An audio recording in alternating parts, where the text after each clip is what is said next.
Good job.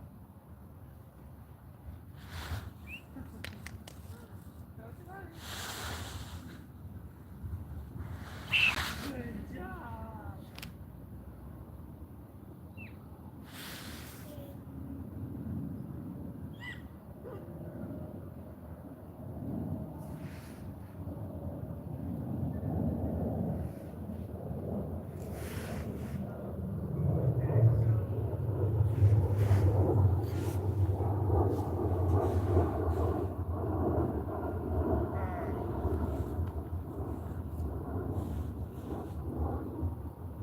We didn't explicitly state that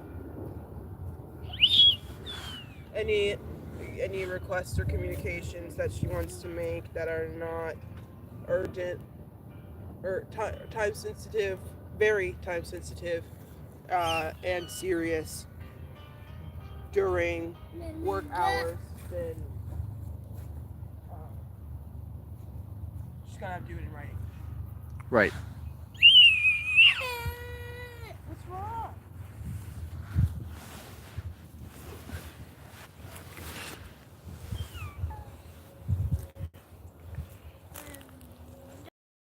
Yeah. Cold out here. You said it's cold? Yeah. Cold as shit. I just want to go back inside. Let's see how much we can get done before we really need to. Okay. It'll be a good motivation to work fast.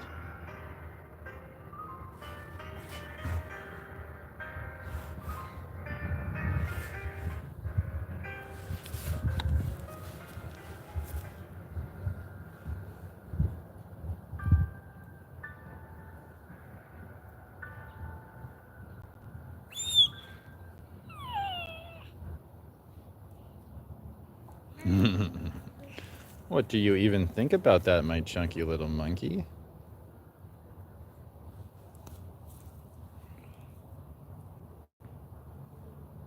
I think we need to set up some boundaries for her Bjorn interaction while we're working too.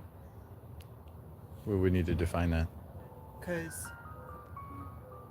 she'd be like, "Can I play with Bjorn?" Right. in the middle of us working. Yeah.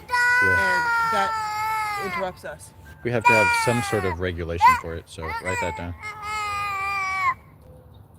Nothing can just be unregulated. Yeah. Completely. Except the market. Still not completely, but damn close.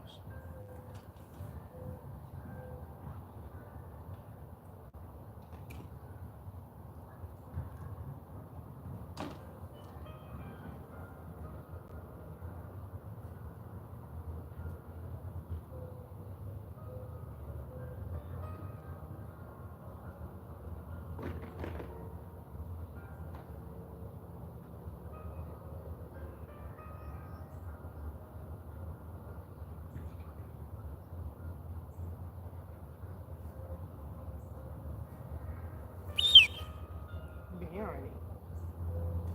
Did you go run the ball? Yay! We did it! Hello, Vilma Rivera Diaz. At the moment, we're just making a plan for how to handle our sit down with my mother that we're gonna do at some point in the future. But other than that, we're just scheduling our day. We're not there yet.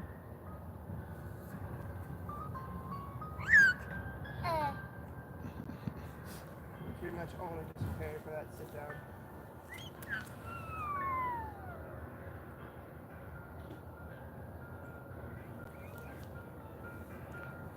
What the Sigma? Good one, Larkus and Larkus and Larland. Is that how you say that? Nice name. Nice comment.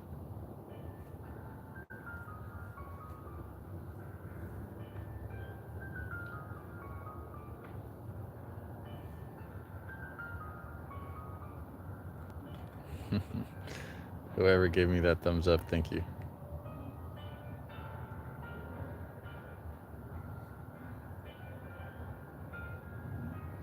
Thank you, Vilma. I appreciate you.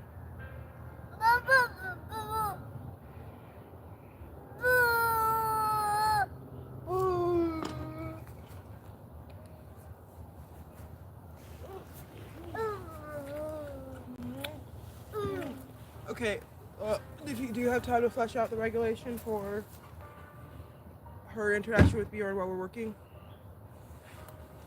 Okay. So, I think no interaction that should be allowed between her and Bjorn while we're working.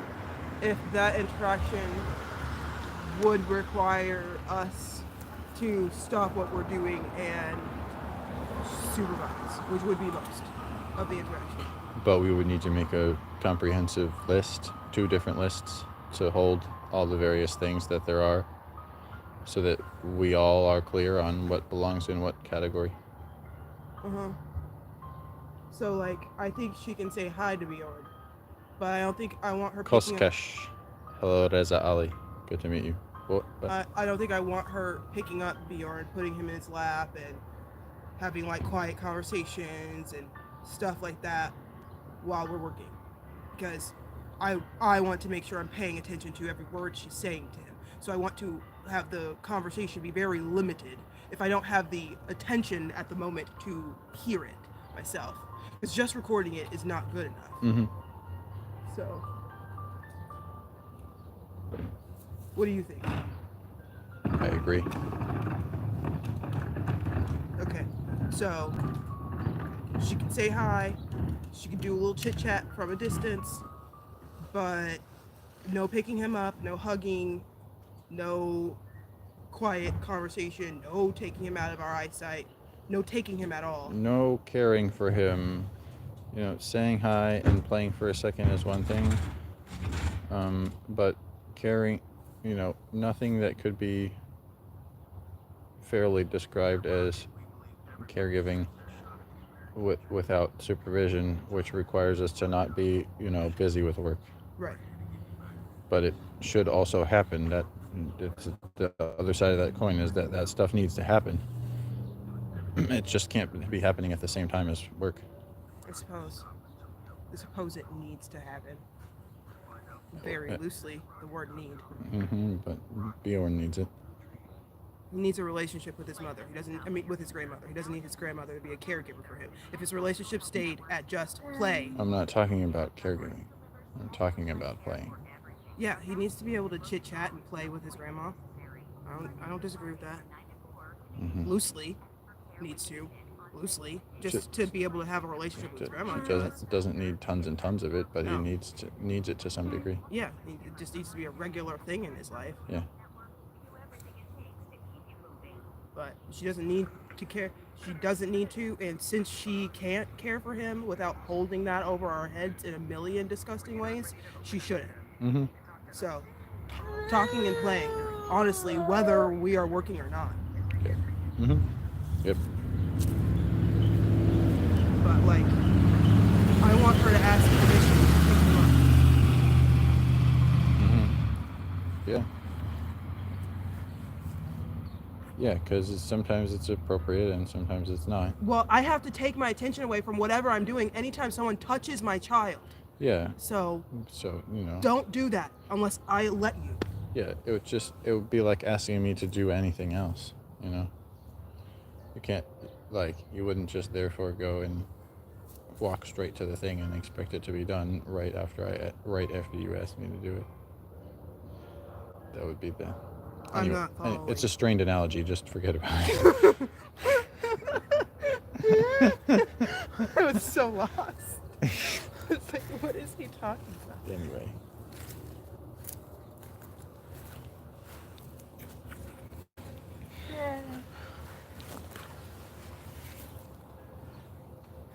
Yeah, don't touch him, don't give him anything, but you can talk to him, you can play with him.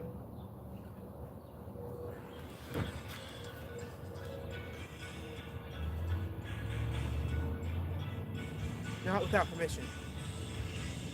Mm-hmm. Yeah. It's just doing it on your own part, So how do I say that? Say that back to me in a way I can write it down.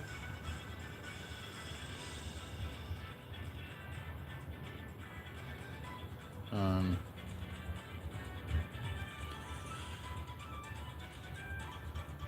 Hi. Yeah, I'll get it. basically,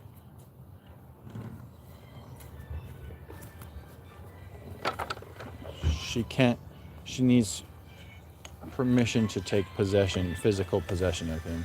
She can't take physical possession of him without asking permission first and receiving it, except for emergencies. Yeah, so she'll need permission to have physical, what'd you call it? Possession Yes. of our child.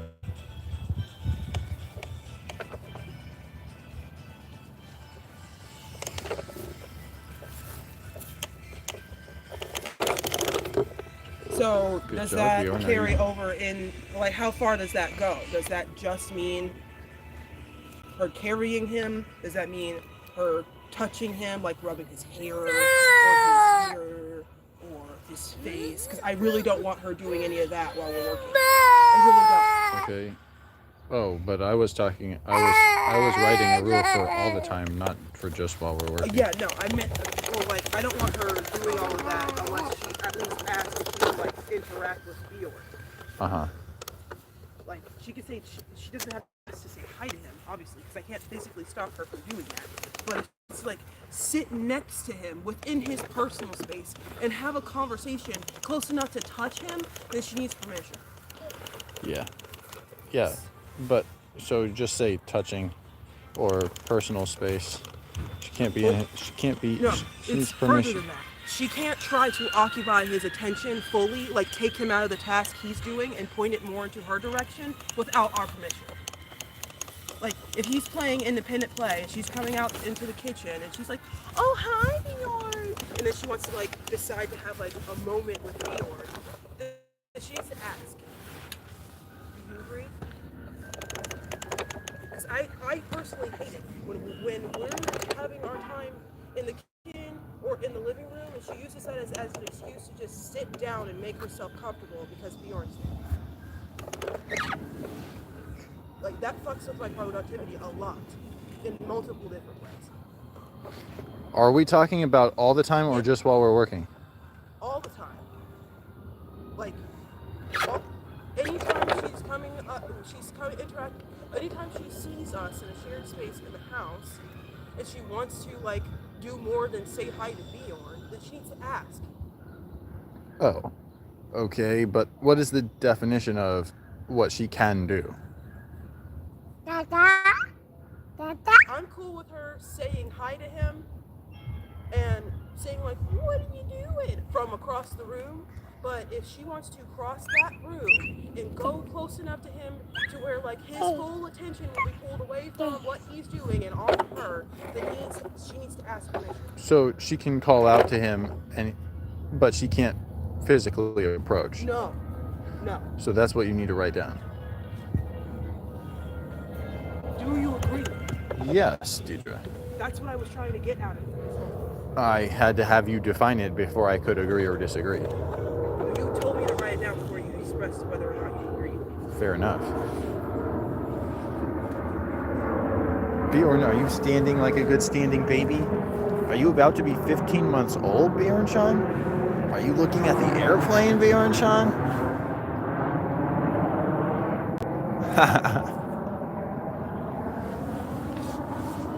Good baby.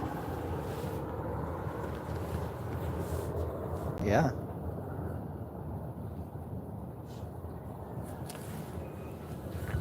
I think that's perfectly reasonable. Do not burst my child's personal space without my permission. Uh-huh. Do not. I go into fight mode automatically when people do that. Mm-hmm. I'm automatically like, who's trying to steal my kid? You see?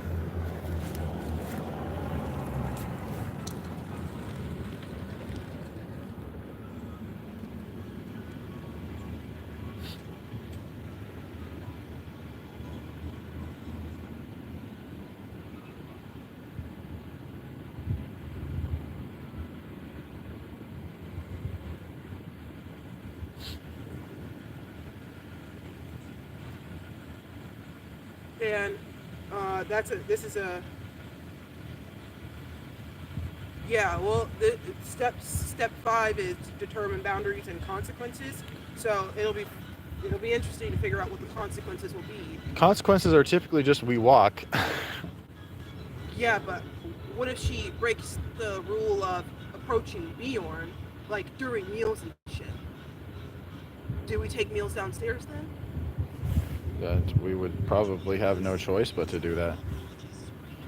We would probably have no choice but to impose a penalty period of eating downstairs, not just that one meal.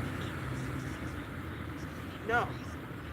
No. We would have to, like, go to eating downstairs until we get some kind of agreement from her that she will, like, respect our boundaries. No, we can have like we can do it like we can have a point system. So we can just have predetermined. 3 strikes, you're out. No, predetermined periods of time for which we will no longer be participating in the official rule until such time at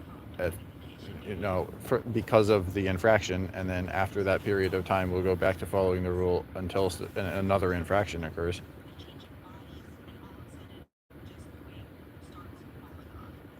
Okay. Yeah, that sounds reasonable. I mean, if she wants to kick us out because we took our food downstairs because she won't respect. Well, this is all a proposal. This is all, I mean. Yeah, no, well, no, this is all a proposal. So either she will say she can respect our boundaries, or she will say she cannot. Yeah. So if she says she can, then we can expect her to try. Right. Yeah. Well, we can hold her to whatever she says she's going to try to do. Right. Or we can be like, oh, that's not good enough. We're going to make plans. Yeah. Right. Shit. Yeah. That's the whole point of the negotiation. That's what the sit down is for. Yeah. We have to see what everyone's willing to do. Yeah. Yeah. Okay. I don't think we've missed anything on how. Okay, I agree. So next is anticipate objections and plan responses.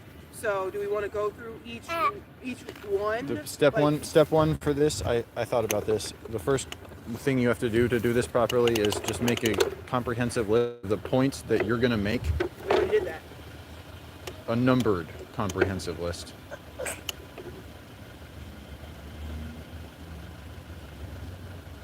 Why can't bullet points work? What it is right now. Because there's going to be a matching. We need to be able to utilize a matching function. Matching to what? The point with the potential rebuttals. We need to be able to format that correctly, logistically speaking. Yes, I could just copy and paste the bullet pointed list of all of our key points under the. No, but when we're going over it with her in the sit down, I want to have that numbered list with the sub-formatting under each number so that I can be like, okay, let's see. Number 3, did we get number 3 nailed down? Okay, number 7, did we get number 7 nailed down? Do numbers on the list. I'm going to prepare a separate document for you to go. Step 7 is, or 6 or something, is to prepare the document that you will go through for the presentation itself. I'm just saying I want numbers on that document. Okay, but you were telling me to put numbers on the document we're working on right now. Okay, well, that's the document. The document you're saying is the document that I'm saying is the document that I'm saying. No idea what you just said. You're right. Oh my god. Okay.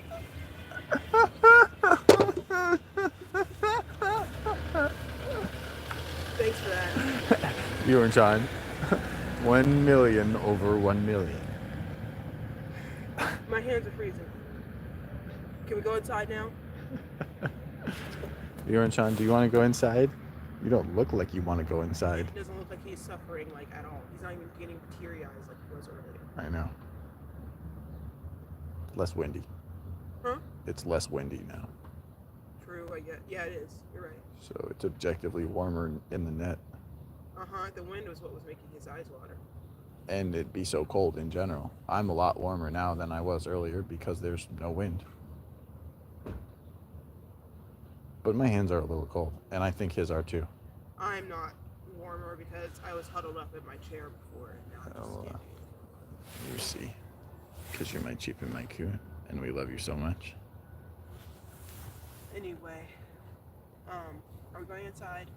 Yeah, since you're cold. Okay, are we taking a step in? But we're pretty close to finishing this, aren't we? Well,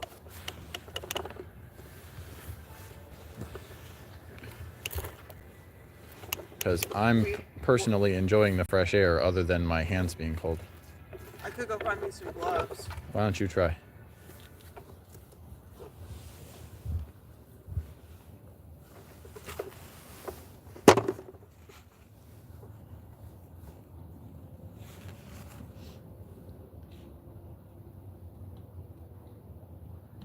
Bjorn, don't do that, I suppose. I suppose that's not food, I suppose.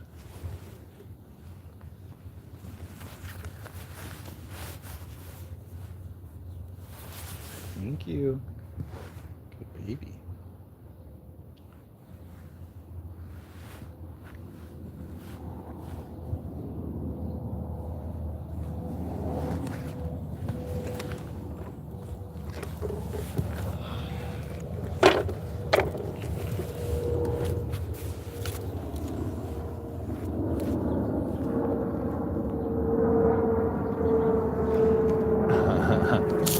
Looking at the airplane again. Yep. Quite fascinated with it, aren't you?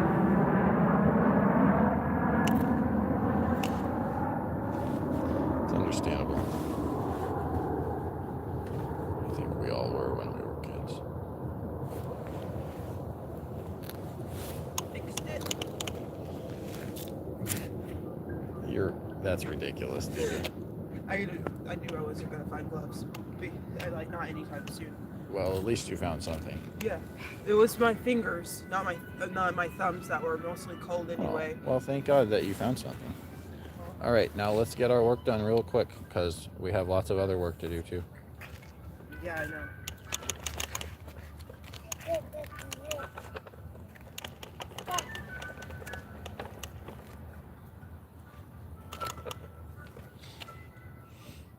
Okay, so the next section is anticipate objections and plan responses. Mm-hmm. So, should we go through? We have to go through each point we want to make one by one and anticipate a response. First of all, objections. First of all, I want to know. One of the reasons I wanted the points numbered is because I want to know the total number. Okay, fine. I'll just make a page under this because it's going to be too complicated to do otherwise. Yeah. This is going to take a whole new document to answer this question. Yeah. One thing you just learn really quickly when you do work like what we do is you just have to let go of the concept of too many documents. Yeah, no, that's not a thing. If that was a thing, Notion wouldn't be one of the best brands out there right now. I know. It's all about the concept of unlimited documents. Yes. You got too many documents, bro? Well, here, let me hold them for you. You know what's so ironic, Deidre? Notion is just a supercharged version of what Wolfgang raised my ass on doing for a different tech startup company called Labbook. Mm-hmm. That was... So we just had to do all the same shit by hand. It was like Notion, but it was specifically... they advertised themselves... Only to scientists? Only to, like... Chemists. Industrial grade scientists. So like, they were... I guess it was like high security Notion or some bullshit. Interesting. But back in the day, too, so I'm sure it was shitty as fuck. Yeah.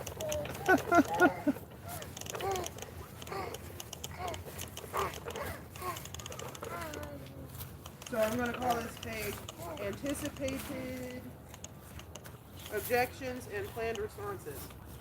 Uh-huh. You got good phrase with you? Yep. Good job, Bjorn. Did you stand up and push your cart? You're wagging. Good job, chunky little monkey. Did you need Daddy to turn your cart for you? Yeah. You're turning. with the turning of the cart. Oh, you're gonna climb the stairs?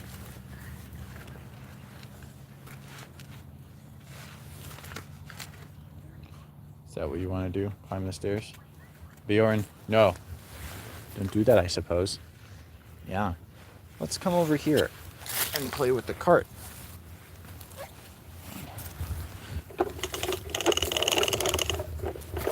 Here. Don't you want to play with your cart? I know you do. Good job. Deidre, go to the street and stop him from walking into it.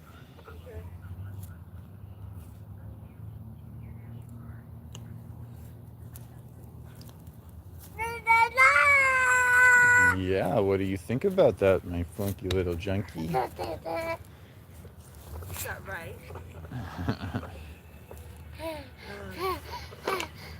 He wants to walk so badly.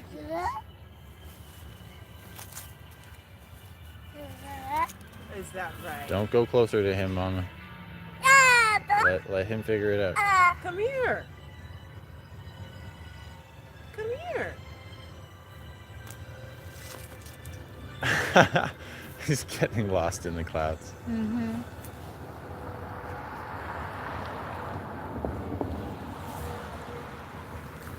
Yeah? Is that right?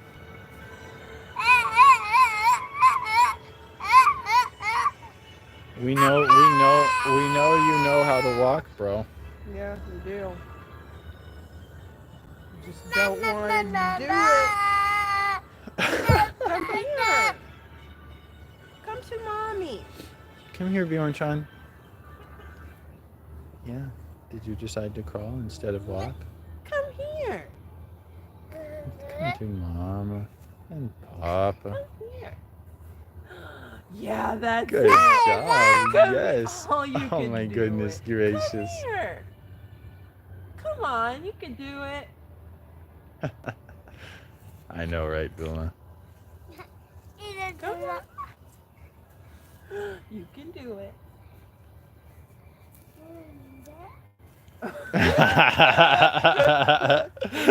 It's not stairs, Bjorn-chan. You're not going down the stairs. It's pretty much like stairs. Said it's 'Cause a he's little crawling slanted. downhill. Yeah, He you doesn't see. like that. That's why he won't walk either. It's because he's walking downhill and he can't deal with that. Vilma says you can do it, Bjorn-chan. Let's walk. Yeah, that's it. That's it. That's it. Got it. Got it. Got it. Yeah.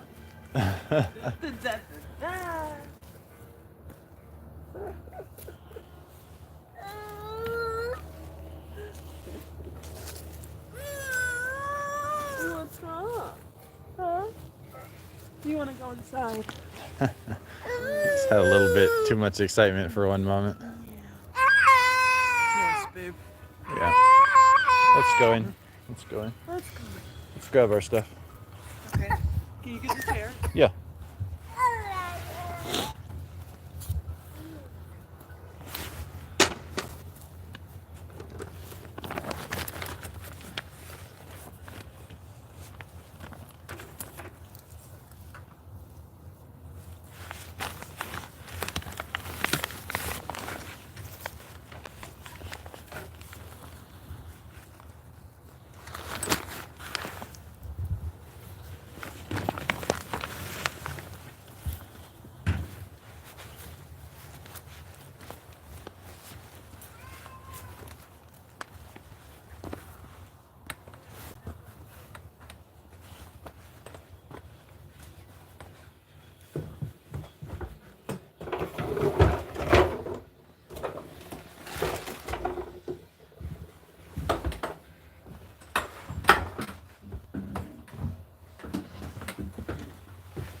I got you. Just take off my pants and give me boob at the same time, Mom. Adorable.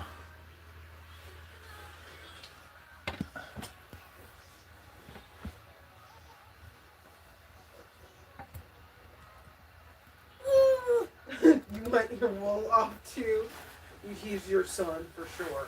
He's pulling at his clothes and yelling at me. You see. Oh, now he's doing the happy dance. Well, of course. Of course. Yes. Why wouldn't he? Mommy's hands are cold. We just came from outside. Oh, wow.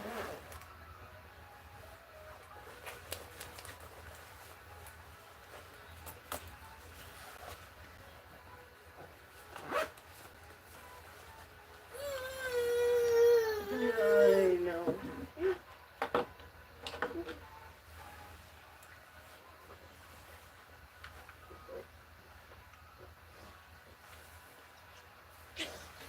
Can't wait to have dedicated homes for all our belongings. Uh-huh. It drives me insane. I know. Ability to do anything.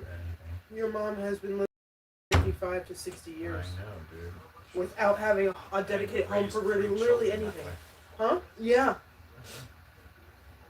I don't know how. Oh yeah, she did it really.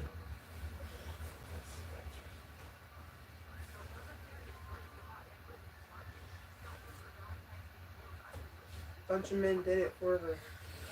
See? Yoko artichoke. I'm sure she changed a few diapers and maybe got a few in the trash can. A little bit more than that, but... Obviously, I was exaggerating, but like, I don't think it really went much further than that. There wasn't anything that she straight up never did other than deep clean, but... Or regular clean, on a regular basis. Well, that's what I'm getting at. That's two separate things. She doesn't even tidy on a regular basis. There's 3 levels of cleaning, okay? There's quick tidying. There's more than 3 levels. Okay, but there's 3 easily identifiable levels of cleaning, okay? Mm-hmm. There's tidying, there's cleaning, and then there's deep cleaning, okay? Right. Tidying is, you pick up the trash, you clear off the surface. Cleaning is you do the dishes, you unload the dishwasher, you wipe down the surfaces. Say again, Julian. You mop the floor, okay? And deep cleaning is we wipe down the baseboards, we do some shit we only do 3 times a year, okay? Yeah, you're talking about basically, tidying, surface cleaning, and floor / corner / edge cleaning. Except you consider the floor a surface, so I don't know why you consider those 2 separate categories.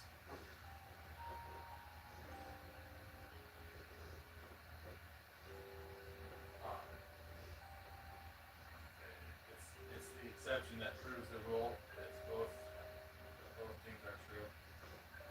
You yelled at me every single time I tried to not put the floor into the surfaces.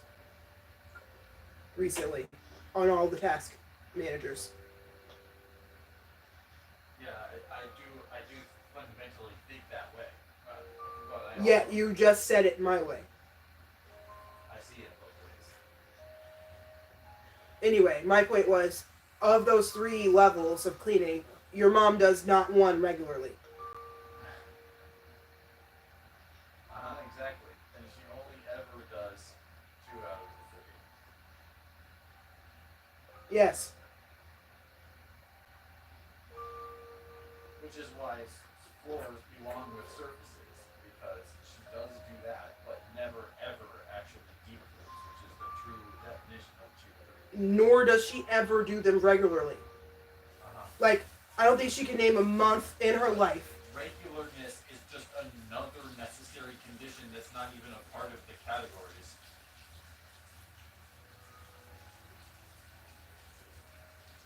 Yeah, every single category has a regularity which is different. Yeah.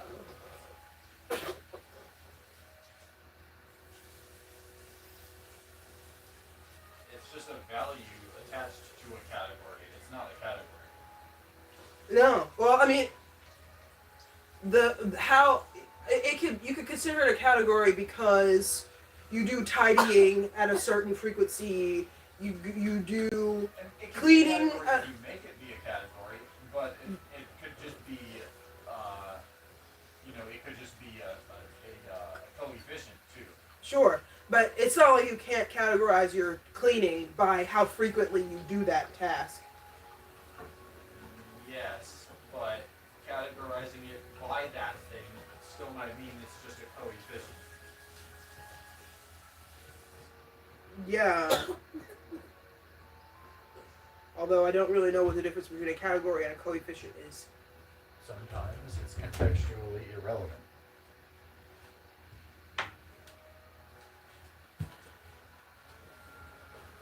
I said hi, Julian. How you doing today?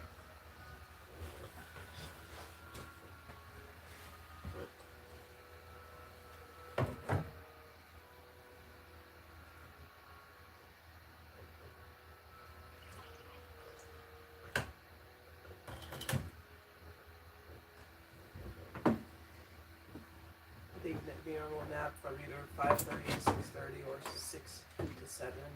Okay. Maybe you can wake up for lunch. I mean dinner.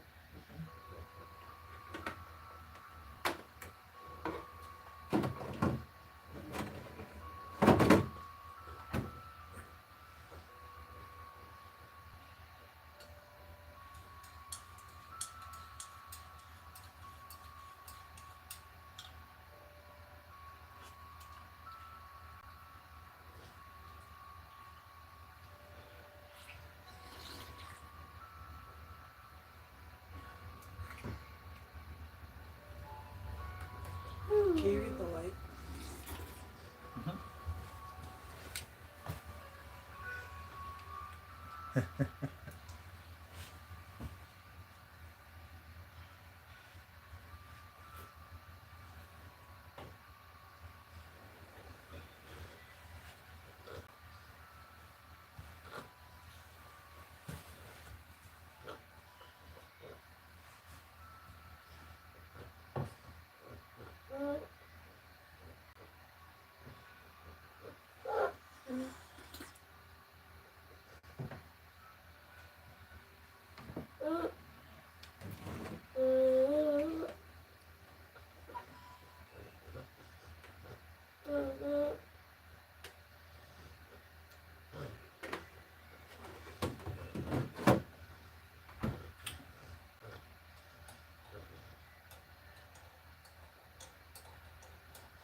Good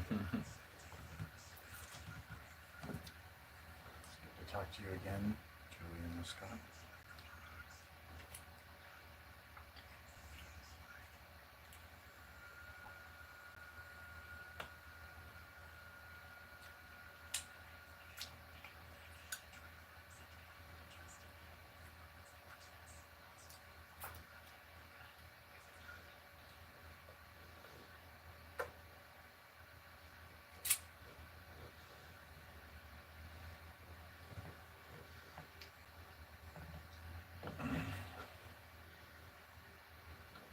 Turn your music up a little.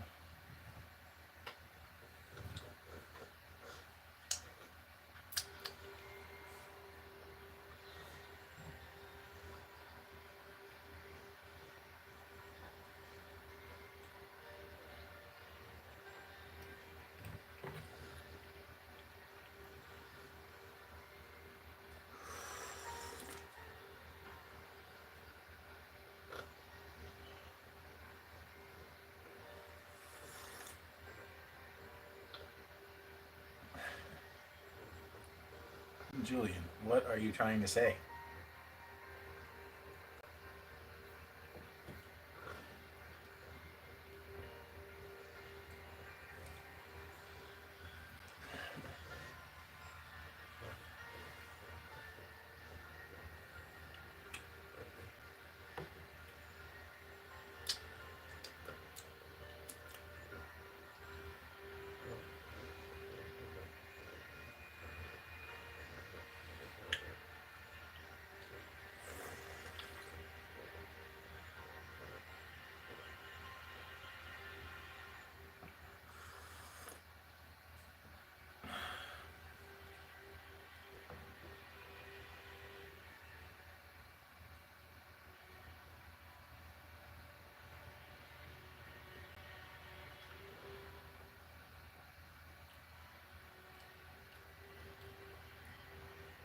Hmm.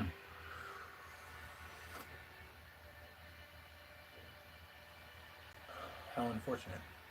I'm sorry that happened to you. I hate when they do that to me.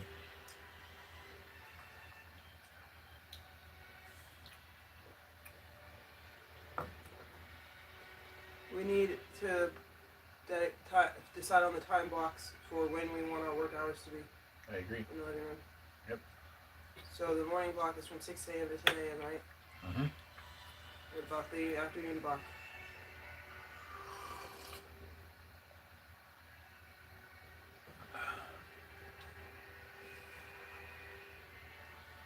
Great question.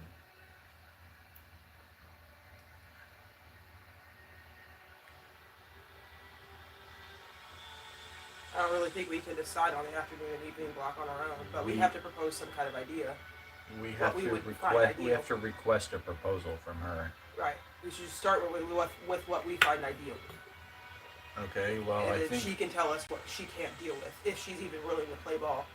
Mm-hmm. Maybe like a.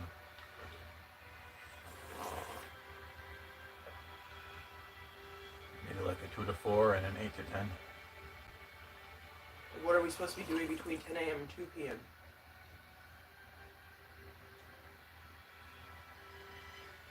Cooking, chores, Bjorn care, outside.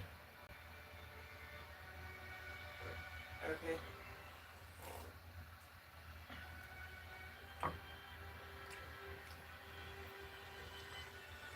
What was the evening block? 8 to 10.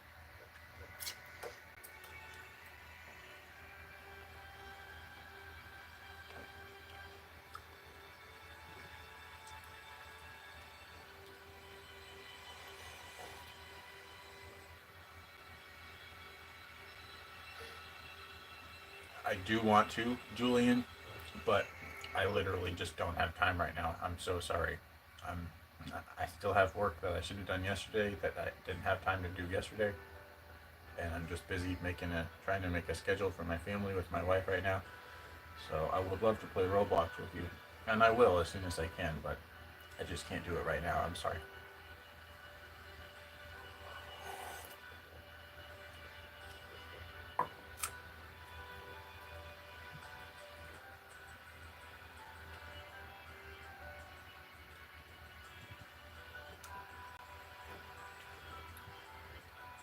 Thank you. I'm glad you like me.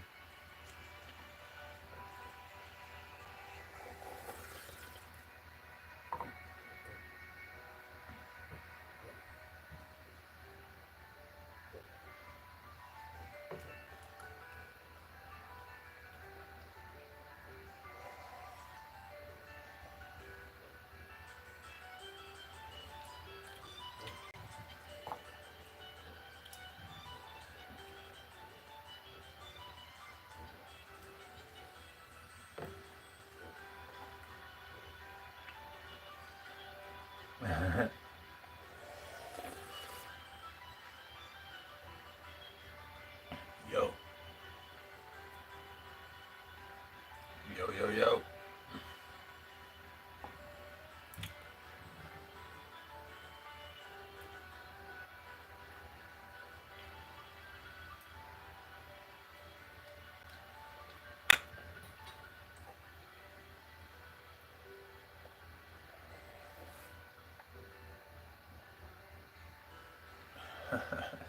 That's funny.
which Do we want to anticipate objections for the time blocks? it's not. It's not. We can divide it up by time block, but that's not divided up enough. No. I'm just asking you. We're making a list of all of the talking points that we want to anticipate objections for. Yeah. Which is just all of the talking points we're making. Yeah. So my question is, are we considering the proposed time blocks as individual talking points where for each one we will anticipate objections and plan responses for those objections? No, the time blocks themselves, I don't think we should consider those points. But she could object to them. Yes, but it's hard to think about why she would in advance. We should still prepare a response. Because we're not asking for things that there are reasonable time-based objections to that we already know of. So we would need whatever information she has that we don't in order to answer that. I don't think we can anticipate objections for our time blocks from her and plan responses for them accordingly. I don't think we can't do that. Okay, well, if that's what you want to do, that's how we'll do it. That doesn't tell me what you feel about it. Because I don't want to do something you're going to drag your feet. I think it's an unnecessary additional step. Hi, Divine Paul. Nice to meet you.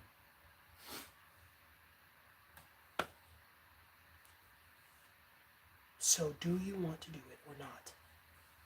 No, I don't want to waste our time.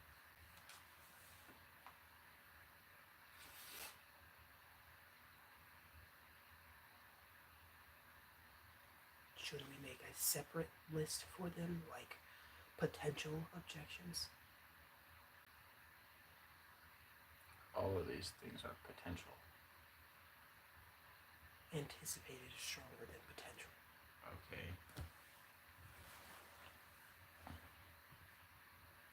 Do we want to consider preparing for objections for them at all?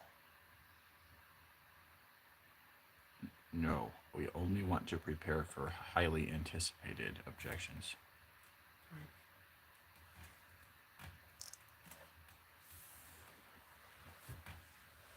What about proposing to work in the living room and the kitchen? Do we want to anticipate objections to those specifically, or?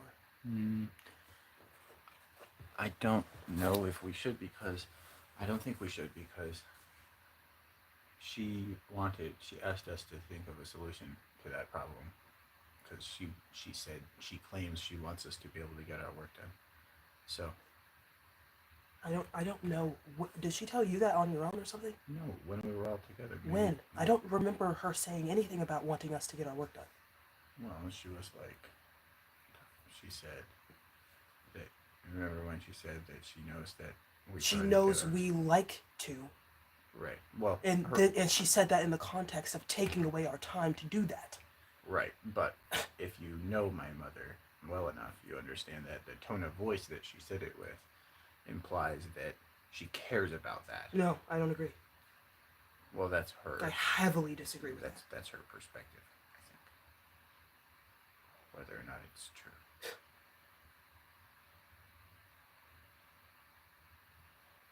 Heavily agree with that, especially considering the outcome of the fucking conversation.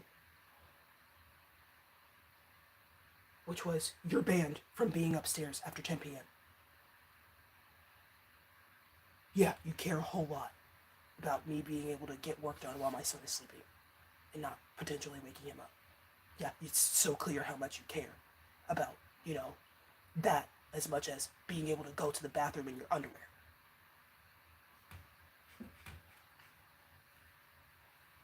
You care so much. Clearly. We don't even like to be up there after midnight. I do.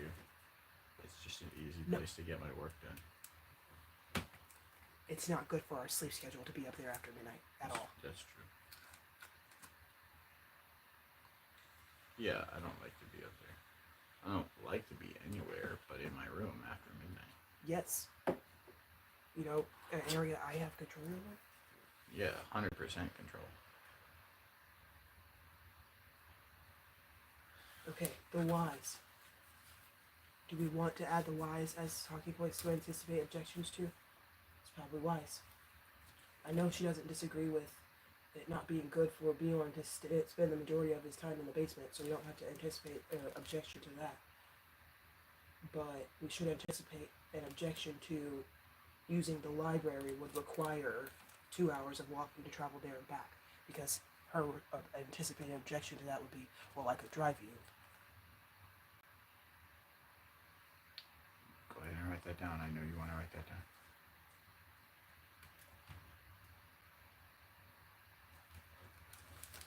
Okay.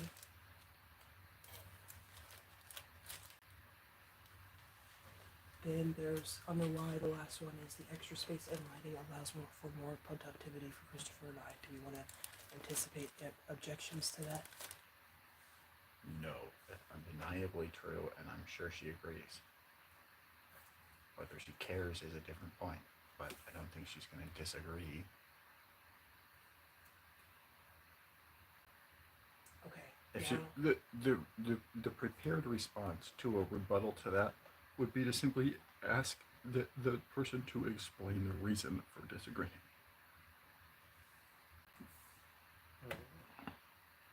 so do you want me to add it or not? No, that's just fucking obvious. Okay, so I went ahead and just added all of the bullet points under how, because I'm sure we're going to have to anticipate and objections to like all of them, or Okay. how to implement this. Okay. So, but we can go through them one by one and just see. But now I have a full list of tasks to add, so I'm going to add them one by one, and we'll fill in the information as we go along. Good.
fucking peers. It's a great joke. I actually didn't even think about it properly until you thought about it properly. I said, we smoke over here, nigga. Yeah. We smoke, yeah, we smoke. You see, we're smoking while we smoke. Always remember to smoke while you smoke.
Beer is 15 minutes tomorrow. Amazing.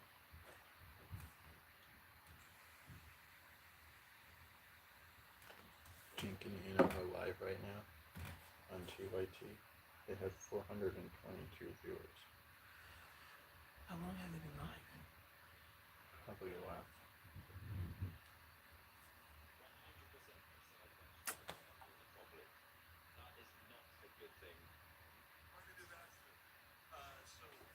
No. Oh, Well, they just 3 minutes. Okay, that makes it make more sense. I was gonna say because yeah, they're already up to 1.8. for a channel with that many subscribers, okay, yeah, that's a lot more like it. I mean, they should get a lot higher than that too. Yeah, no. When you clicked on it, it was up to like 1.8. Yeah, all right, yeah, and they're clearly climbing steadily. Way to go, Jake. Yeah. Anyway.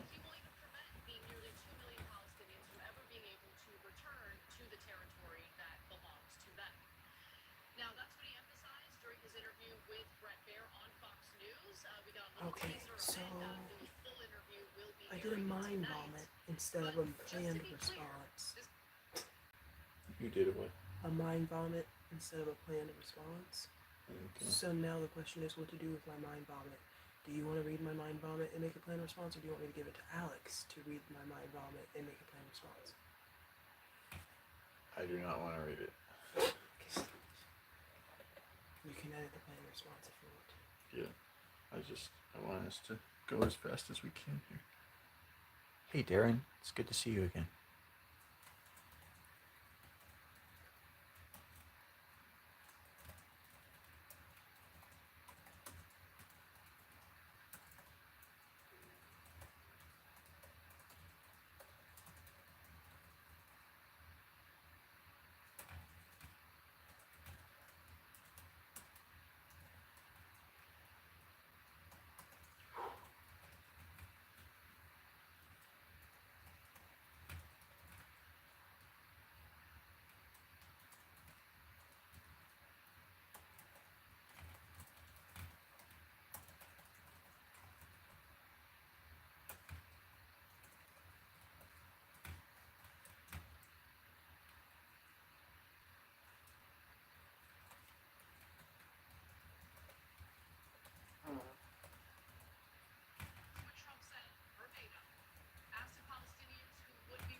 Starting to build, and I think I could make a deal with Jordan. I think I could make a deal with Egypt. You know, we get them billions and billions of dollars a year. Egypt and Jordan, along with Saudi Arabia, have flatly rejected this idea. So the idea that Trump is going to build beautiful permanent housing for them in these countries is laughable. There is no plan to do that, and these countries do not subscribe to this idea at all. Now, he took questions on this matter while he was on Air Force One yesterday. And so let's hear what he had to say about the same issue. Let's see if there was any difference in his plan in moving forward with what's going to happen in Gaza and the Palestinian people. Take a look. Committed to buying and owning Gaza.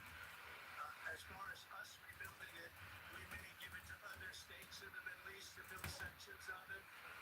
Other people may do it through our auspices, but we're committed to owning it, taking it, and making sure that Hamas doesn't move back. There's nothing to move back into. The place is a demolition site. It'll be, the remainder will be demolished. Everything's demolished. I mean, you can't live in those buildings like that. They're very unsafe. Who exactly would he be buying Gaza from? The Palestinian people? No. And by the way, if you're fooled by Trump claiming that the United States is going to own Gaza, that is not what the Israelis think. The Israelis are elated because they believe that the United States is going to do Israel's dirty work, essentially ethnically cleanse the Palestinian people from the territory that they own, and then clean it up, detonate the bombs that haven't exploded yet, build up the territory, and then allow Israeli settlers to come in and do as they please. That is what they they're going to get. Yeah. So he says they're going to get much better housing. How? No such housing exists now. He says, well, it's going to take a long time to rebuild Gaza. Well, wouldn't it take a long time to build beautiful housing for them in the middle of the Sinai Desert, which is where they're planning to push them, if they get their way, or in the middle of Jordan? No such housing exists.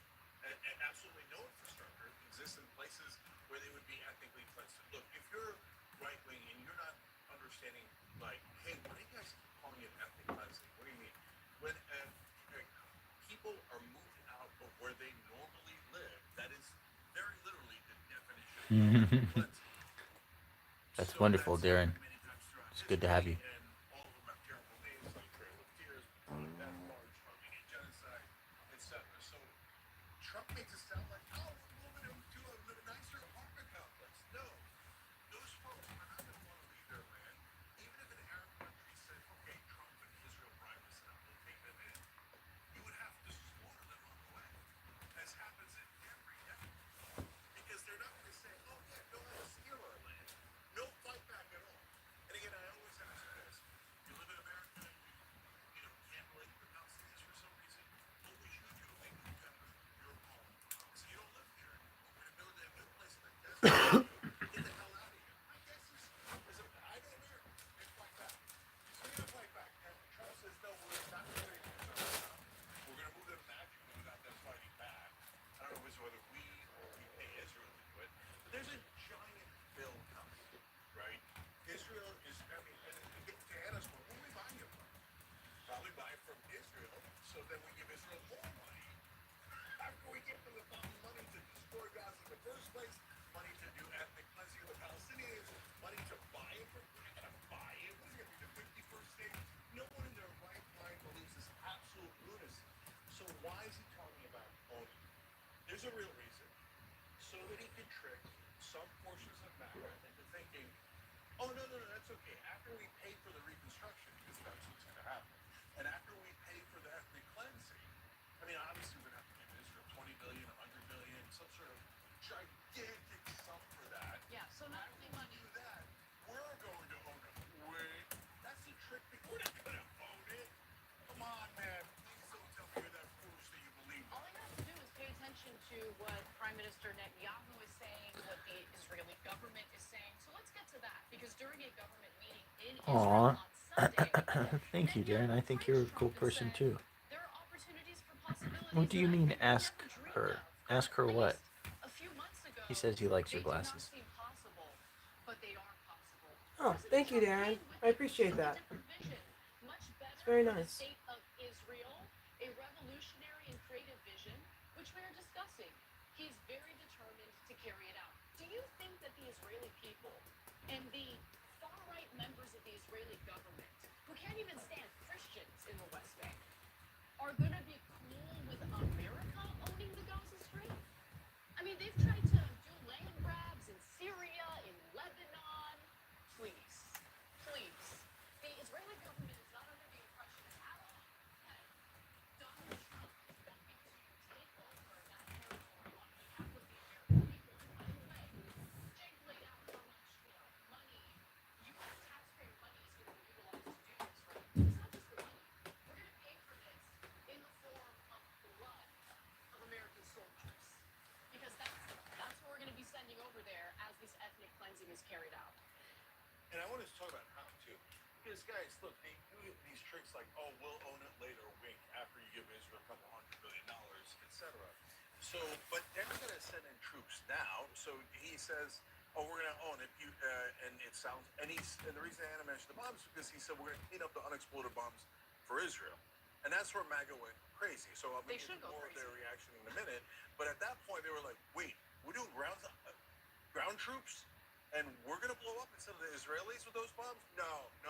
So then Caroline Levitt came out and said, oh, no boots on the ground. They'll magically levitate. So, but the reason why they won't send them in the beginning is because MAGA itself would object. So they're going to go in and I have a planned response. You have to look it over to see if you want to add it to the database. And they'll make sure that 3, 4, 8 Americans die in Gaza. Then they'll go, you see this savage Palestinian monster terrorist, blah, blah, blah, blah, blah. We have to send in 80 more, 800 more. Oh, now they got killed. Okay, Okay, now we have to send in the entire U.S. military. How dare they?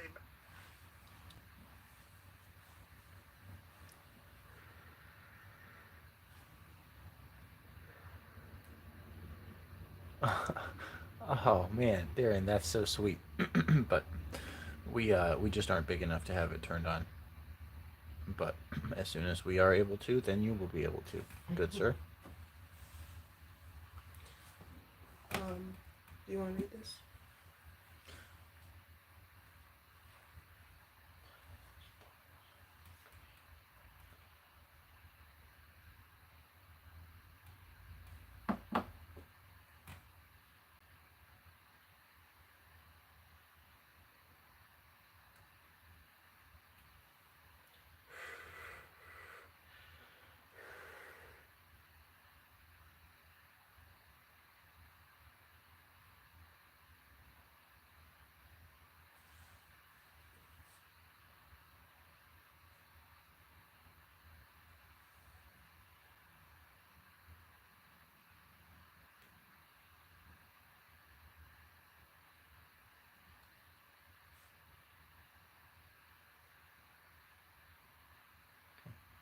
Okay. Yeah, it's fine.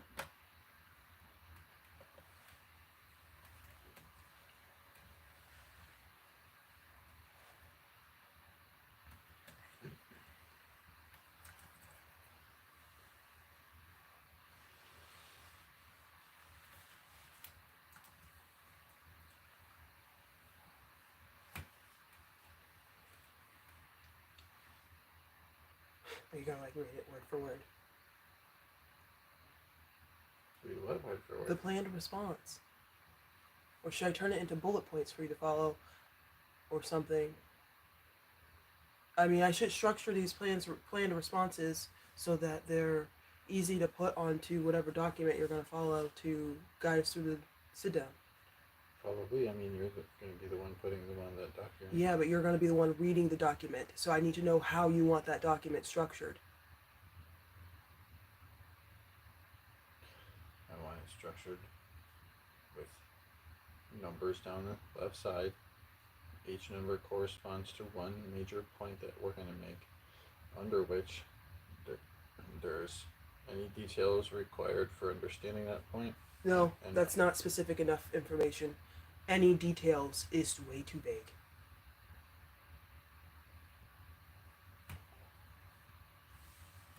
I need to know specifically what you want to be looking at, or I cannot build it.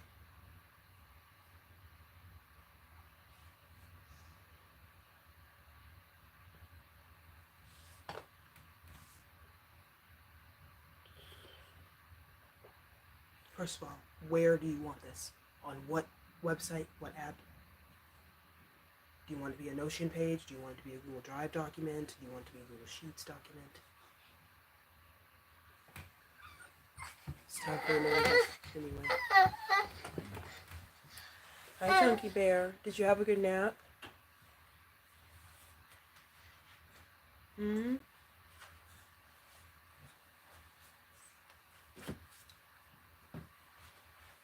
Hi, Enzo.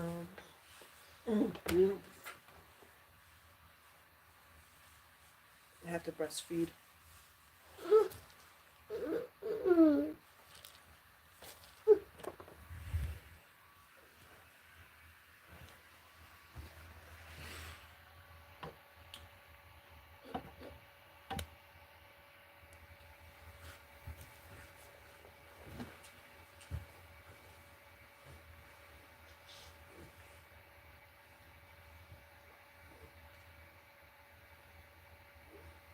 So, do you want it on a Notion page? Do you want it on a Google Doc, Google Sheet, Word document? Clearly, you're probably going to want to look at it on your phone, not a tablet or a computer, right?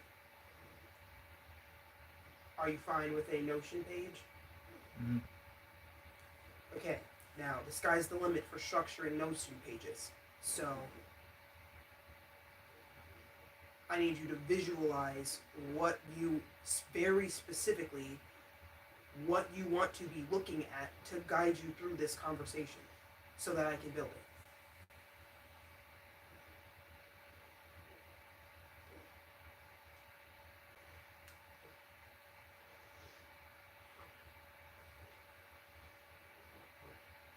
the numbered list of our points with rebuttals listed, the anticipated rebuttals for each one listed under each numbered point.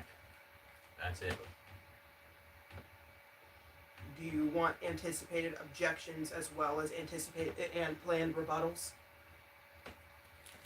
That's what I mean, yes. The combination of those two things. Okay.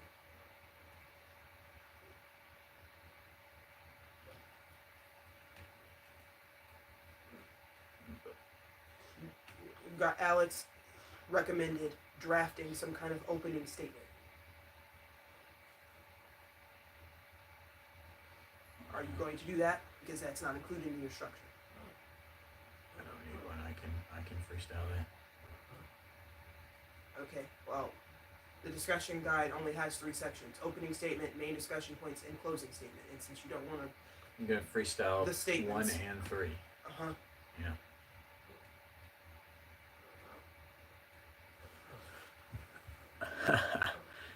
Thank you, Darren. We love him too.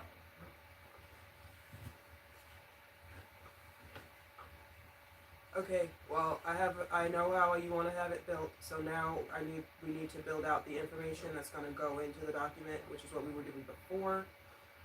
So we have the first planned response. So this planned response that I got from Alex, do you want it copied word for word into that document under the talking point number? Or do you want to turn it into bullet points? Like, No, I want it copied word for word. I can scan through it on my own. okay. I don't mind having a big document. I'll try to structure it as nicely as I can so that it doesn't look.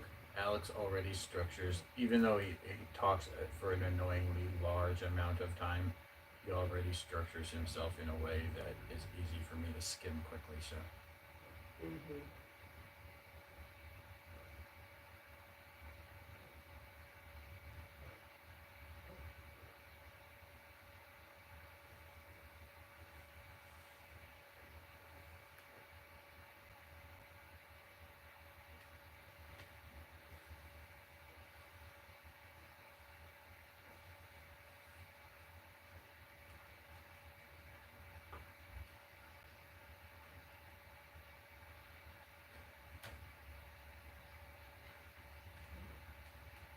Okay, so the next one is block out coordinated, designated time for Christopher and Deidre's productivity in the living room. Do we want to anticipate an objection to that?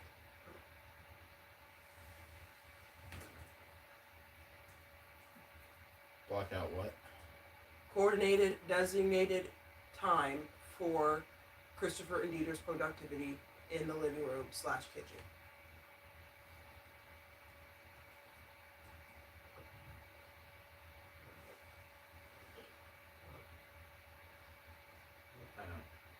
What's to object to? It's your mother, Christopher. It could be anything. I know, but I can't think of what that would be. No, if she has objections, I can't anticipate them to that. So That's what I'm saying. she's just gonna have to tell us what the fuck the problem is with that. That's what Or I'm saying. and She's gonna have to figure Say- out what a I don't problem really- is with that and say it to us. I'm low-key curious as to why that's not okay. But at the end of the day, it's completely irrelevant. We're just gonna go to a library, and she said it's not okay. Yeah. No, I understand. Okay, so first.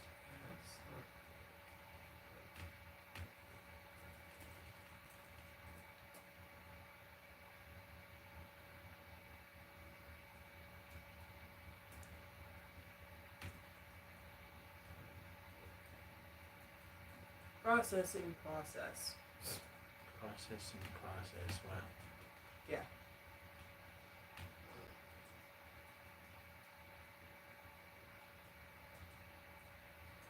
I'm going to write that out so that.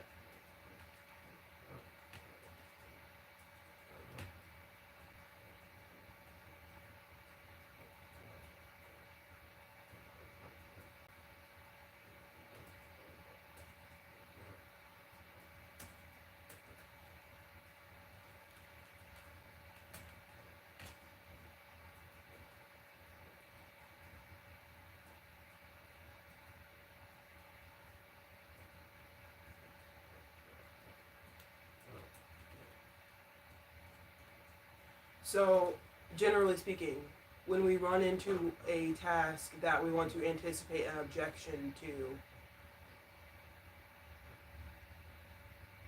we will state what the anticipated objection is, and then at that point, do you want me to just ask Alex what a planned response should be?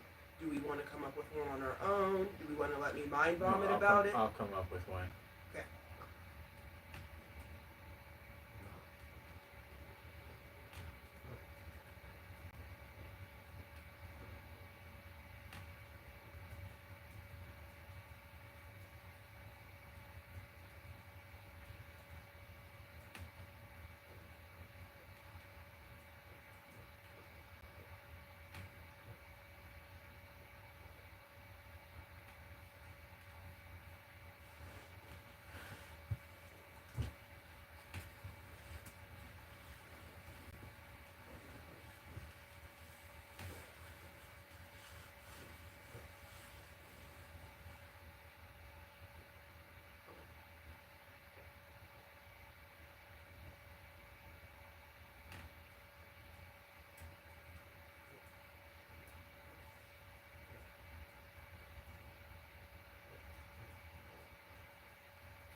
I like how I barely need to talk during this whole meeting because I did all of this work already. Exactly.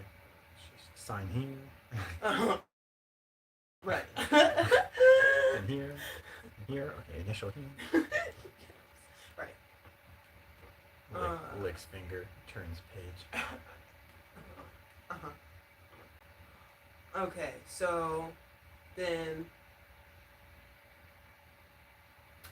the next one is use a sign as a visual signal that Christopher and Deidre are working and would like to be interrupted as little as possible. If she agrees to letting us block out the time, then she should agree to that. I can't anticipate a reasonable response or objection to that whatsoever. And I'm not anticipating unreasonable objections. Oh, well, why did we even bother anticipating objection? Well, okay, illogical, not unreasonable. Okay, alright. If they don't make any logical sense. No, I understand the distinction that you're making there, yeah. Qualitative versus quantitative.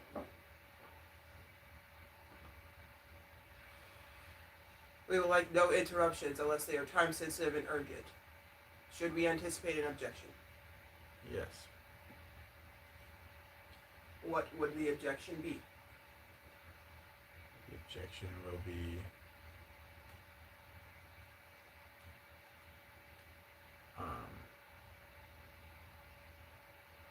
there will be two objections, probably delivered in a random order. One of them is that she's free to do as she pleases in her house. And the other objection would be that we owe her.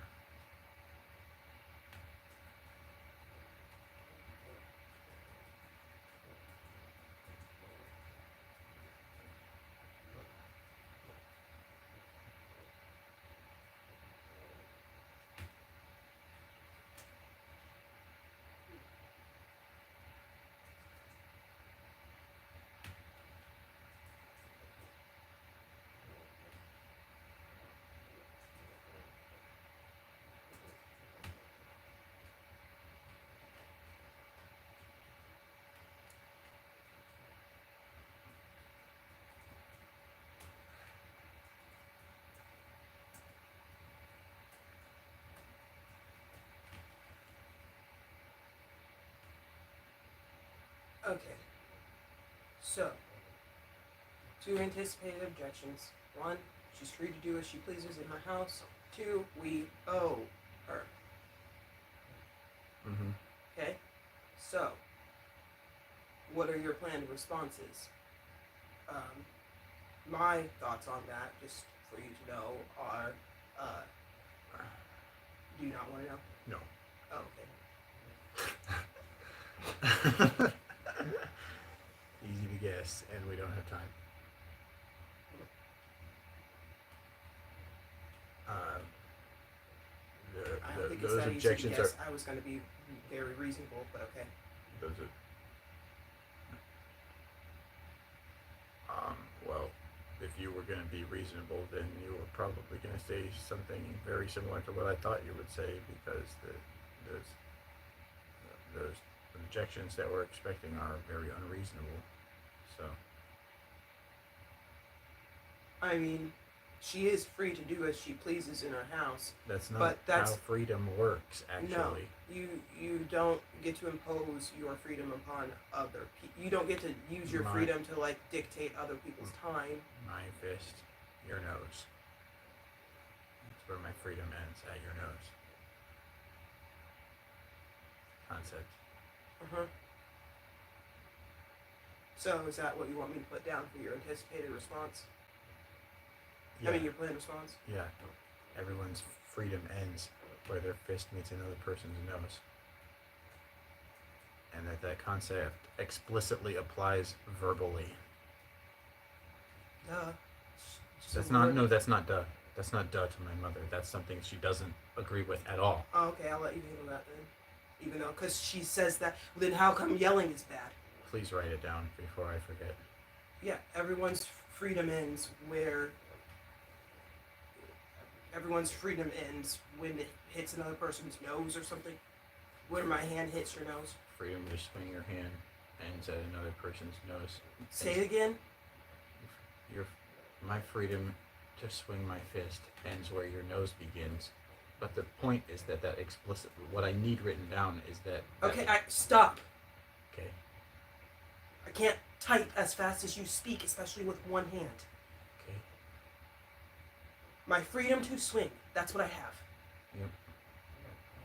My fist, continue. Ends where your nose begins.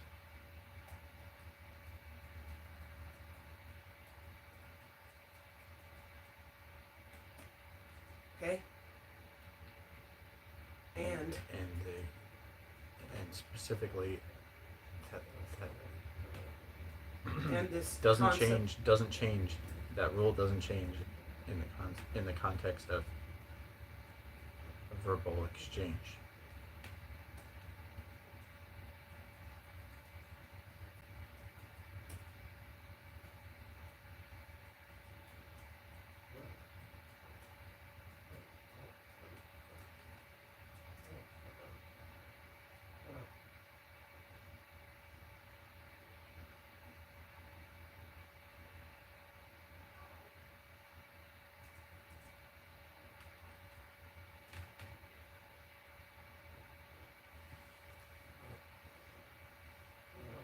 Okay. So I have down so I numbered the anticipated objections 1 and 2. So the planned response number 1 is, quote, my freedom to swing my fist ends where your nose begins, end quote. And that rule doesn't change in the context of a verbal exchange. Okay. Number 2, the anticipated objection is we, quote, owe, unquote, her. And I just this is what I actually wanted to comment on, if you don't mind. I do think we owe her some level of help, but we don't owe her a yes every single time she asks us for something. Especially we don't owe her conversation every single time she wants to talk to us. Yeah, but you're kind of being overly fair to the argument, because it's not even about she can expect some degree of help. Because that's really common. That's just really common. When people get help, they like to give help back. So because of that phenomenon, she can expect some help from us when she helps us. The absolute worst kind of argument where you use something that is true to pretend something that isn't true is true. Elaborate. What is she using that is true, and what is she saying that isn't true? I can guess, but I don't want to. it's true that we owe her, but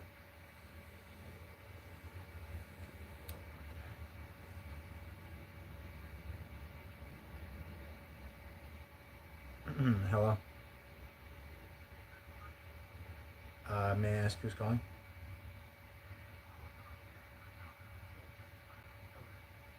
At where?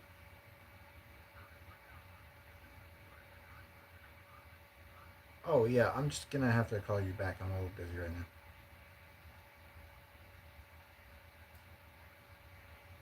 Who's that? Some trader. Oh, that trader guy who wants you to do trading. That organization. They keep getting different people to call me. Anyway, Australians. Anyway.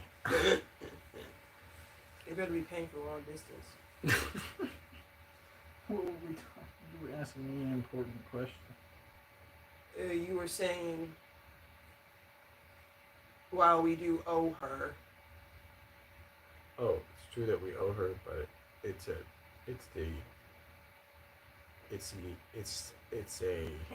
maximally monstrous use of that fact to use it to argue.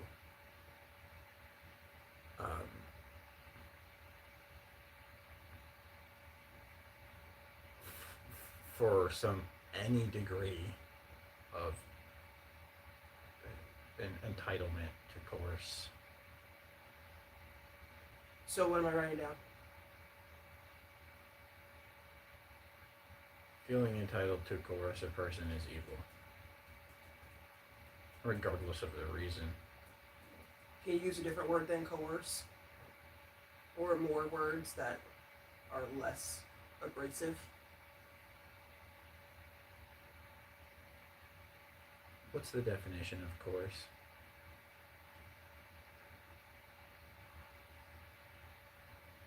Something she will get offended at, I'm sure. Whatever, truth hurts. Compel to an act or choice. To achieve by force or threat. To restrain or dominate by force.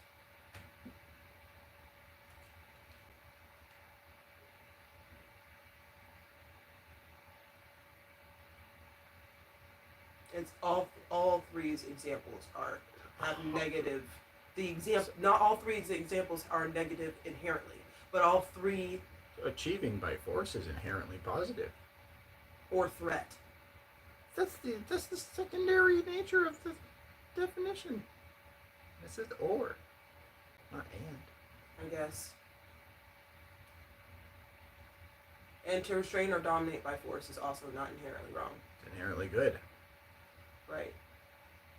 So, still, the word has a negative connotation to it. Just like murder. Well, murder is supposed to be inherently wrong. It's not killing justifiably. Inherently. Like, you're taking the life of an innocent. Like, that's the definition. At least that's how it's used. That's why we have the word killing separately. Yeah, but I'm emotionally confused and conflicted about what you just said, because when I think of a situation where I could potentially need to kill a man or someone for some fucked up reason, because it's someone's life on the line, I feel pretty certain that I would feel like I murdered that person. Well, yeah, that's just the human in you, Christopher, but that's not the objective state of fact going by the typical definition. I might feel like I had to. I might feel grateful that I did murder them. It's the question is not whether or not you had to. Was the person innocent?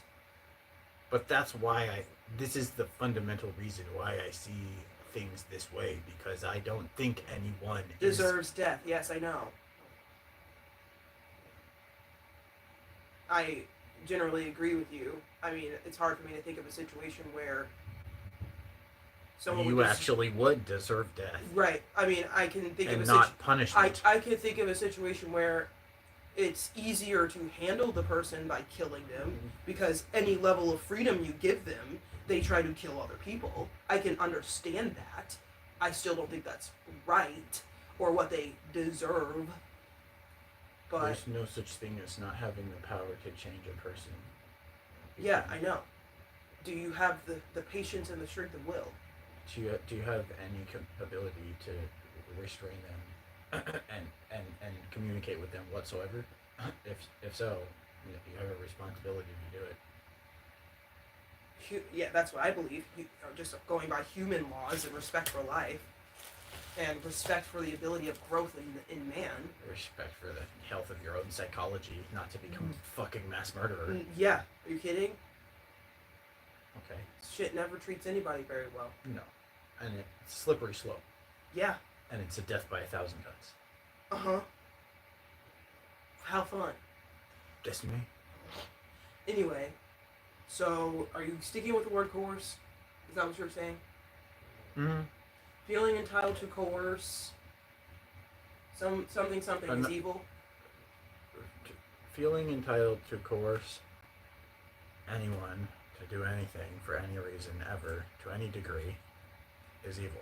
Feeling entitled to coerce someone, anyone, to do anything, for any reason, to any degree,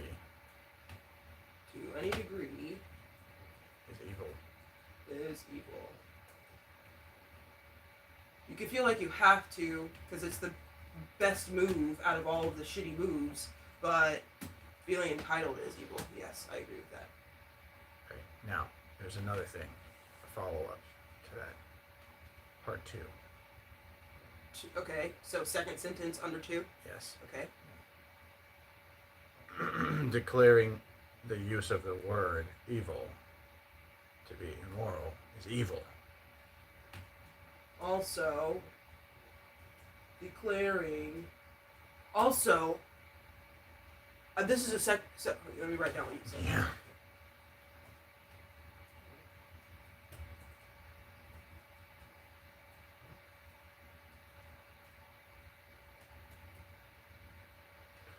Oh, deep cuts today, folks. Deep cuts. Declaring the use of the word evil as evil is evil. I said immoral for a reason because I wanted to include all the synonyms of evil. Where did you say immoral?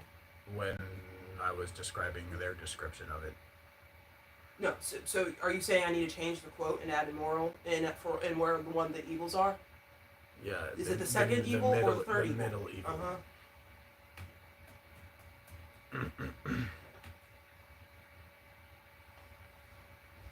Okay. Wait, read it to me.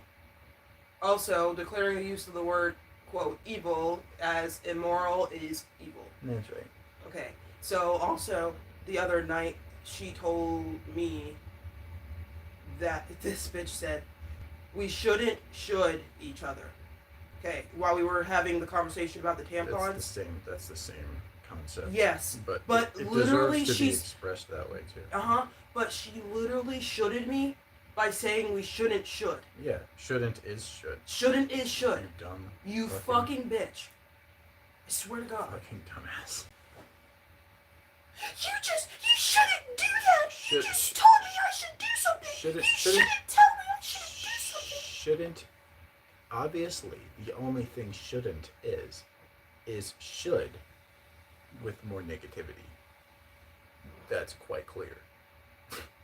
But she'll try to, argue to the moon and back, till her fucking face is blue, that somehow saying shouldn't is valid, but saying should is not. No, you can't say either one without saying the other one. Literally can't. Shouldn't isn't a real word. It is should not. That is a fucking 2 words put together.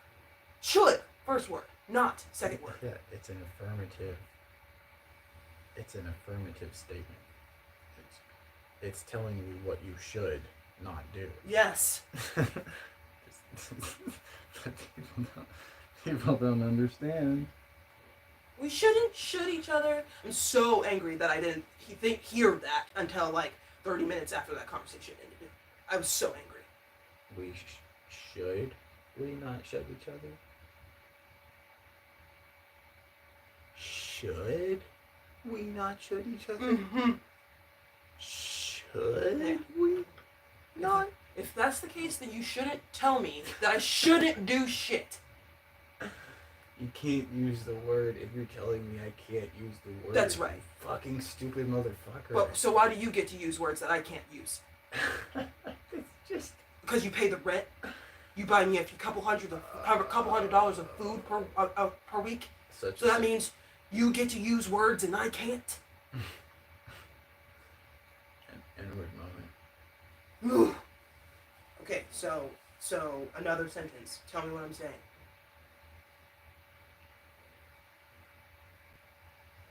It's a restating of the thing I said, but in a different context that's also common. And definitely we agree that it should be explicitly stated. It's worth saying it in this other form. Okay, how would you like to say it, sir? What's the form again? She said we shouldn't should each other. So she gets to tell us what we so should. it's just the other side of the coin. So what was the last thing that I had said before this? Also, declaring the use of the word evil as immoral is evil. Yeah, so She literally did the same thing. She said evil is evil, don't be evil. yeah, so Don't call me evil, that's so, evil. So, yeah, so my big thing is that I need to be able to call her evil. But really, that's only because my original big thing that I have so much PTSD that I literally gave up on, and that's why it's your thing now, is that I should be able to tell her what she should do. She does. Yeah, but she is so far gone. No, she's always telling everyone else what they should and shouldn't do. I know, but her ability to receive other people telling her what she should do, Whatever. let alone what she shouldn't do. I don't give a fuck if she never receives one thing from me that she should or shouldn't do. But if she wants to, then she doesn't have that right with me. Sure, so the agenda item would be just getting her to acknowledge that fact. Right. But before getting her to acknowledge that fact, we just need to articulate the fact to her that it is just as it's evil to say that evil is an immoral word. It's evil to say that should is an immoral word. It's equally evil. It's the same evil. It's not even different. It is the same evil in two different places.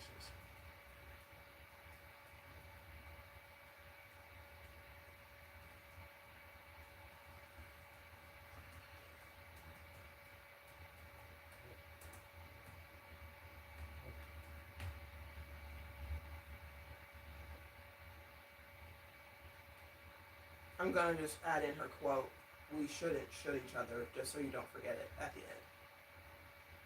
So it'll say, also, declaring the use of the word evil as immoral is evil. It is also evil to say that, quote, should is an evil word. Then I could add, like, italicized in quotes, we shouldn't should each other. Linda.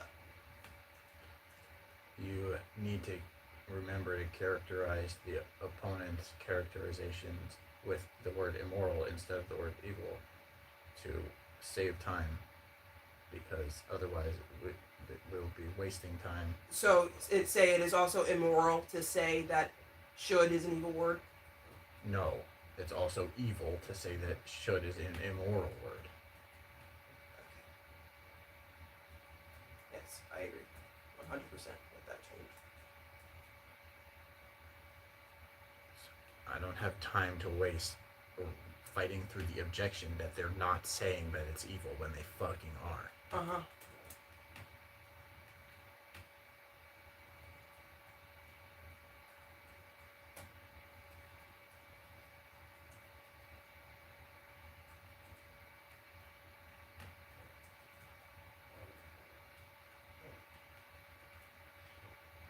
Okay.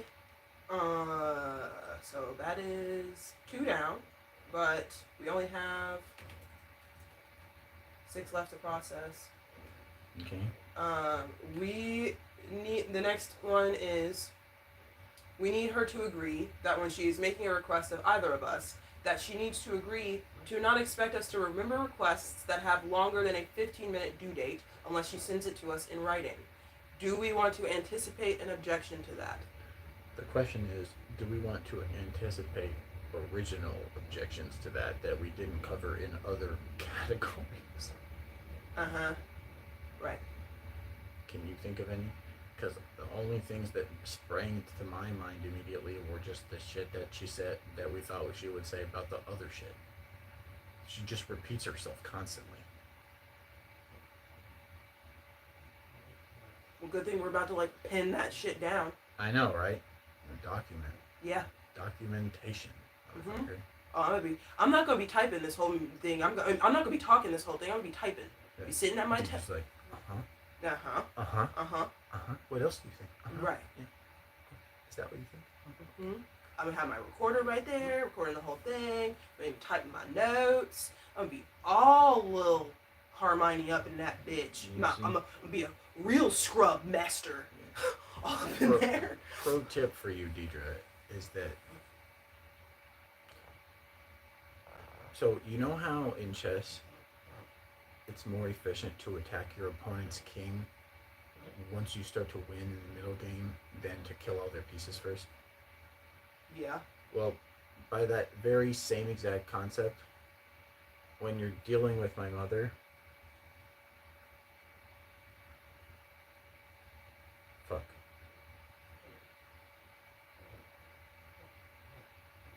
I think you're saying get in close and make a big hit instead of, like, trying to. You're saying don't swing at every pitch. What was the context? What was the last thing you said?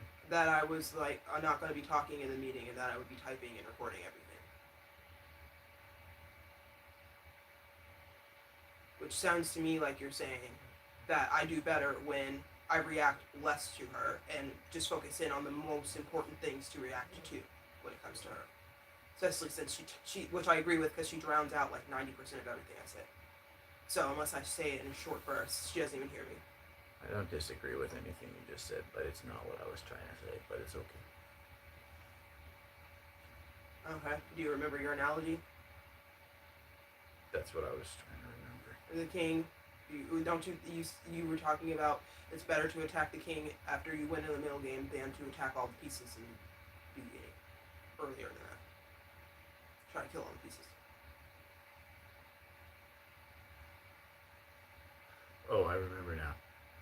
So, welcome back, Darren. Thank you. So, by that very same logic, the best way to deal with my mother is the way to build that middle game advantage is ironically the same way you go straight for the king. And so it's the same way, and the way is by focusing on defense? Yes, but in a very specific way. The defense has to take the form of an offense in the form of sugary candy. 100% peace and love. Yeah. Mm-hmm. Absolute respect. Like the mascots in Japan who tell you not to cross the sidewalk when the cars are coming, stuff like that. Like that. How they be, like, in high-pitched voices, giant teddy bears who are your cop patrol officers. Yeah. Yeah, like that. Yes. Right, yeah. Yeah, like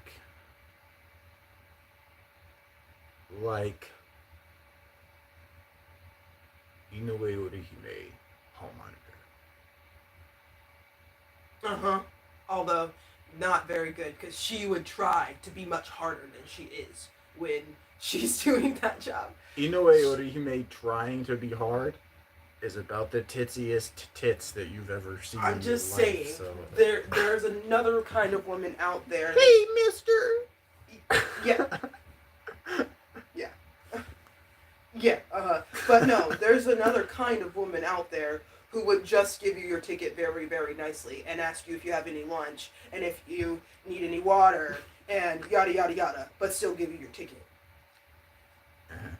That's not Inoue, but that is the kind of person you're talking about. Here's your ticket and your lunch. Now, this is where you're going. You know, just making sure you have, like I'm punishing you, but I also care about you very deeply. And I'm going to do all that I can to make sure that I can help you in this moment, despite the fact that I have to punish you too. How was I saying that? You were saying that that's how you're supposed to treat your mother. You're supposed to like hide the punishment as much. With your mother, you're supposed to be go even further and like hide, like kind of like with a baby where you like put the medicine in like No, a little. it's no. With my mother, my whole point is that with my mother, you can't even do what you're describing. You have to do the full Inoue, where No, where- Inoue. No, you can't. No, you can't use Inoue, Christopher. She would like chew Inoue up and spit her out alive. Okay.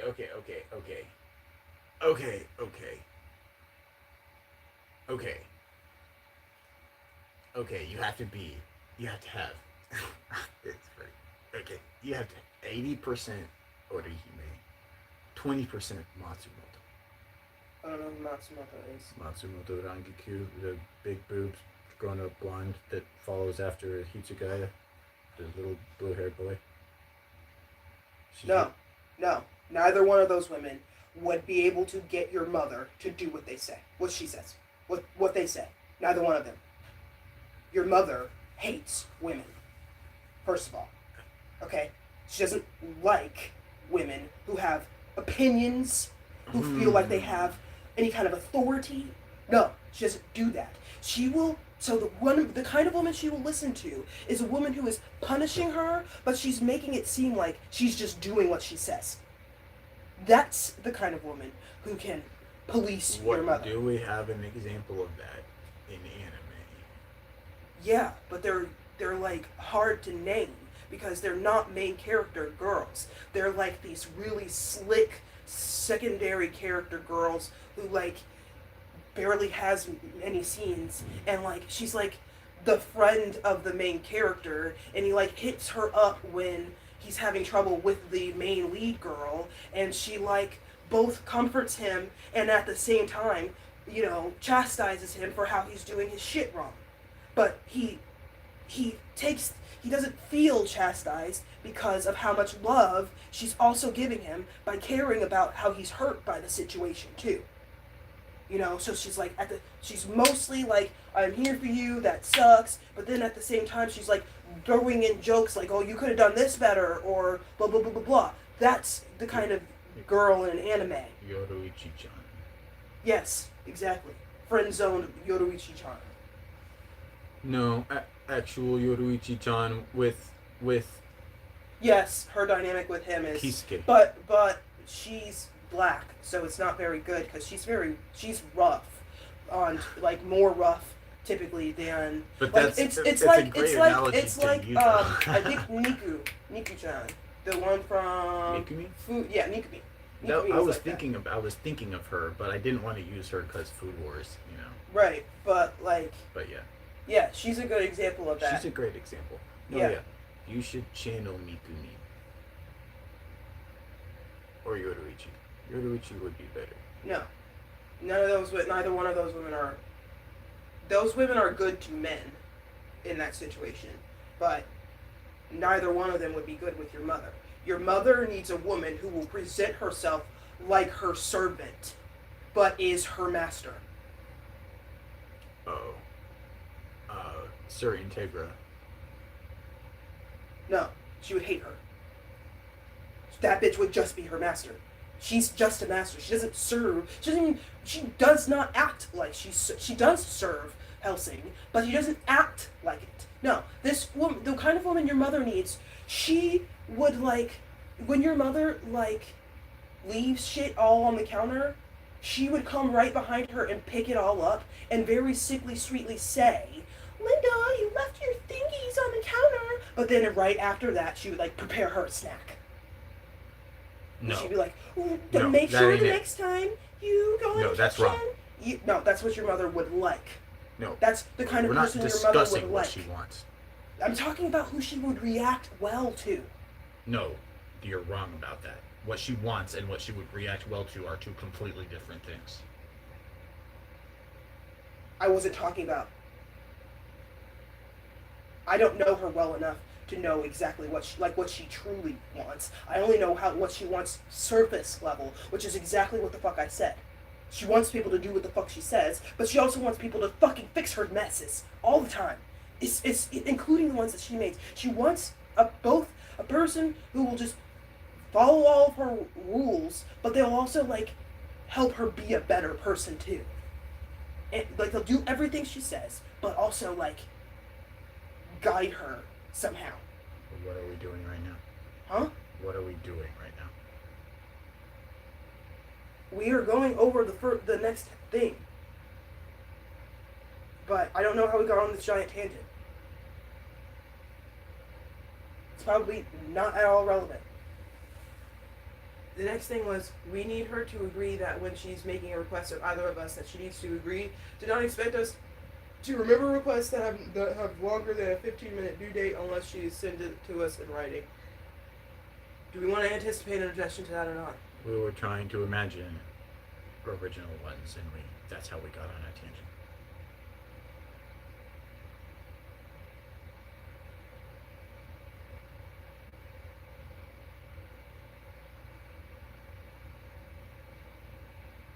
I can't think of. I don't want to try to think of logical. If it's too hard to think of it, then it's Right. not worth it. Because that's just the way that everyone does business, generally. Like, we're not asking for anything weird. No, you make a reasonable request. If some motherfucker has an objection, then you notate it at that time, and then you move forward after that. Right. Okay. Next is, she cannot expect for a request to be done at a certain time if a certain time was not specified in the request. That's just reasonable. Yeah, we're not going to anticipate an objection to that, although I'm sure there will be one. Uh-huh. Okay.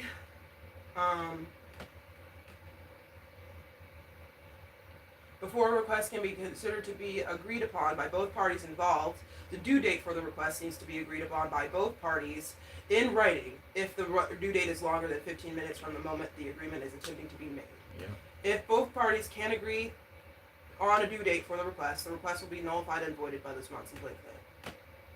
Can't. It sounded like you said can, but... Yeah. If the both parties can't agree, Mm-hmm. that's what I said. Yeah.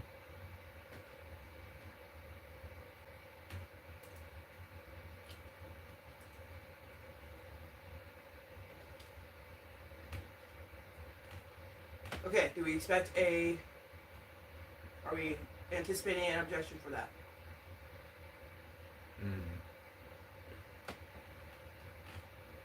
Uh,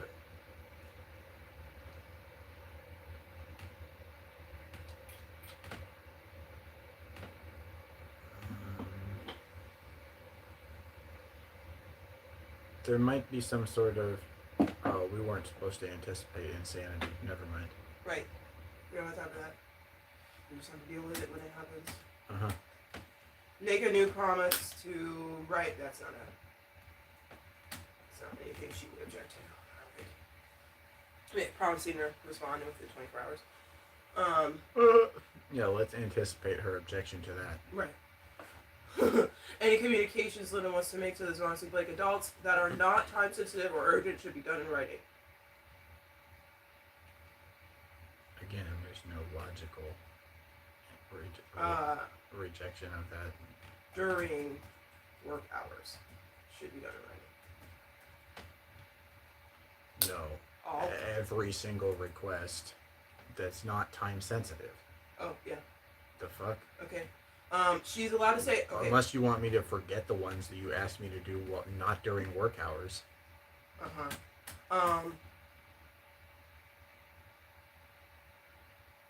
So the last one, and this one I'm sure we're going to anticipate a objection to. I mean, I don't know how logical it would be, but we'll see.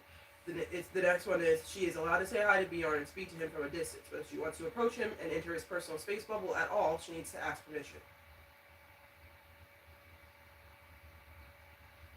No original, right? I can do what I want in my house, including rape your son. You only raping your son.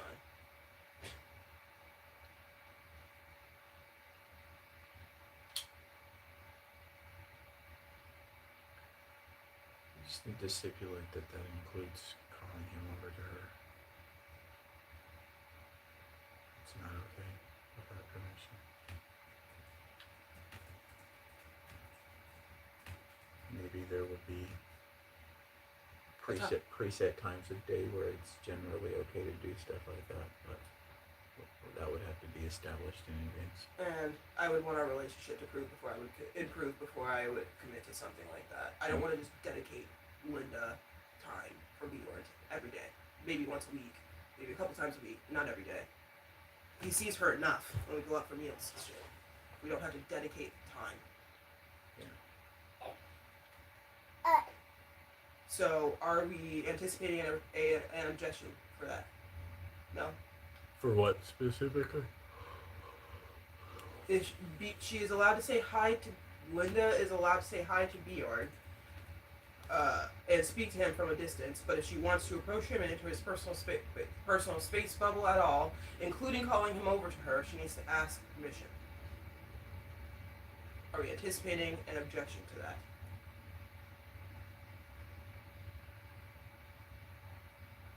That's not fair. You have no right. That's not sane, but that's what I'm expecting. Yes. Google it. Oh. Do I have a right to keep you... I don't think she will even mean it in a legal sense, just morally speaking. I have every right. Morally speaking. Uh-huh. So, one... just, you have no right. Mm-hmm. Okay, what's your anticipated planned response, Mr. Sir? LOL.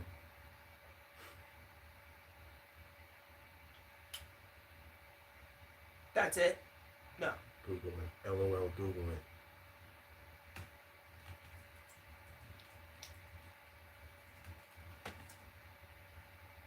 See if you can call CPS for it. I dare you. I dare you to call him. Excuse me, Barack Obama. If my daughter-in-law feeds her son a steak dinner with mashed potatoes and gravy, can I get her son taken away? Yeah, right. Don't say that, Obama. Why would you say that, Obama? Oh, no. Out.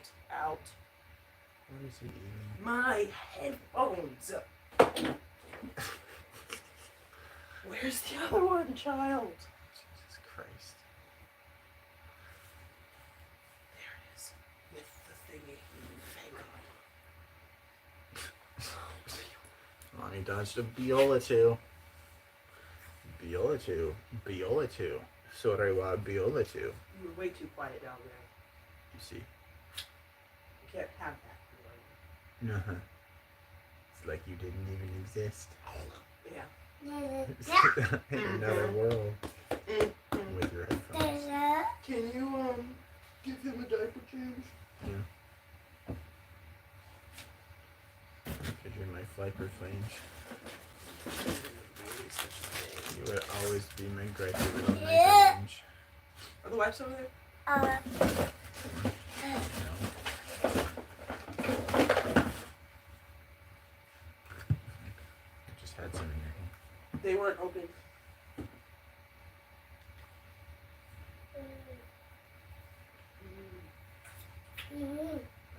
I know there are two upstairs. Did they get taken upstairs? I don't know.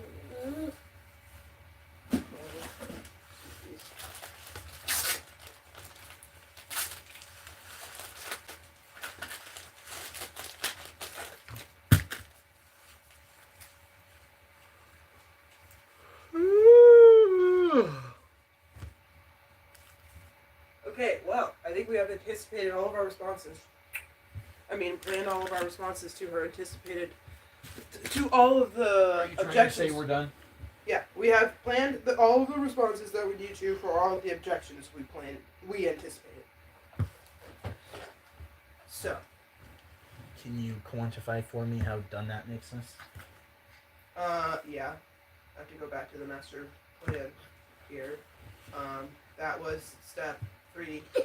Because you're my chintzy Magunsy with Next your is hintsy little to Quincy. create your document, that will hold, that you will look at for the meeting. So I'm gonna make a new Daddy loves you. Daddy loves you. And changes your diaper McWipey. Diaper McWipey. But you're my unsy little onesie. Yes, you are. I have to change your diaper McWiper. One must change subject of the diaper McWipey.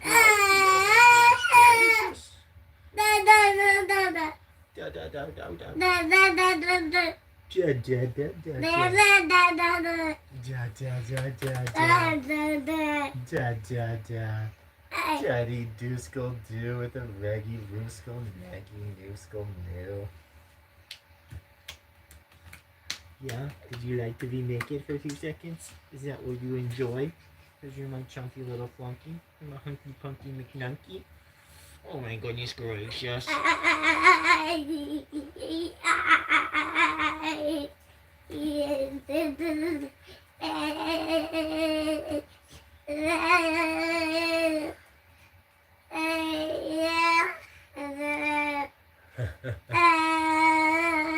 Very good baby.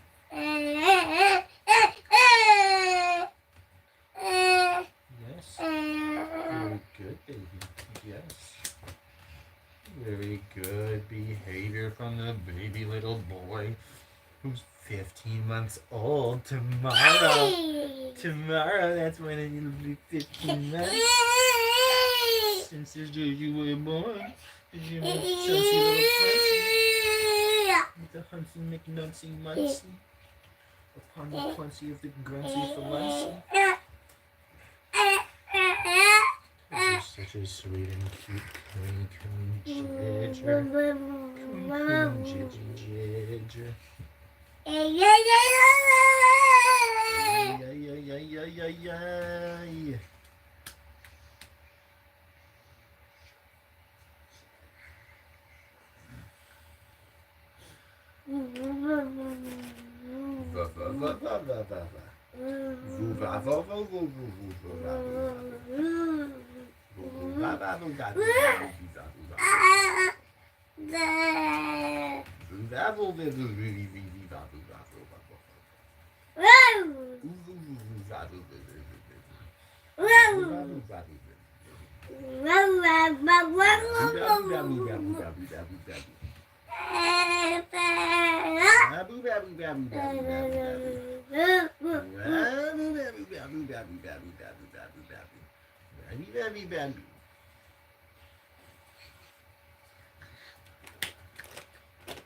Because you're my Chuncy McMuncy with a Hunsy Fluncy McDuncy from the Cluncy little Zuncy.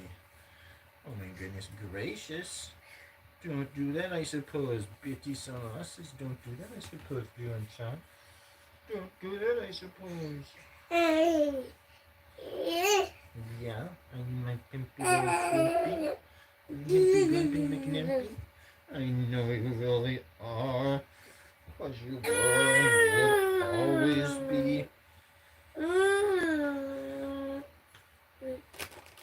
Yeah. Cause you're my friendly little Frankie. I run and Stimpy McNimpy.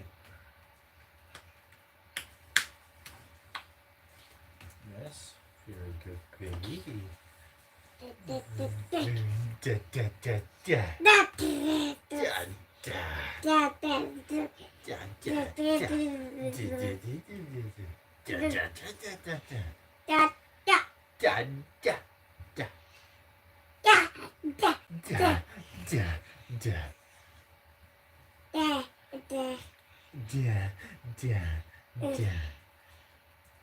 Yeah. Are you done grabbing your dick now? Thank you. Thank you, Beyond Shine. Da da da da da da da da da da da da da.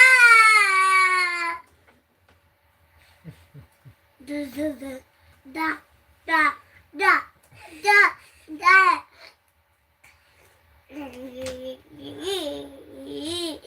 Da ba ba. Woo.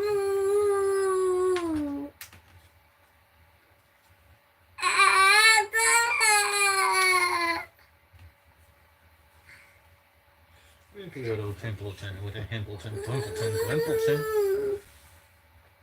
So, do you want to include any of the? I'm pretty sure you're going to want to include some of this information from the what, when, why, where, why, and also the how, because you only told me to list out the thingies under how on your thing. So, I need you to come look at this and tell me what you want on the document and how you want it.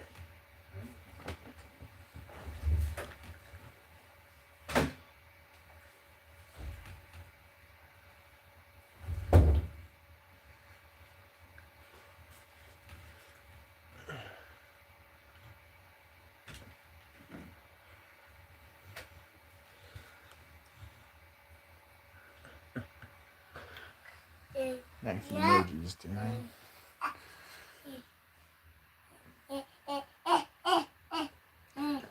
What are you up to? Alright. Let me see. Okay, so over here is the thing we were building earlier. And it has the what, the when, the where, why, and how. And over here is the document I'm building that you will go through for the sit down. Okay? So it's the sit down outline. Interruption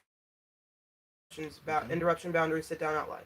Okay? So my question is, first of all, I know you want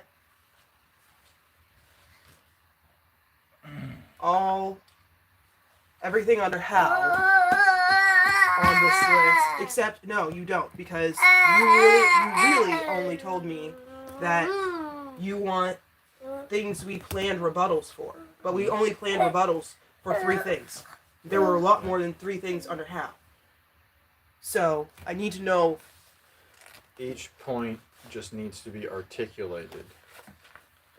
So basically, You're already not giving me specific enough each information. point that we're making needs a title, a description, aka what the fuck it is we are trying to say in that point in detail, and then if there is a highly anticipated rebuttal to that point, then list that also. You want to sit and think of titles for the talking points.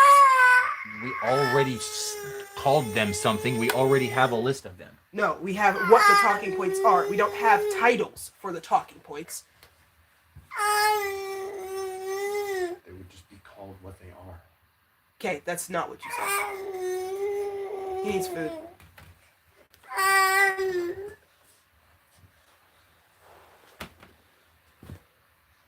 Okay, so I'm still not clear on what you want. You want it to say what the talking point is and what else.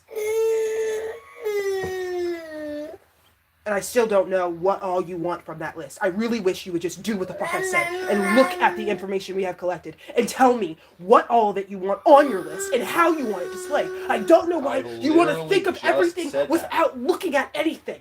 It's so frustrating. I just said what all I wanted on the list. No, you didn't. You did not say it in any kind of way where I could be like, okay, yeah, now I'm going to sit down and build that without having any questions from start to finish going on. I know exactly what lines you want where and what outline, and you want a 1 and then an indent and it's an A and then there's some bullet points. These are the details that I need to know. Do you want it in a table? Do you want it in a calendar? Do you want it in a fucking spreadsheet? I need to know how you want it to look. What you just told me did not give me that. Okay. The main title of the point will be in the number system 1 through whatever, however many there are. And it will just say the name You're of it. not starting at the beginning. That is the beginning. No, it's not. Is your numbered list on a table? Is it just numbers going down a plain page? You're not starting at the beginning. Oh, I thought I had implied it was just numbers on a page. No, you hadn't. Okay. Well, that's what you would get if you did what I said without knowing anything else. Which is why I still have questions, because that's not clear enough. I don't know why you don't like to make explicit... You act like you are one of the most clear communicators on the planet, but you're not. There's a difference between my ability to do it and how good my average instance of doing it is.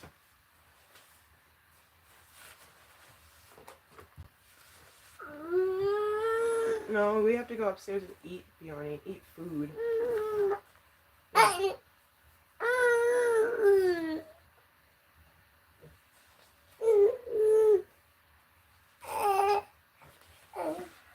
I don't want you to tell me instructions on what to build without being like, click that. No, I want that. No, do that. That's how you're going to tell me how to build this. Not, I'm staring at the wall and I'm telling you how to build it. No, we're not doing that. Okay, well, until that's like a well-oiled, established system between us, there's going to be a lot of need on my end for you to ask specific enough and enough amount of No, I've been questions. telling you to look at my stuff and tell me what you want. That's what I've been asking you for, and that's what you need to do. Doing that, I won't have to ask you questions. Barely at all. I keep telling you I want a list of numbers, and we need to get that done before we move on. I have a list with a fucking number, and I had questions. Because you didn't give me enough information.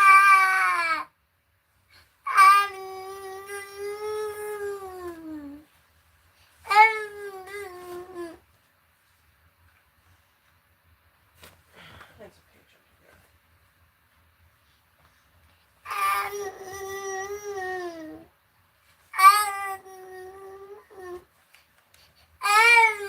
Come here. We'll take some food for a second before we go upstairs. Just for a second. Mm-hmm.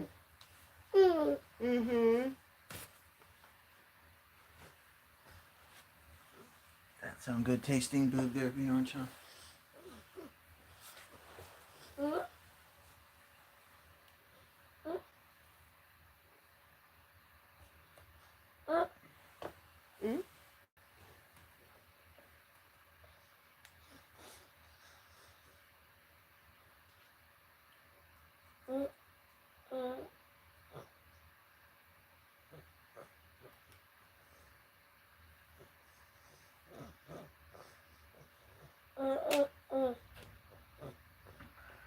What's next?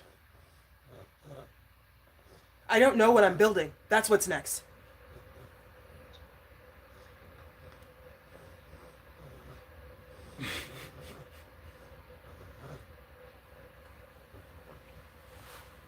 Okay, just go through it one step at a time.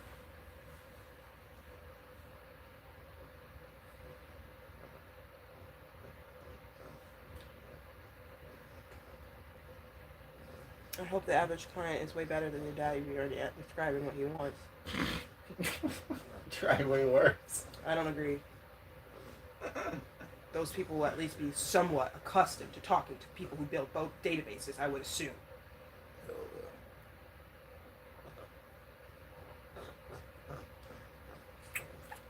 I think the people building their databases for them would be much more accustomed to talking to a customer than you are.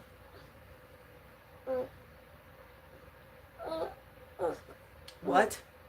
I think the people that actually do those sorts of jobs are much more accustomed, much more experienced with communicating with a person like me about how to do something like that for them. Oh, so you're saying it's my fault. I don't know how to communicate with you, which is why I don't know what to build? Is that what you're trying to say right now?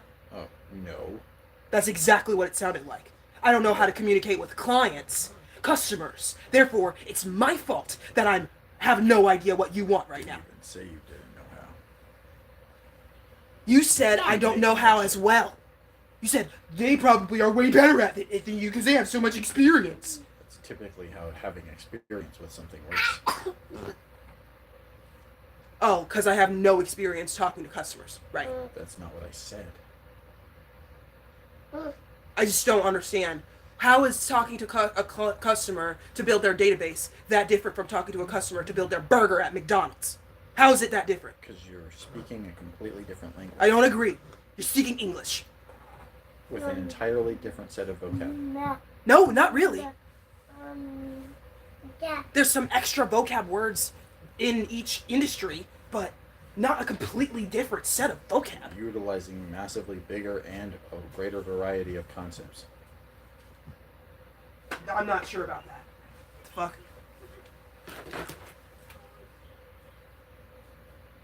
Building a database is not that complex, and running a McDonald's and taking a person's order is also not that incomplex. So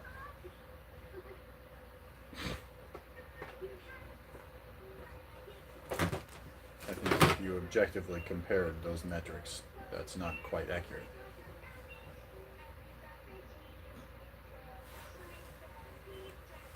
I don't agree. They both can be broken down into very simple terms and principles. And they would look very similar. Anyway, I need to take my son upstairs to eat. Okay.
She left every single dish she used to make the pot pie out all over the kitchen.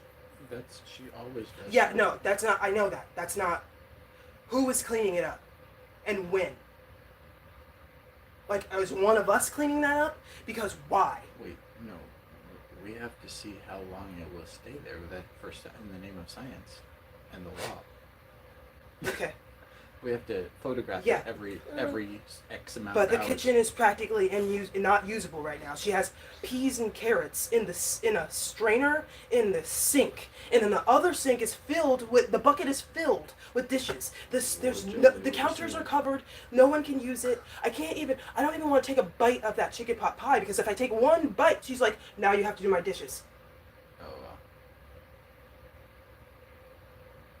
So that means I have to like prepare food for myself and Bjorn, but the kitchen's a mess. So how the hell am I supposed to do that? Just, we just need a tactical determination. I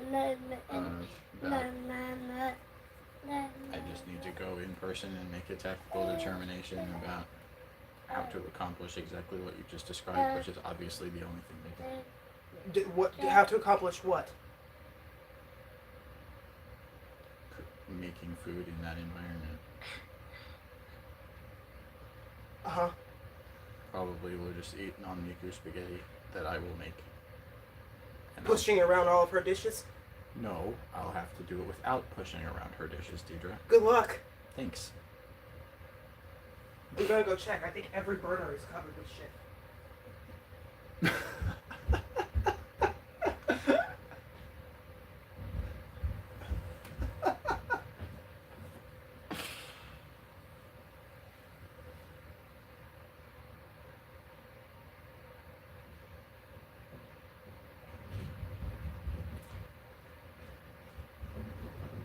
if you didn't move anything a centimeter, you would burn her teapot, and you'd be able to use the tiny back left iron. What do you mean burn her teapot? There's shit in it. Like there's like lemon and stuff, Oh, burn the contents of her teapot? and probably like leave a brown spot on her teapot. Is it the glass teapot? Yes. That one doesn't burn. I know, but it's still like you can burn stuff onto the glass. You can scratch it off, but like it still looks burnt when you're done, even though you can clean it off, Mm-hmm. like the coffee pot. Mm-hmm. Well, it's not the same as with metal. Oh, but the coffee pot is glass. Yes. Sorry, the question was? The small there's one small burner that's barely available, I'll make it work. unless you want to push the chicken pot pie over 3 inches. That way you have one big burner, Yeah, why not? because that fucks up the evidence. No, you just take a before and an after it, proving that you didn't alter it in any meaningful way. But yeah, I'm not eating one bite of that chicken pot pie because then she'll expect me to do her dishes. Sure, I don't feel the same restriction, but I don't disagree that that's a good thing for you to feel. What do you mean you don't feel the same restriction? She's gonna expect for you to do her dishes if you eat, but maybe not because you're her son or something. She thinks I'm the black slave. So if I do her That's what I'm saying. right. She thinks it's a crime for me not to eat. Yeah, and she doesn't expect for you to do that. She does not expect for you to do the dishes after she cooks. She expects for me to. But she does expect me to do the dish. If I don't. Yeah, and anytime she asks me to. Right. Yeah. But she just expects me to do them without being asked. Yeah, or when she doesn't expect you to do that because of you consistently not doing that. Yes. She just hates you for that Right. reason. Yes. Yeah. I never agreed to just do her dishes for her. Ever. Mm-hmm.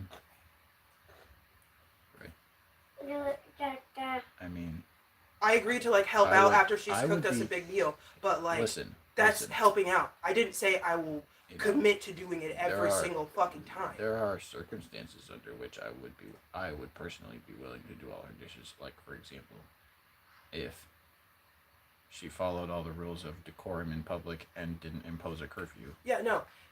If she didn't not make room for a no, I would almost always say yes.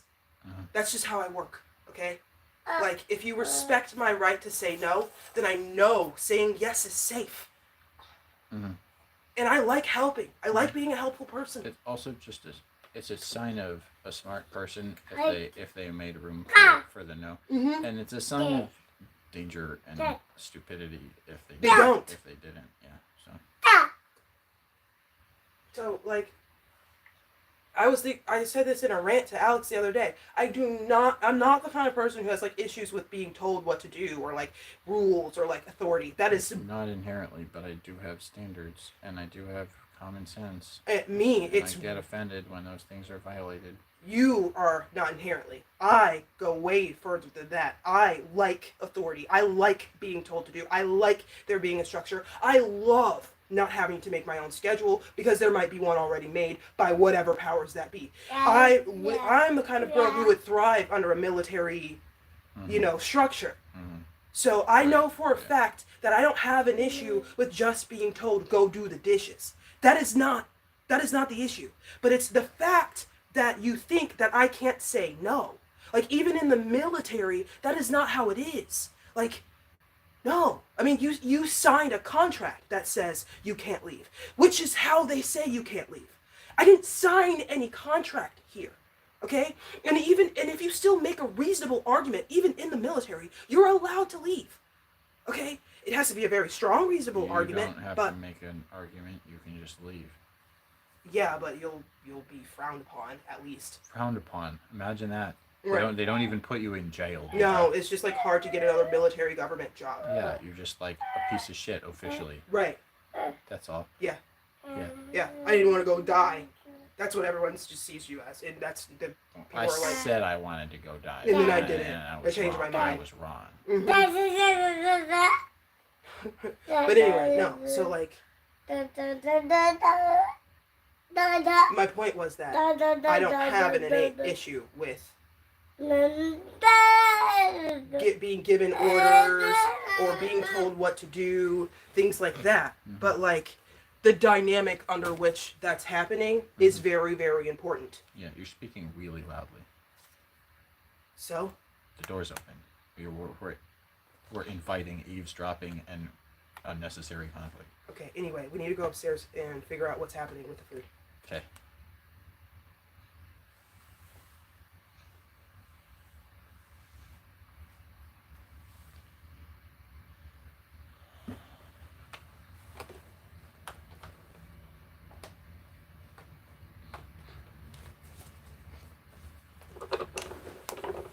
It's not my fault that I want her to know what the fuck I think. Whatever. There's a time and a place. Yeah, no shit. Which is why I lowered my voice slightly. And I just mostly just not talking about that anymore. We need to go upstairs. He has my styles. Bjorn, can I have it? Oh, thank you. Thank you. Hey.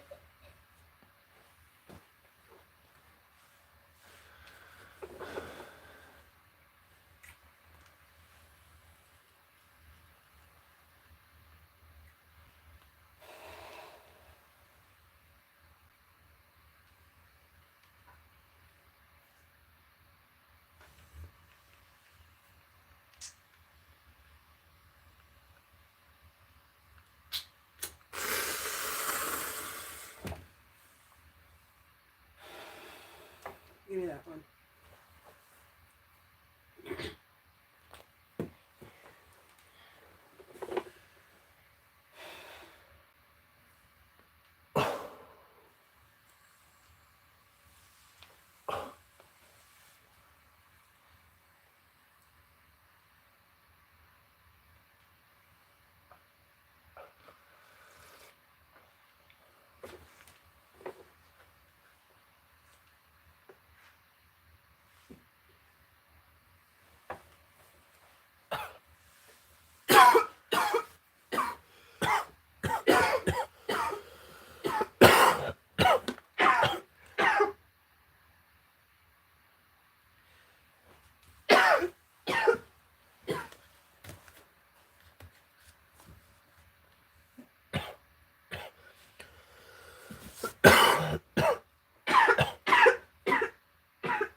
What? What do you see? You ready? Yeah, but one last thing, which is that my mom had texted me an hour or two or something ago to ask why she's getting the cold shoulder. What? Why what? Why she's getting the cold shoulder. Why she... So, you mean like why we were downstairs today? Because we spoke to her every time she spoke to us. Yeah, but not warmly. Huh? But not warmly we didn't, and we kept Yes, our not. The last thing I said was see you later. That was like a glimmer of warmth at the end of an ice age.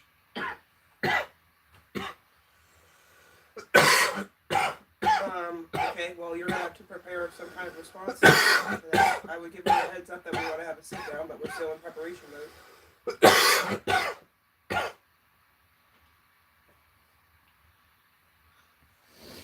But we're not, like, purposefully giving her the cold shoulder, but we will talk to her about why we've been downstairs in the sit down.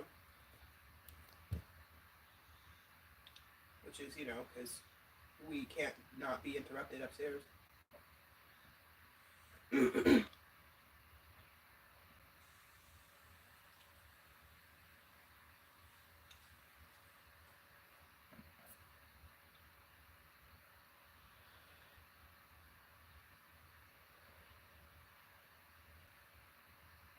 What if she reacts like an angel? Like, oh, that's no problem. Like, no argument. That'd be hilarious. Yeah. But super unlikely, you know. 5%. 5% chance, you said? I thought you were talking about your phone battery. 5% chance. That's not zero, Dion. Only something. Right. Just let us do our work in peace, please. That's all I want. Leave me alone. Please? Let me do my work. That's all I've wanted from everyone for fucking 48 hours now. Am I getting it? Sure am not. Right. You're responding to that before we go upstairs? Real quick.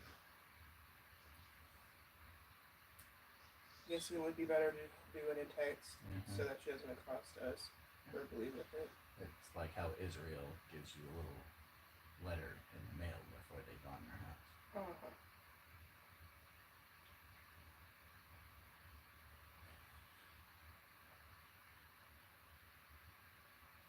It's not really in the mail, but it's kind of like mail. Anyway. A drone flies it to you. Oh, well.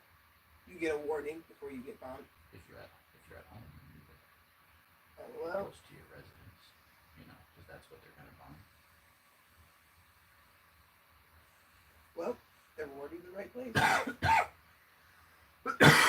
Whoever is here, leave. Please leave. We don't want you to die. Yeah. But we're gonna bomb your house. Just wanted you to know that. Call anyone who might be coming home soon. Yeah. Tell them not to. Mm-hmm. Yes. Tell them, don't come back. Yes. There's nothing here to come back to. Yes. Please leave. Yes. Move on.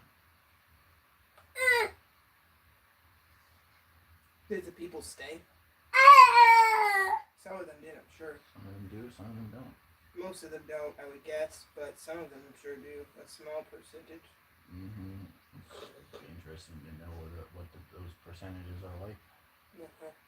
But, you know, if your house truly gets bombed into rubble, there is no way to stay there, so. Yeah. But people could pull like the Fahrenheit 451 lady and be like, I'm very tired with my books. Mm-hmm. Some of them do. I'm gonna leave you alone now so you can do that text message. Good.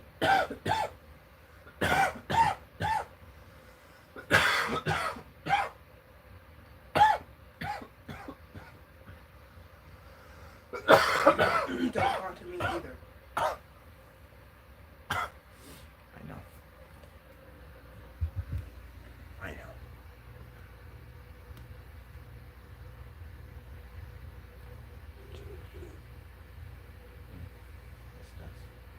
Yeah, child. Stop trying to molest your mother on camera.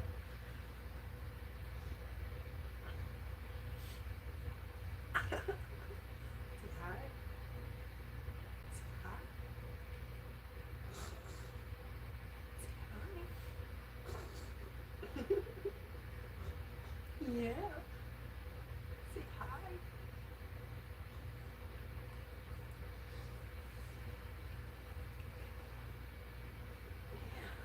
I hate this hairdo.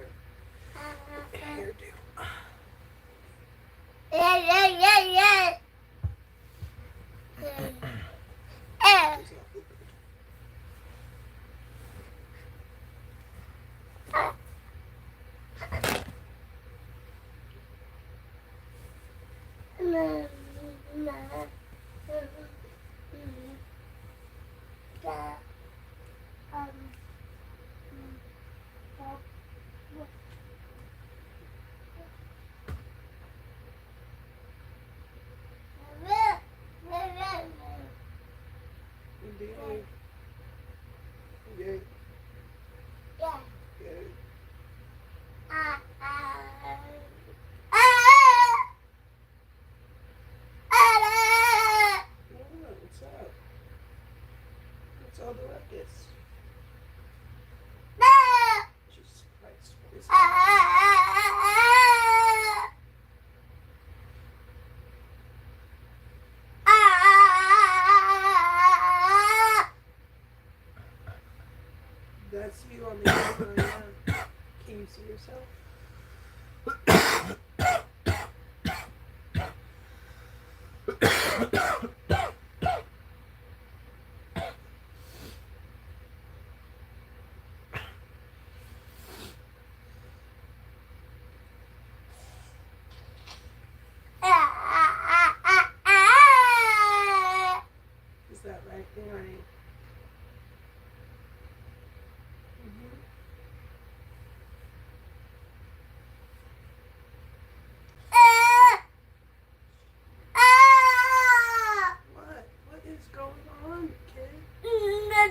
Camera.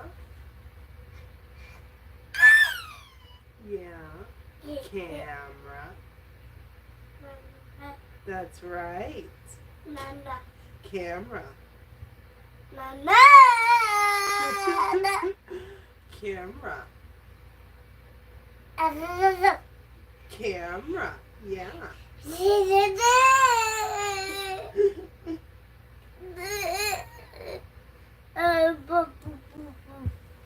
Mhm. Ooh. Ooh.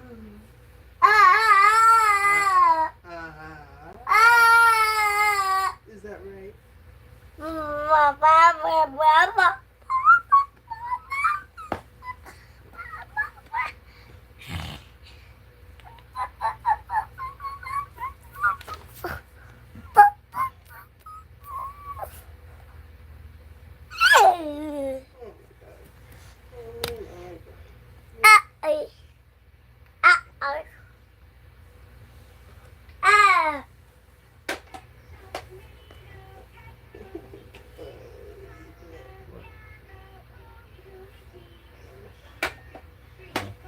I'm just struggling to get this fucking hair tie out of my hair because I put it around like many times and then I grabbed it not from the top of toppest layer of the rubber band first, which completely fucked me when trying to take it out. And I can't see behind my head, and so I'm trying to feel with my fingers like the logic of where my hair is flowing into this knot, and it is just Situation. yeah.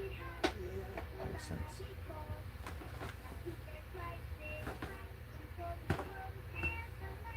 want to know what I'm going to say? Sure. Yes, I do. We're not trying to do that to you, but we needed to distance ourselves from you to protect our productivity and to formulate our preparatory documents for the sit down we need to schedule with you.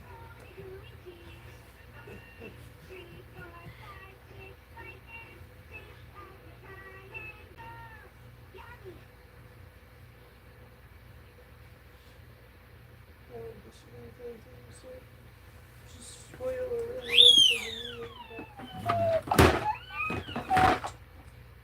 If the conversation happens verbally, that's fine.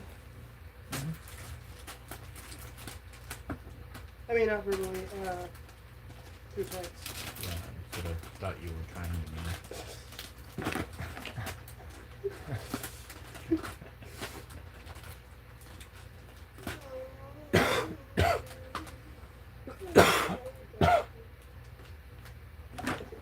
Start small, idiot.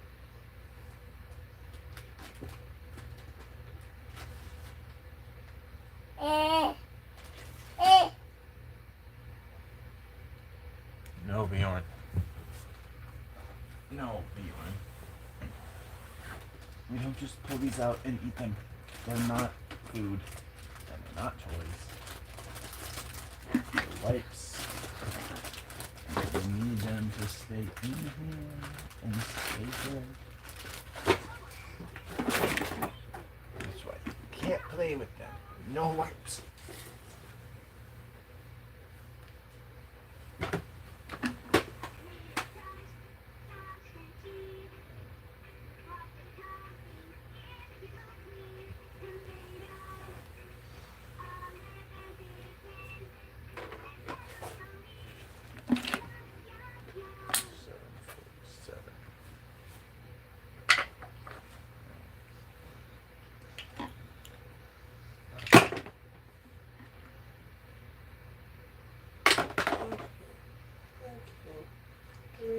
Some situation here. Somehow, my fucking rebuttals are bad. I'm pulling out of this one. I mean, trying to take my hair out. My hair tie out of my ponytail. I somehow put some of my ends into my ponytail. Like, some of my back here was in the ponytail somehow. It wasn't like that all day, but like when we were trying to take out the hair tie, somehow that happened. I've never done anything like that in my life before, but I do think it's good. Because of what? I just hit the vape. Shame. Yeah, I had just hit the vape right before I did it. Shameful. So. Absolutely I shameful. know, but I got it now. It's just fucking nice. Jesus Christ. Tune in next week while Jimmy destroys her hair even more.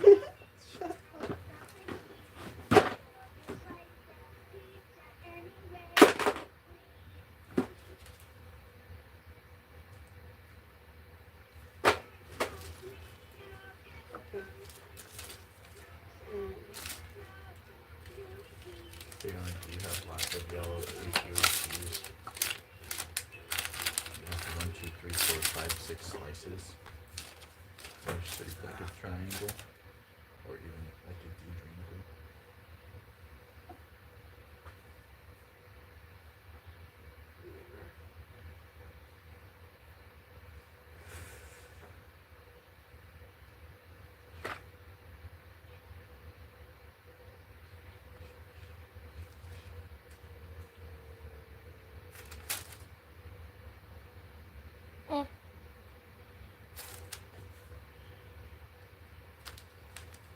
I knew that I had the diagnosis for a long time. I knew the thing was flipped like that for like from like the beginning, but like I was a retard and I kept trying to like pull it out in chunks, and that was not working. So I did that, sat and did that for like 5-10 minutes, I don't know, and then I finally just started pulling it out in small chunks. But I didn't sit and just do that straight for like 5-10 minutes.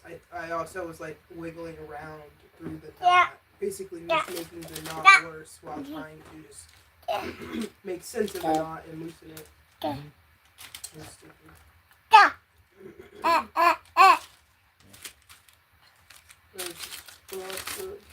Because I couldn't really.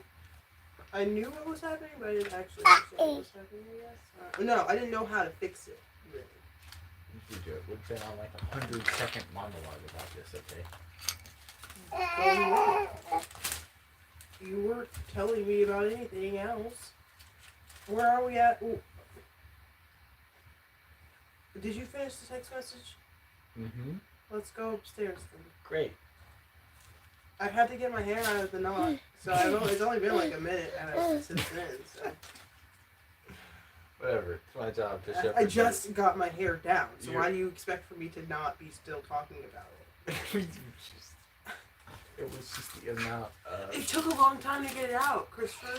No, I'm just talking about after. It was like a minute or two ago. I got like maybe 3 at this point that I've had my hair free. Whatever. Anyway.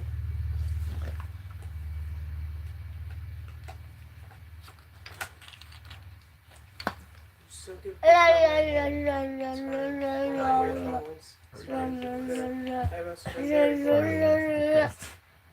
Every time, every time we fuck something up on our body and then have to unfuck it up, that means, we deserve to ramble for 3 to 5 minutes afterward, right?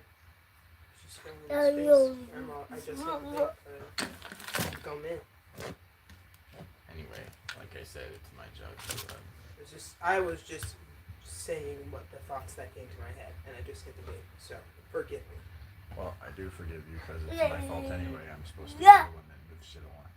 Bjorn, you ready to go upstairs?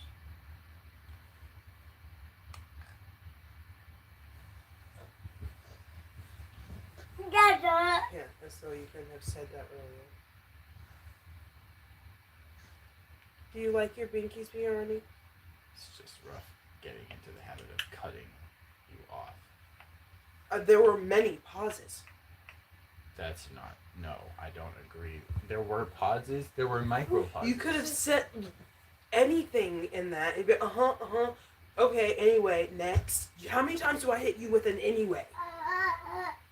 per day. It's not the point. Come on if, now. If you're spouting off a bunch of shit and you're not pausing for longer than a half a second at a time. I was pausing for longer than that, Christopher. And I don't Your know. son's I guess I just moved through conversations faster than you. The amount that I paused Your was son. the amount that I paused was plenty of time for me to be able to jump in if I had anything to say on my mind.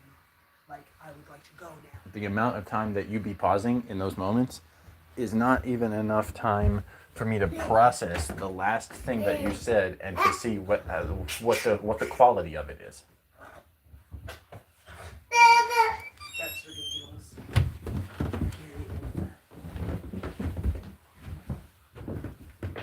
Wait.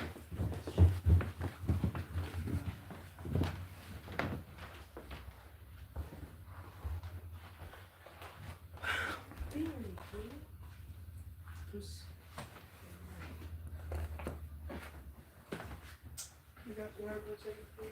Yeah.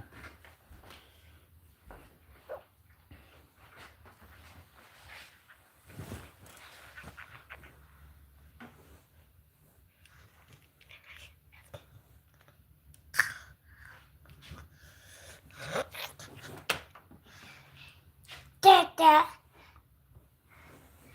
Dada, dada.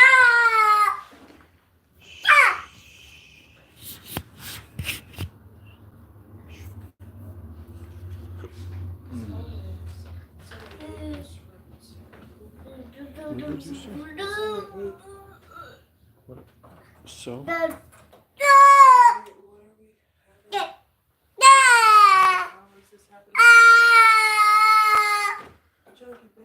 One of us has to take care of Bjorn, and the other one has to make non-maker spaghetti without moving dishes.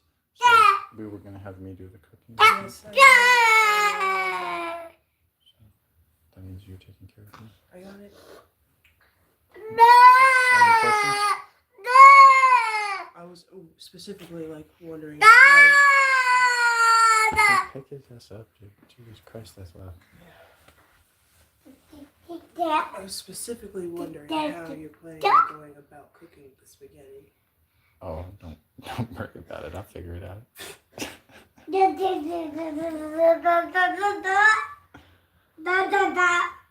What are you looking for?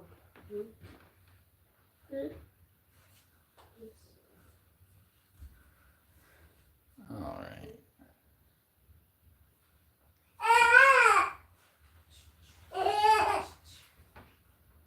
I'll just keep you on everything since that's a lot faster than whatever you might have to go through. Okay.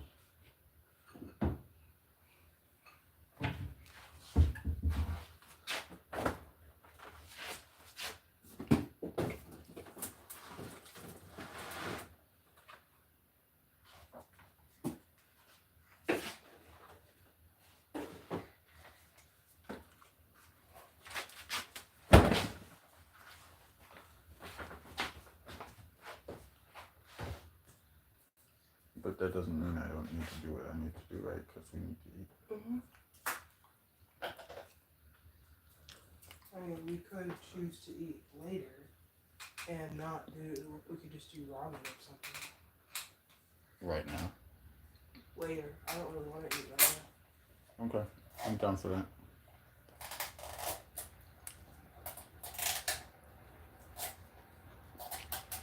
You really don't need to put meal prepping on the list, kitchen. Well, we just need to put meal prepping on the list. Yeah, we got to do it no matter what. If it means cleaning a couple of dishes or moving them, it is what it is.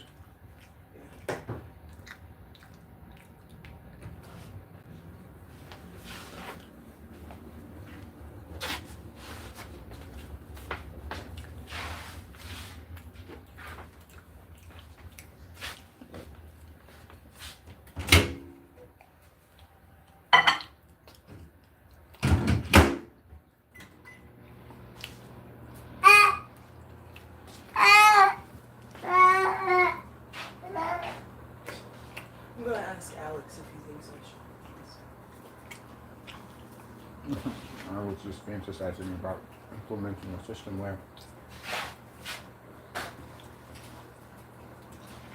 it's like the police. So you photograph each individual piece, gets its own photo with a description of what it was and where it was left and when it was left there and by whom it was probably left there. Or if it's known for a certainty, then that would be also indicated separately. I don't have time for all that. I just took photos. If only we had a robot slave.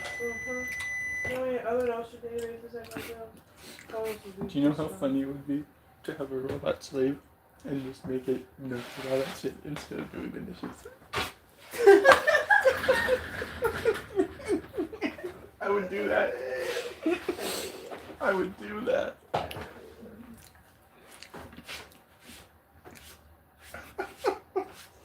It's the funniest thing ever.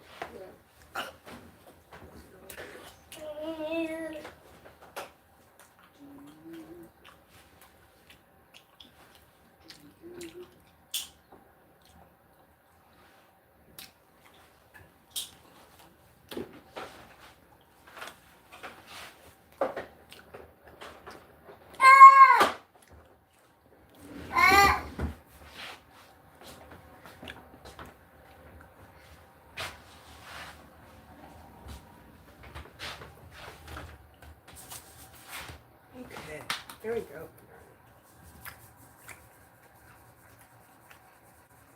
It's an hour and a half past nap time wake up, but oh no, actually it's closer to an hour. He was supposed to wake up at 6:30, but and he did technically, but then he fell back asleep for like 20 minutes.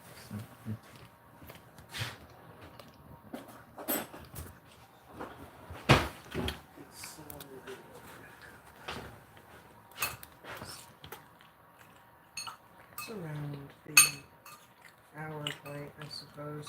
Between wake up and food.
What? Go.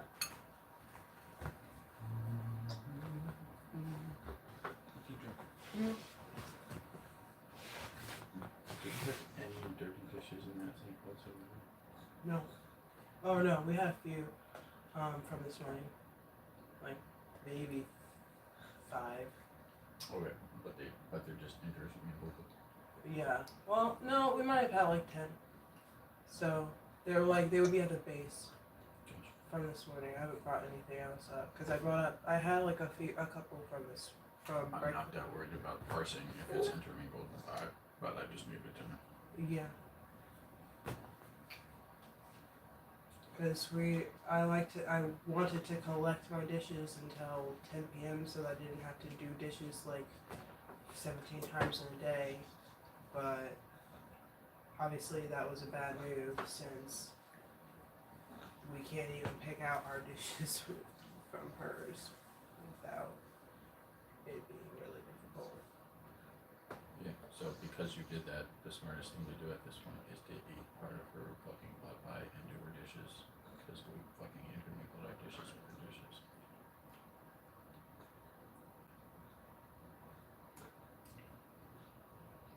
Yeah, because I don't really want to waste the time. Plus, well, no, yeah, I just don't want to waste the time to try to.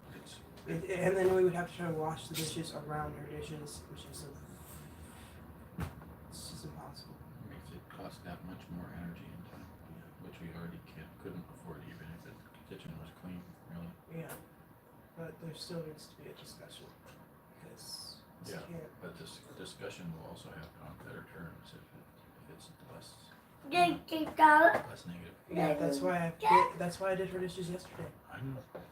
But like, I didn't want to. I'm not trying to encourage it without it without that conversation. But we genuinely, yes, I agree with that. You know, when you do things like mingle all your dishes with the dishes, Well, there's only one way to Jesus Christ, properly account for that. It's only been like what 2 days since we've even tried to be. I usually just do my dishes right away. I just started trying to collect them to save my time because I'm trying new things for productivity. You know what I mean? So like, Well, I don't disagree with you trying new things. I just got tired of being at the sink for so many minutes in the day. That's how I personally handle it, is the way you just switched to. But what I'm telling you is that when you do it that way, this is the result. You just end up having to do everyone's Yeah. dishes. I'm frustrated with that. Because I should be able to collect my dishes without being forced to do everyone else's You dishes. build a system for segregation of dishes, collection.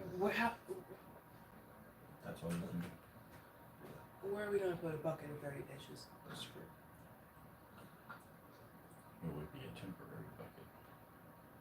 It would be a bucket that's supposed to be able to hold dishes from the time I wake up at 6 a.m. and I put a coffee cup in there till 10 p.m. when I do them all at the end of the day, potentially. Ideally, somewhat, because I would also do dishes like around 7 too. It depends on how big. The way I was gonna do it was it depends on how full the tub gets by the end of the day. I'm not gonna leave the tub full and sit down for 20 minutes. But if the tub's not full, then I will sit down for 20 minutes. So it just depends on how the day flows. A cooler will do a serviceable job for this, and it can be kept in the kitchen on the floor. Oh, cooler for dirty dishes. Yeah. Empty cooler. Don't die. That's not an immediate solution. It's the correct solution. Okay, but we can't implement that immediately.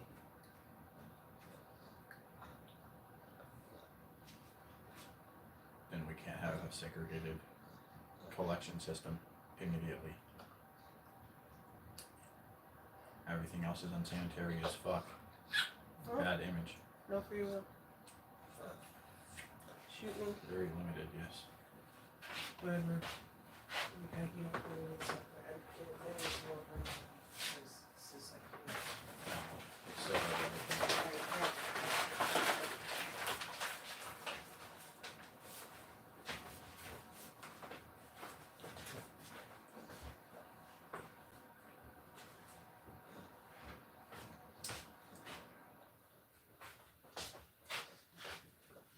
It's ridiculous.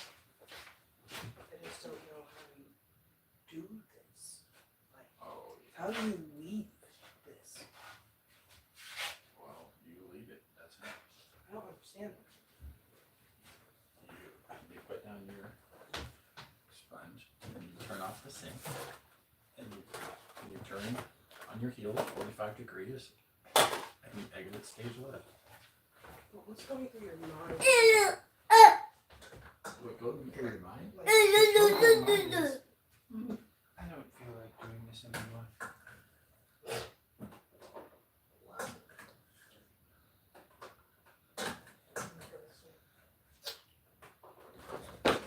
Mom, Nan.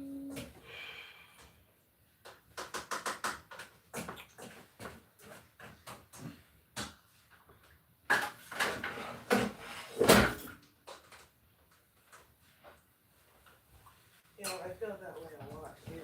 But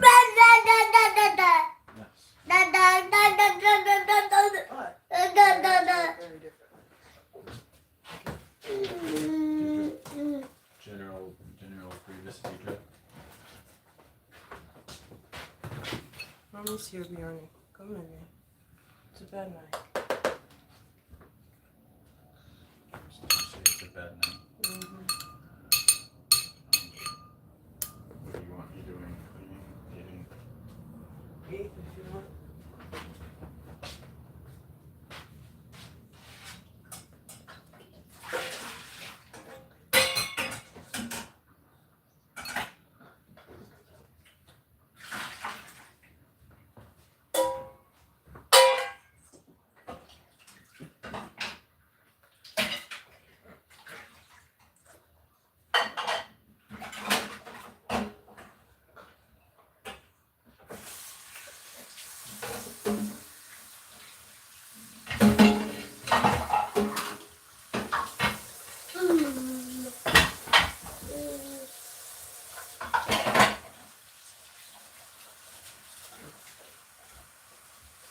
Pretty much just me.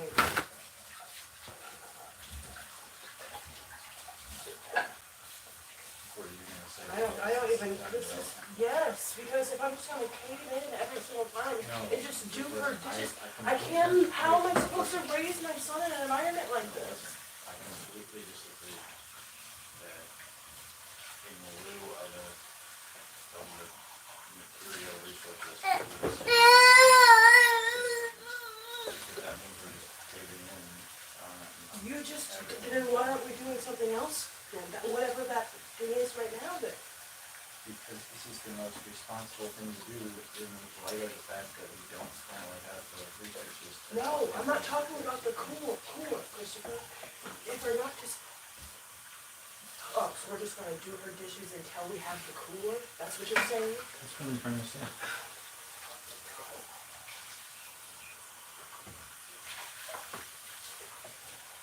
Like any hero in an anime would. What? Like any hero in any anime would. I guess you're right about that, but it's still very freaking annoying. I'm sure you're right about that.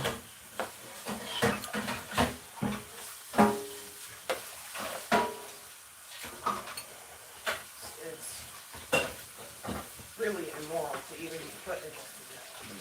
Just like every scene in One Piece.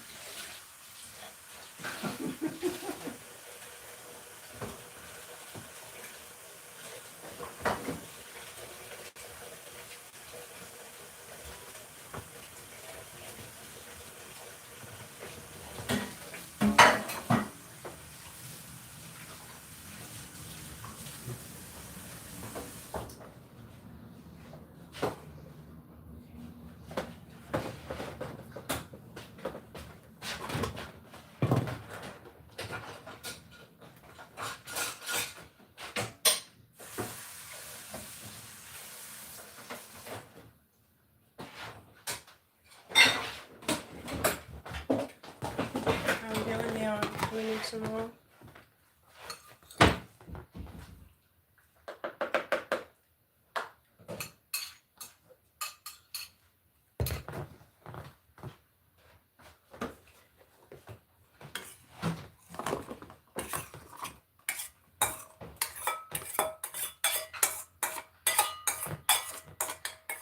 It's actually really nice that he has those pre-prepared things, because then he doesn't get to waste a bunch of real food. Yeah. It's a silver lining, let's say.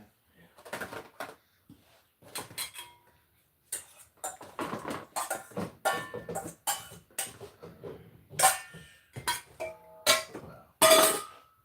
And of course, the lid is not the lid. That was the lid of the lid.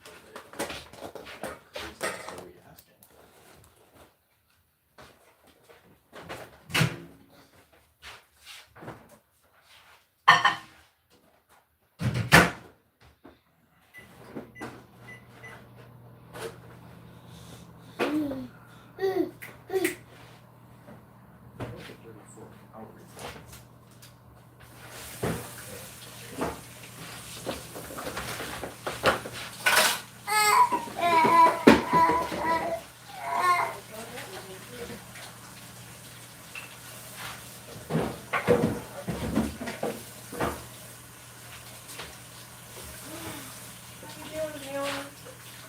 Okay.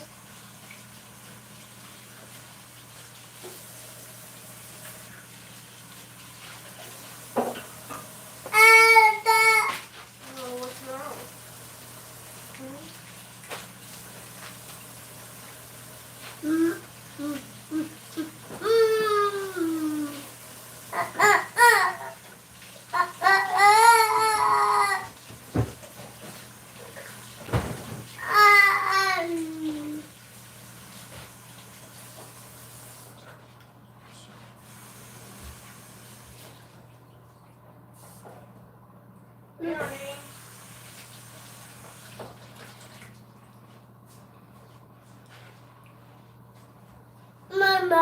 Mama.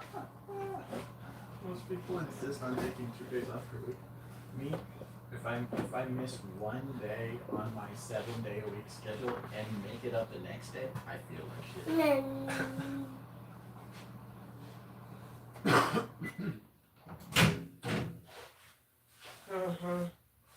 Well, most people don't have a 7-day schedule. But Elon would understand.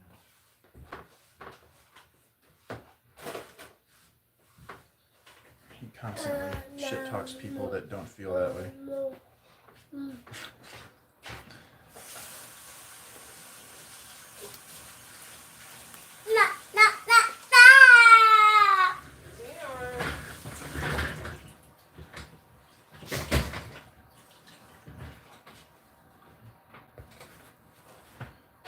Kind of goes out of his way to purge people that are not sufficiently hardworking.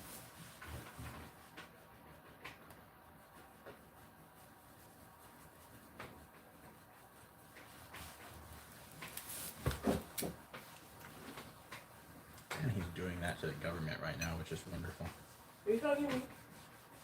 Oh yeah, I was. Okay, just making sure, first of all. Not a bad question.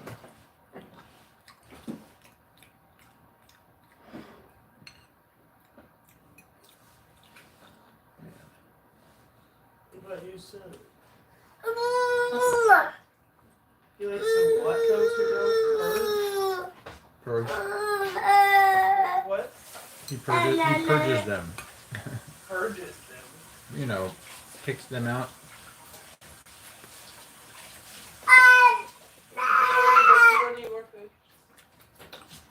He has food.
What's wrong, Bjorn?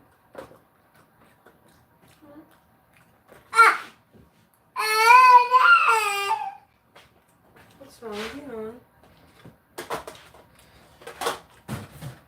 No. No. Nothing. Nothing's wrong.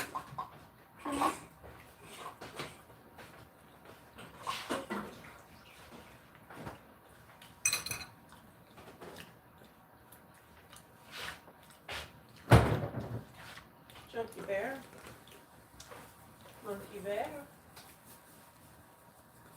Oh, do you want some of Daddy's food?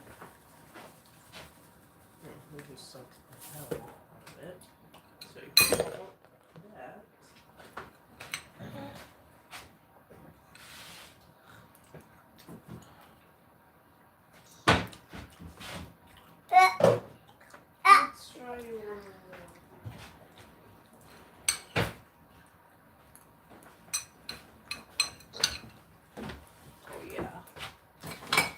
I know when my period's going away and then I can go back to starting.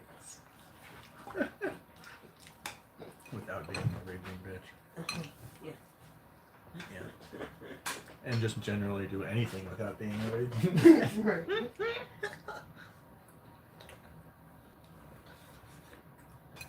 He's like, ooh, time to have sex again? There we go.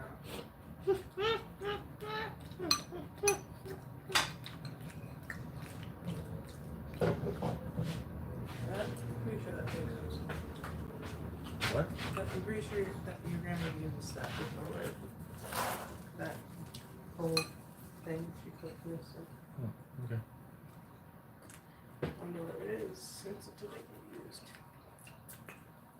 Who knows?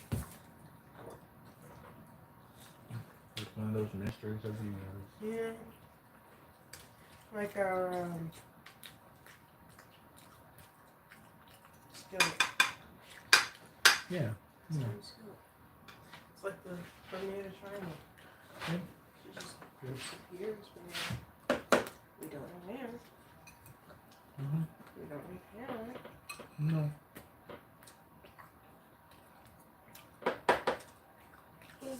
Well, we'll be able to tell you. Surely would not. What's the matter? You don't want no chicken pot pie? Look. Indeed, it would be quite impossible to speculate.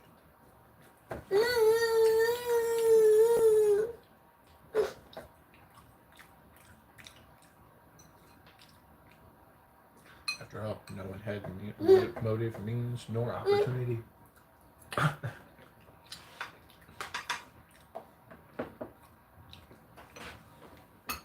idea. What? Yeah. Oh, let me put a big spoon on the stew. Cute boy.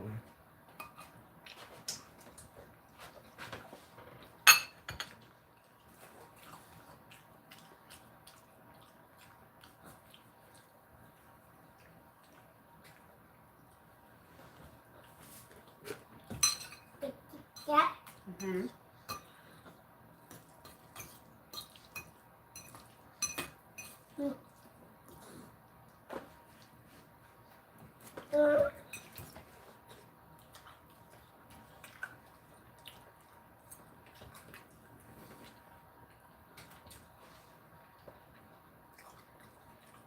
It's a big piece.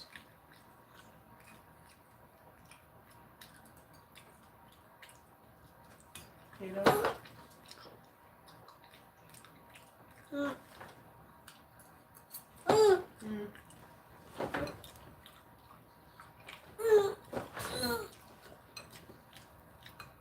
The orange on, it's a sin how much Daddy didn't bake yet in his life. It's a sin.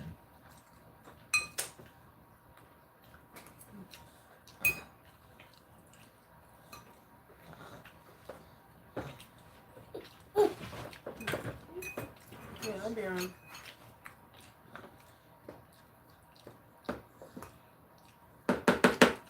Huh. Hang on. No, you don't get to have the big spoon tonight.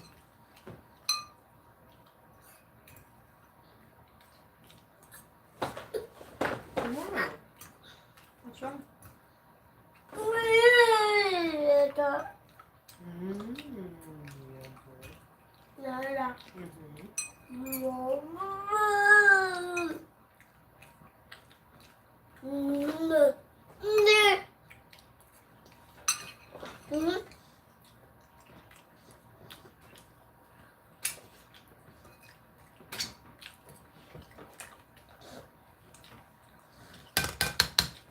Mommy will get us some more here.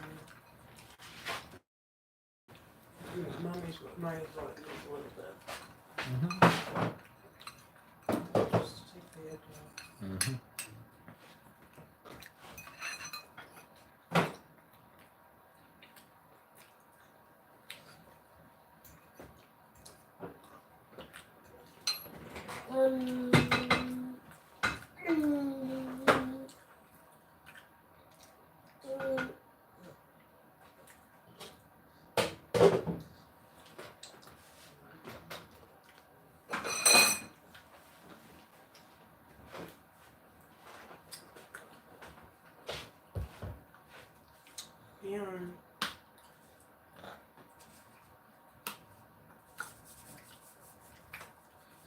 Are you ready for some more eats?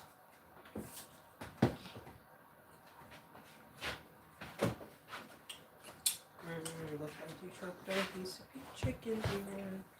Told you those pieces were big.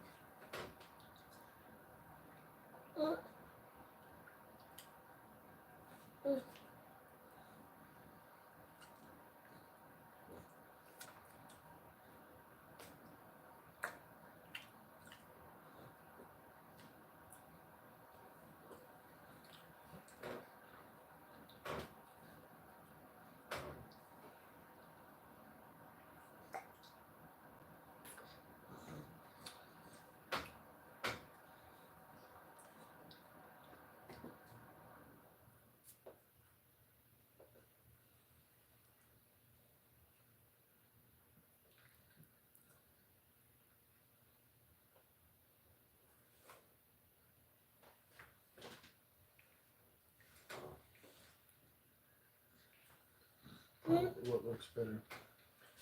This Spears Working thumbnail or this Bad Faith thumbnail?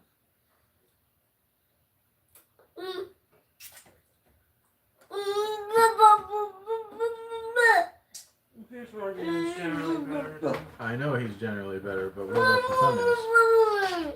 What about just the thumbnails or including the titles? Including the titles.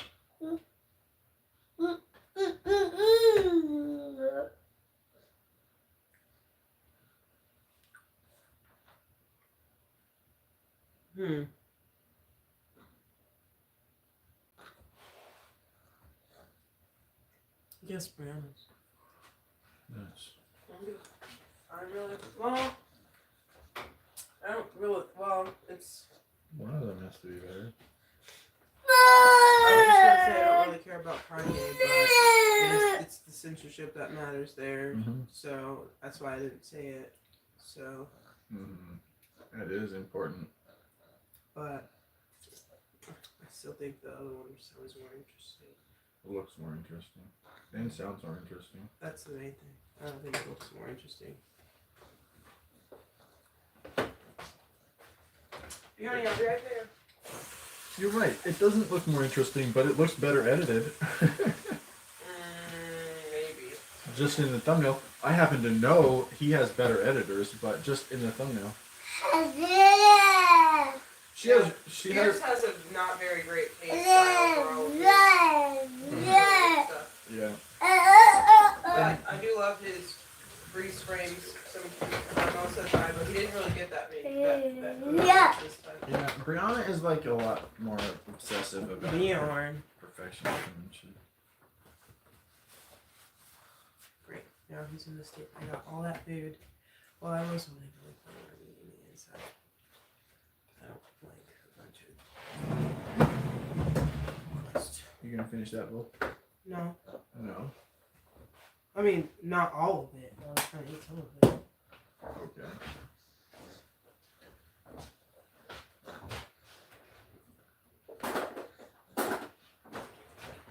Well, if you can, you should finish it. I don't want this much. I don't really like the. Did you put salt?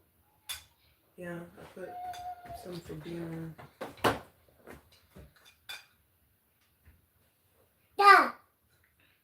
Do you need it warmer? It's Fine. Right. This is probably why I didn't want to eat, because I have to get up and clean. I hate doing that. I only like doing it the other way around. Yeah, I understand. I understand. Completely. I would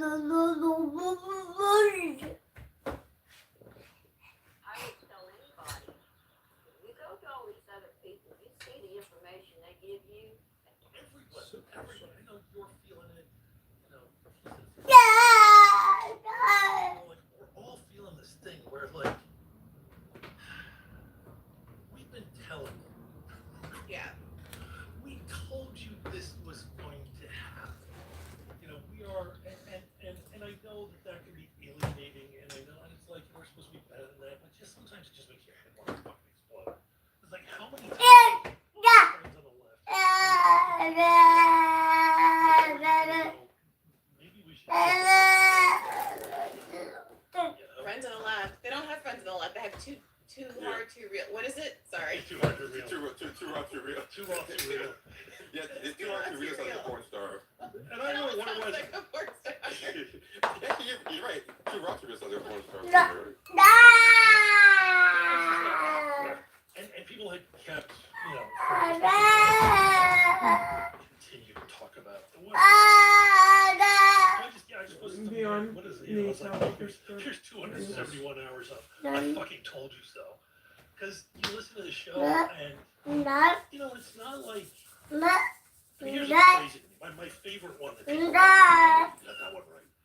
When Jeffrey Epstein got arrested, Dave and I talked about it. By the time this episode dropped. How did you see that coming? This is so important. How did you see that coming? Because, and T, I was texting you a little bit about this a couple days ago because I was listening to your latest episode of Play Shark. And who was talking about, various research scholars who have done deep dives into right-wing, however you want to frame it, communities, and try to, in good faith, provide the sort of narrative story that is driving their politics. And whereas liberals have their own sort of version of what's going on with the right, oftentimes it is more about, and interrupt me and correct me if I'm mischaracterizing this, but more about shoring up our own view or liberals' own view of what's driving conservatives to quote unquote vote against their interests, instead of like kind of telling it in a way that sincerely engages with it and understands why it's appealing. Yeah, and kind of captures how they see themselves. Right. And I was struck by that episode in part because it reminded me of liberals on the left with respect to our own sort of internal narrative and ideological coherence that we tell our own stories, and how it was foregrounded for me when I watched Hassan Piker on Pod Save America a month or so ago, whenever that was, and how every word that came out of Hassan Piker's mouth was tied into our understanding of the world. Money negatively influencing politics. Elected politicians not being willing to run on demonstrably popular issues. Like all of it tying into this like cohesive narrative. Every fact that drops down first, wanting to spend domestically overseas. All of it in response was just kind of lobbing random reactionary bombs. But what about these culture issues? And what about this? And what about that? Nothing, if you go back and listen to that episode, none of the things that John Lovitz brought up like relate to each other and tie together to a story. It's more like Republicans are wrong, inflation isn't our fault. And Republicans are wrong, immigrants aren't really bad, which I agree with. But they don't have a narrative story. Yeah, they can't tie them all together. Yeah, and also I think it's just like not true. Like it's just gaslighting. Like I first saw it kind of when I watched the first Hillary Trump debate, and people kept saying Hillary won, but most of those people were people who were pro Hillary who couldn't see it from the view of somebody who wasn't a metropolitan progressive. They couldn't see it from outside themselves. So when I was watching, I was like, okay, Trump has a story here. Like Trump has a story that Hillary, her husband, Obama, they just signed a bunch of NAFTA stuff and signed a bunch of jobs overseas, and they basically gutted American manufacturing. People don't have jobs anymore. These things are going to overseas sweatshops, and the fat cats are reaping the profits from the lowered margins, while the hardworking Americans, can't eat and make America great and all this stuff. And yeah, he's blustering around like a buffoon, but there's a coherent story that he's telling. And then it's like, oh, Donald. Like, he's just gonna do that over and over again. She goes, you can go and this time, people don't want to hear, you can go to story here. And I kept thinking, like, I don't really want that to somebody who actually sees the world the way he described it, as in like you know, I used to have a lot of work. I don't have work.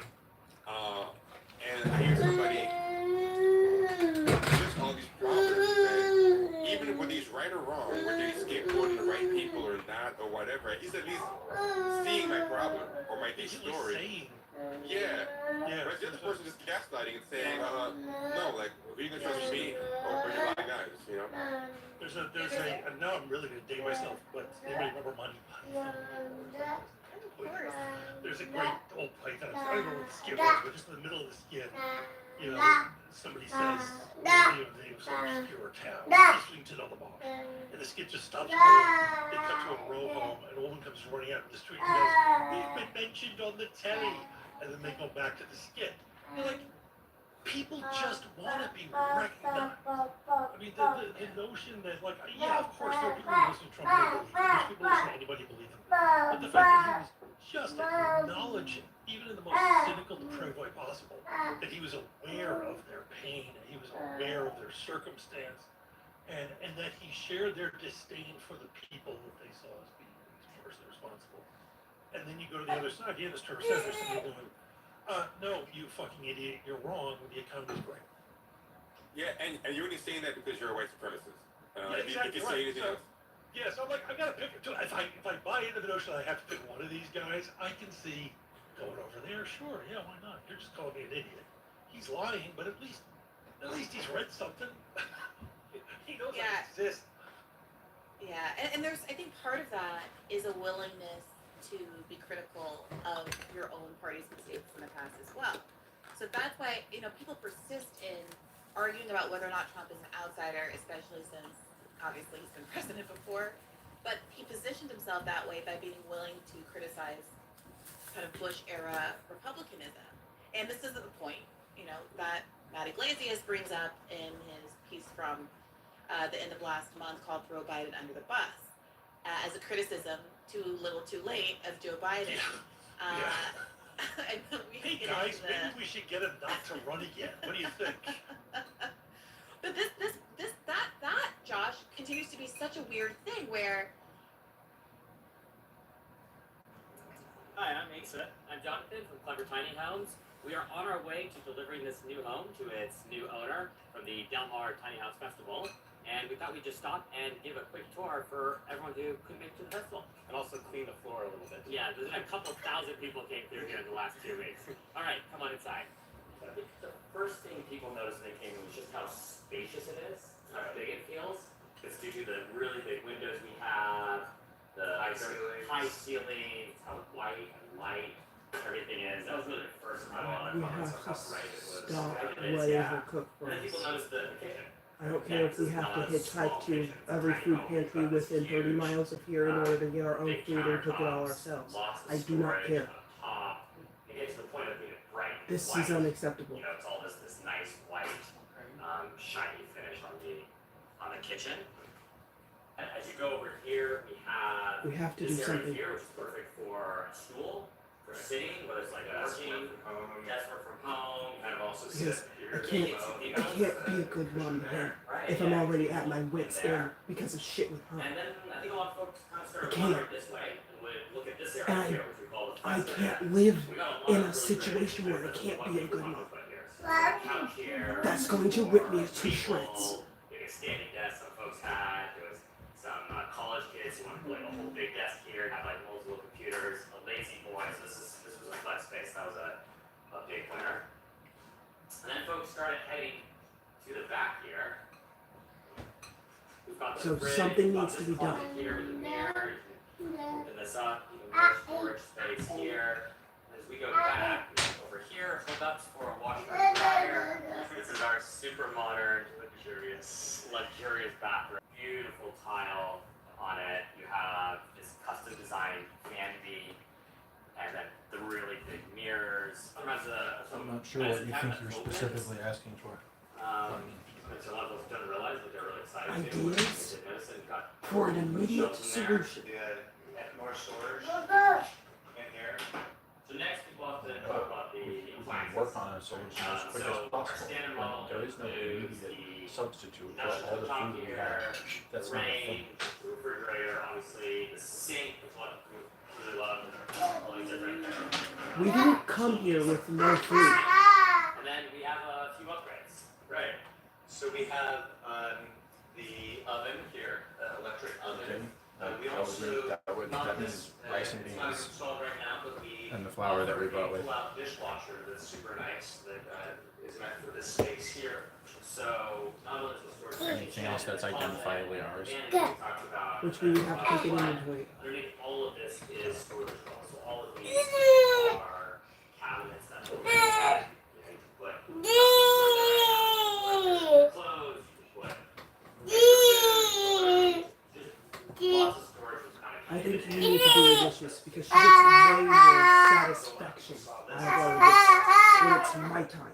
That gets eaten up, not yours. Yeah, I don't disagree with that at all. That's why I've always wanted to be the one doing the dishes instead of you. But I always told you it wasn't a good enough reason to do them faster and shit. big pillows, plenty of room for a comforter, and all the sheets and blankets that you want. So we really designed this bed to be wide enough. You certainly that don't pipe up with that very regularly, Christopher. Neither one of us wants to do the dishes. So I figured, whatever can get it done fastest. But we haven't had our shit be clear enough to see this as a clear enough problem before. Alright, well, thanks for checking out this video of our tour. We haven't even been in the same exact situation before. The house, as well as the bill, a lot of information Sure, there's plenty of things that are unique about it. I'm just talking about with the dishes, where she's just leaving all of her dishes after she made a giant meal over and over again, expecting for me to clean it up. I don't think that's particularly happened before, because usually before I was working. Thanks, everyone. Thanks. Well, So it she was- couldn't it was expect that. It was normal during my childhood. Well, I'm talking about with her doing it, expecting it from me. This isn't expected from you right now.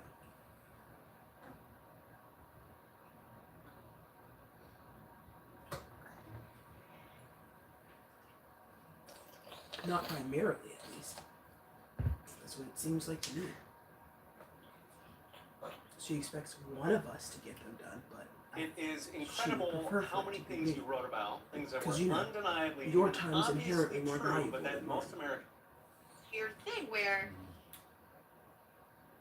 I don't know what this is. I've spoken to a number of people and read a number of pieces at this point where there seems to be a consistent unwillingness for Democrats to say anything about the choice for Joe Biden to stay in as long as he did and to run. And so even those folks that are willing to sort of stick their necks out and say, yes, obviously mistakes were made, obviously the party needs to be reformed, we just had this DNC chair raise, we have a new guy, let's see what happens with the new guy.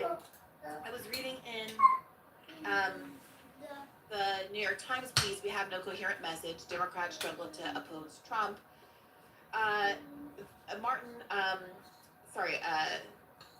Ken Martin said of the reflection on what went wrong and how to reform it. He said he planned to conduct a post-election review largely focused on tactics and messaging. Mr. Martin said he had not determined the parameters of the review. Other than that, he was not interested in discussing whether former President That's Joseph R. why Biden it's Jr. so soul-crushing for me, because it is a true sacrifice of my time. It's also the reason why I never ever do it fast. Because I absolutely refuse to allow anyone the power to put me in that state of mind. I will not move fast enough to be unhappy. I refuse to do it. No, that's not. That's just how fast I naturally do the dishes. Yep, You know what I mean? No, I get it. But I'm not in purpose. I might move a little faster because I'm angry that I'm doing the dishes. But that I'm not like moving faster because I want to get it done because one wants it done quickly. No, I do not be on that mode. Well, what I've noticed in my own experience is that when I do things faster because I'm upset, it's a perpetuating cycle of. It's a self-perpetuating cycle of escalating violence because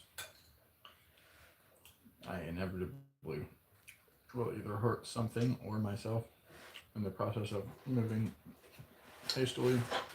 Well, that's because your natural pace is not fast. It's slow and meticulous. Yeah, unless it's like the millionth time you've done the thing. You know, it's something like dishes, you purposefully do it slow, even on the millionth time. That's just the way you've chosen to do it. Because, you know, you like to hand finger every single inch of the dish at least 5 times before you've determined that it is clean.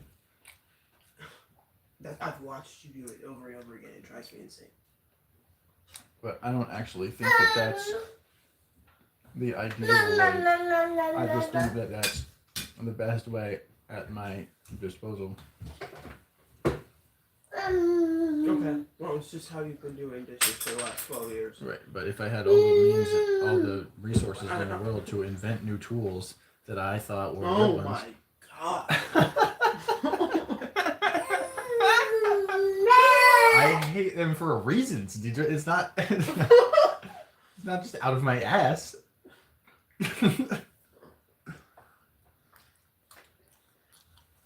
Time, Christopher. Time. Accuracy, quality, sustainability.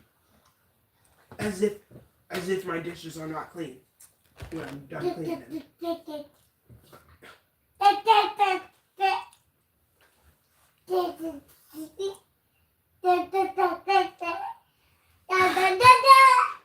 I don't even know. I haven't tested you, so. You haven't tested me. Don't test me here, because they don't get very good stuff. Mommy said I'm gonna fail if you test me here. Yeah, no. I can tell you right now, I'm fucking fail.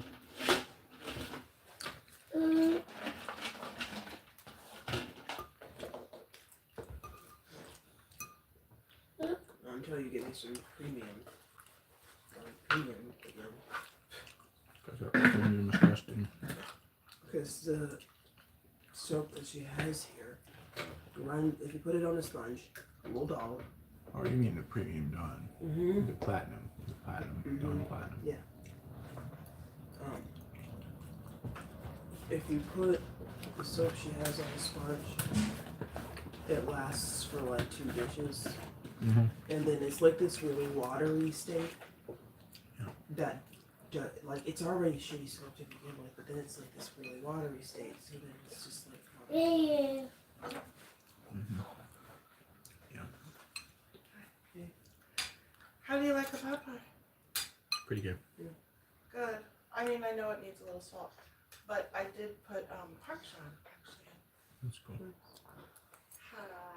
Hi. Teacher, can I hold him while you eat?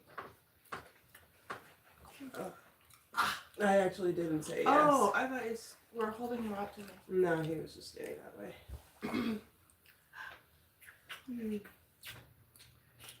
Yeah. What do you think, Christopher? I don't personally have a problem with it for a minute or two. Sure.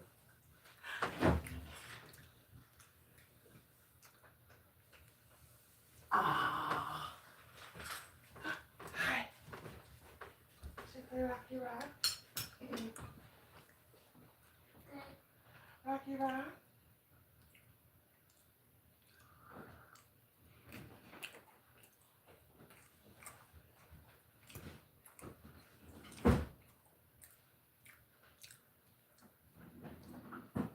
Why are you keeping the baby from me? This isn't a new thing. We just are having supervised. We've always been supervising our time with him since we had that one discussion.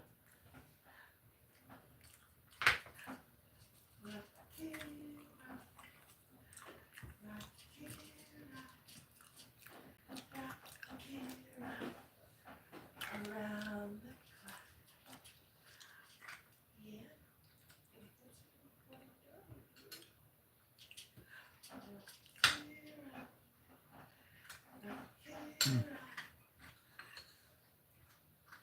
Yeah.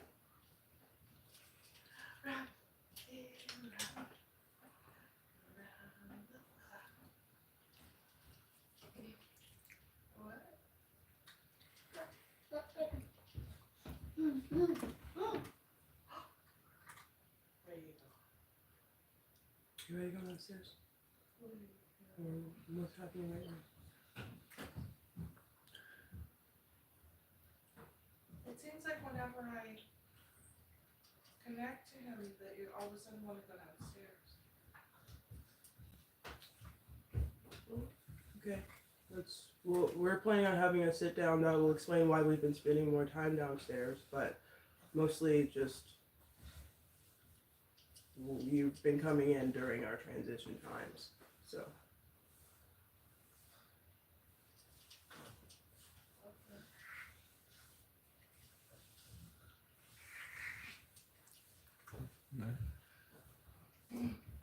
I was gonna do the dishes for them.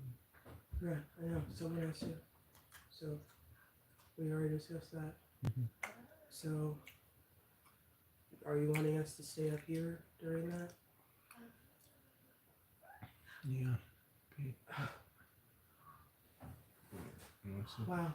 Really So what do you expect for me to do? Where do you expect for me to be? How do you expect for me to be? What do you expect from me when you expect that? I want that answer. Like, do you have an understanding for how I feel right now?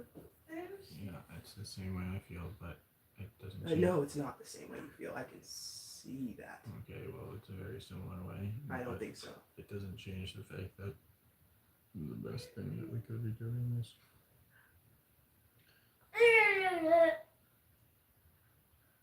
Oh, there's Alexander. finishing our work together while I'm doing the dishes, but Oh, I'm not having those conversations right in front of her. well, okay, well, in that case, That's- you can Well, maybe we should have a sit down right now. No, I'm not prepared. Well, I think it hurts the baby. Purposely keep him away from me. That's And definitely hurts May. Christopher, do you want to respond to that? this is such bad timing. So that means this is not a good time to respond to that, but we heard you.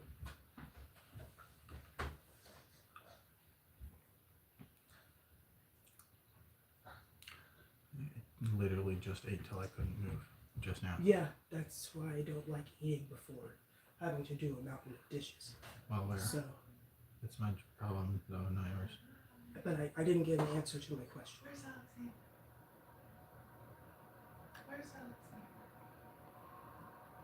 Where'd he go? Is he back there? I'm not really expecting him to do all his dishes. That's irrelevant. That's irrelevant. Anyway. It took so long to make the chicken pot pie, I just couldn't clean up afterward. But, like, you know, I said that thing about basically I feel like when someone cooks, then someone else cleans. It's like a nice division of labor, but... No, that's not what you said. You said you expect it. That's how you work. That's what you said. We have it on... Never mind. Okay, That's what you said. This is another way to characterize that. No, it's not. Those were two very different things. You said it's nice is different from I expect. I expect means you can't say no. It's nice means you can say no. There's a difference there. Deidre, why are you being a biatch for the past 2 days? Did you hear what I just said? Why are you Maybe doing if you this maybe today? if you heard what I just said, you would maybe Deidre, understand. cut me some slack. Not everything do you have to be this way about. You could be kind. You could just be forgiving. Okay? You could just not go for the throat. But did you hear the substance of what I said? Did you hear it? Did you hear? Yes, I did. I hear you saying you didn't like the attitude, but I don't hear you addressing the substance. Deidre, receive the positive. Receive the positive. Okay? I may not have been able to present it in a positive light before, but No, it's not just presenting it in a positive light. It's getting avidly angry every time I don't say when you make a request of me and I say no. Like dishwasher the other night. You said if the way I am paying for your life, if I ask you to do something, you should just do it. You've made that perfectly clear that that's your stance. That I don't get to say no when you ask me to do something, and you are sitting here and wondering why I'm upset? Yeah. That's funny. I really, really am. Okay. That's why we were going to have a sit down, and I was going to prepare Because to have this but no, I'm just going to say my last thing because I'm not going to engage with you anymore on this. This is why we were going to have a sit down to calmly have a conversation about this very thing and how we might be able to fix it going forward in a way that's not emotional and aimed towards a solution, because I think it needs to be addressed that you think that I cannot say no when you ask me to do something. Deidre, why would you wanna? Because I have free will. Because I have my own time, my own goals, and I don't want you don't get to dictate what I do with my time. Principally, I like to help out, and when I have time to help out, I do work that in naturally. I help out a lot, especially when I have a good relationship with the person who's helping me out, but I don't have a good relationship with the person who's helping me out, which makes which poisons it. But you blame me as though I'm the sole reason why we have a bad relationship. That's so funny. You And like I said, I'm done with this. We're gonna have a sit down, and we're gonna see if we can make some kind of actual solution out of this instead of having a heated argument. Well, I want you to know that I've been working on that as well. I've been researching that. Researching the fact that you think I can't say no to you? No.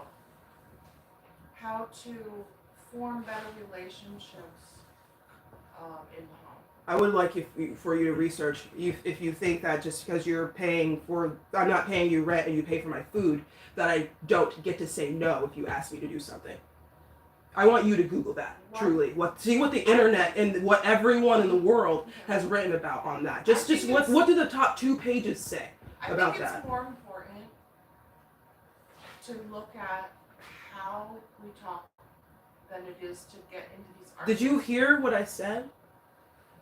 You're talking about my attitude, but not addressing the substance.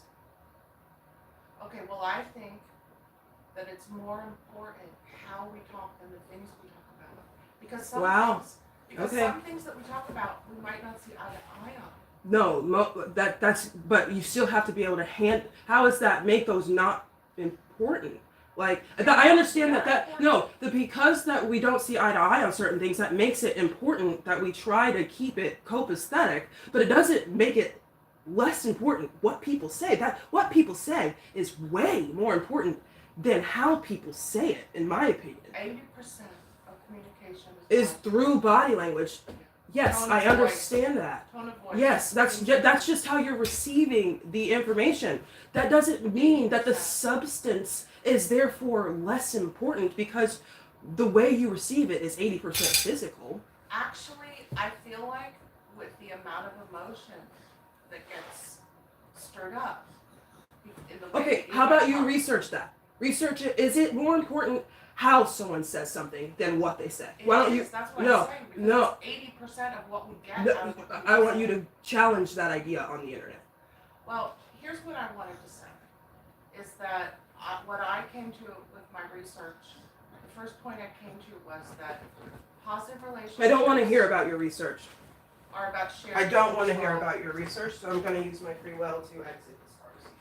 Thank you, and have a good night. It's about sharing control. But you don't do that well. Projection. But it's true.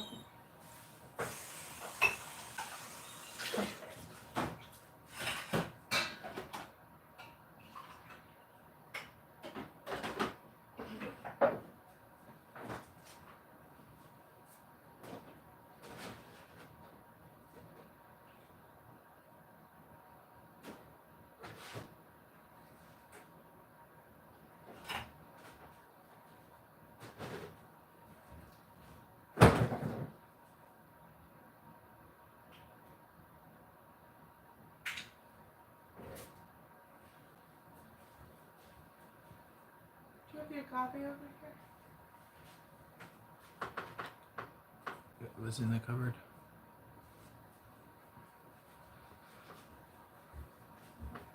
Yes. Yes, that one's good. So I'll put the one.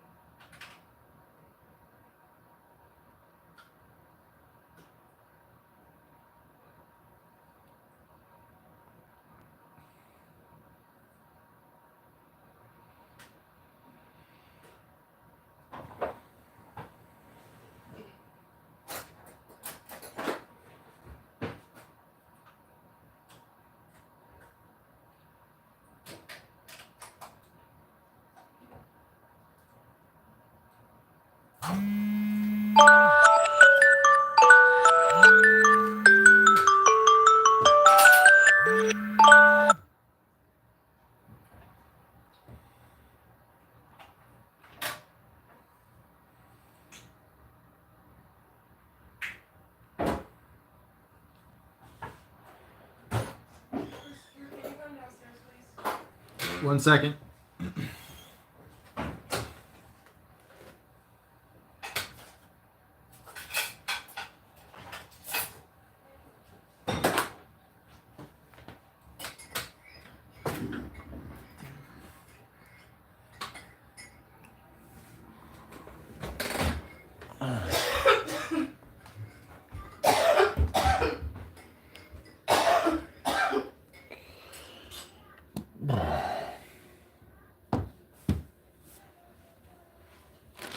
Oh my gosh, you went to town.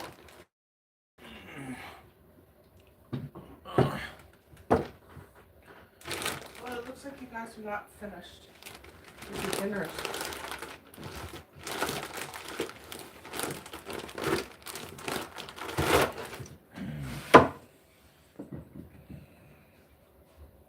Were these like second helpings? Looks like. For me.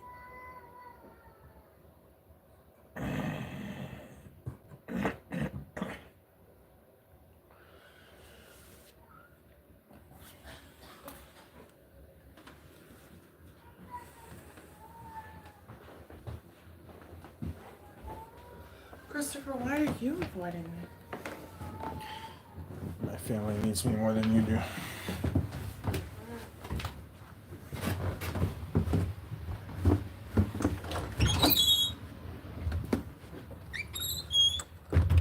I can't be present with Bjorn, and I need someone to be present with Bjorn. I need to relax. I haven't slept. I was already wired. Now I'm coming down from adrenaline. Fully predicted this, which is the only reason I ever suggested that you would stay upstairs with him while I get some dishes done. But What? Why would that be better? Do you see what just happened? it's I'm just explaining something. I'm not saying it's still true.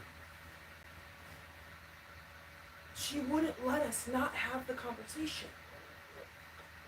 And I'm not good at not.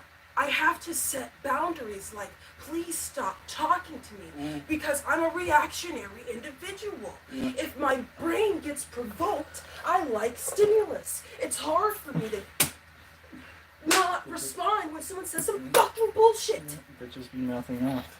That's for sure. The fuck, bro. So that's just that's why I started with I'm not trying to have a conversation like this with you right now. Mm-hmm.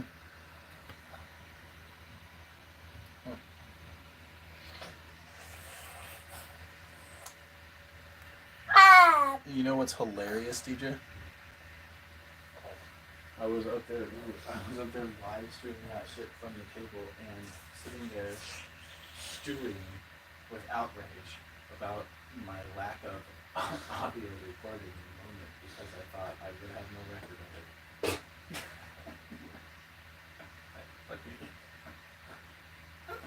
I wish you would. I hate how silent you be. It goes when your mother is coming at you like that, or when I am coming at her like that. At least step in and be like, Deidre, shut the fuck up and go downstairs. Or, Deidre, be like this. You could at least say some shit like, that, bro. Like, ref somehow. Like, god damn, just complete turtle silence. You're not even there? No wonder she fucking thinks that you just... She probably thinks you sit like that while I'm talking to you like this right now. She probably thinks you sit... Because that's how you sit.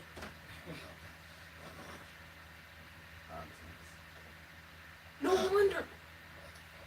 She thinks I'm like ragging into a fucking broken down doll or something.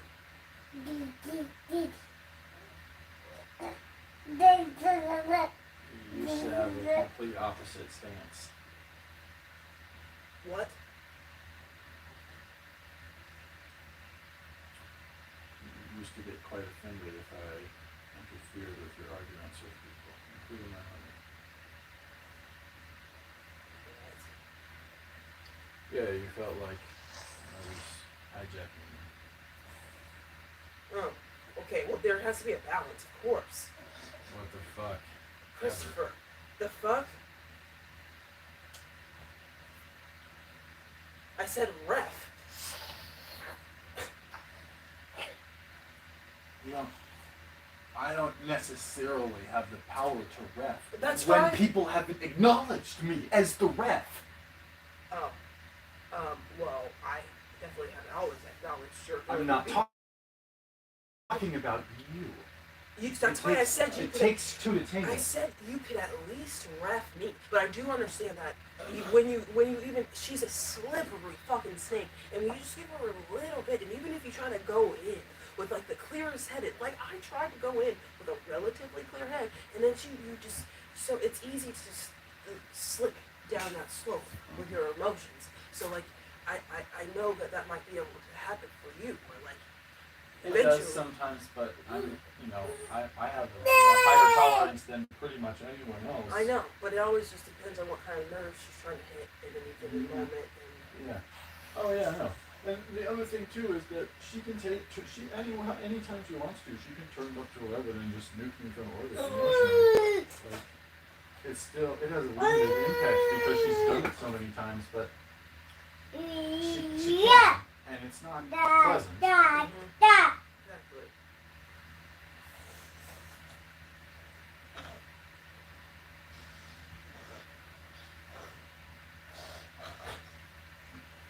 At least we got it on record that she doesn't understand why I wouldn't be upset. Why I would be upset that she thinks I'm not us, No, I said that so wrong. That was what I was like, I didn't record that. No. We totally got it recorded. Yeah, I was like... She said it a couple different ways, a couple times in a row. Mm-hmm. It was very important that it got recorded. Somewhere in the fourth, or somewhere in the 5th hour of my live stream.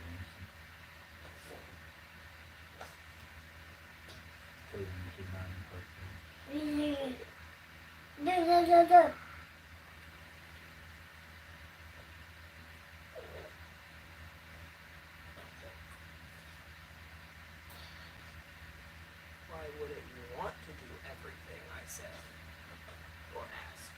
Yeah, I really, really am.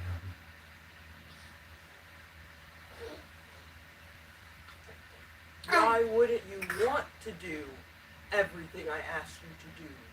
I'm paying for your rent. I'm paying for your whole life. No, you're not, bitch. Actually, my life is a lot more than living in a fucking basement.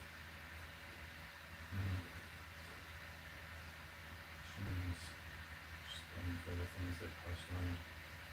The bare minimum, yeah. And whatever random luxuries she decides she wants to buy for anybody, Fuck.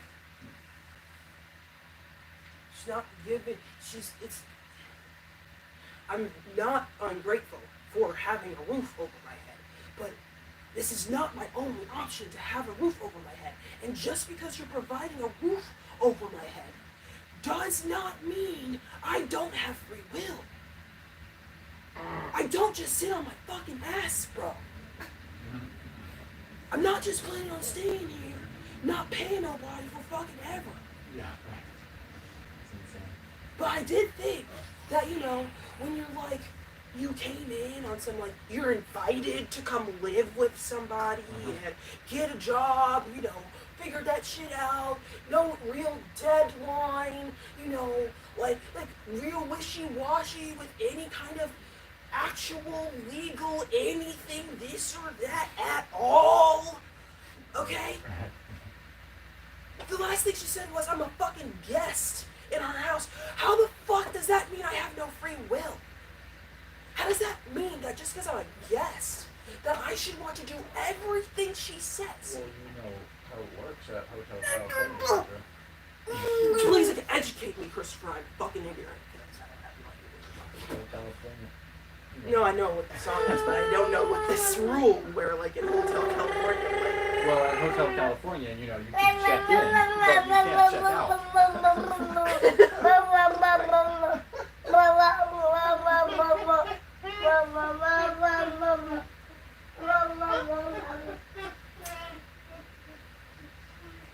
Really nice hotel, super nice hotel. No, this is not a super nice hotel.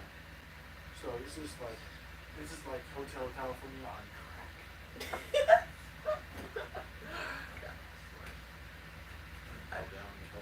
At a hotel, there isn't a 10 p.m. curfew. At Hotel California, there's no 10 p.m. curfew where you're not allowed to go upstairs. Bed and breakfast California. Yeah, you can do your laundry whenever you want.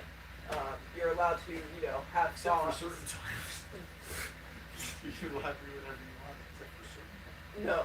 No, in Hotel California, I'm sure that's what I'm saying. Hotel California, you have LSD every day. Exactly. But, oh, who wants to leave? That's the point.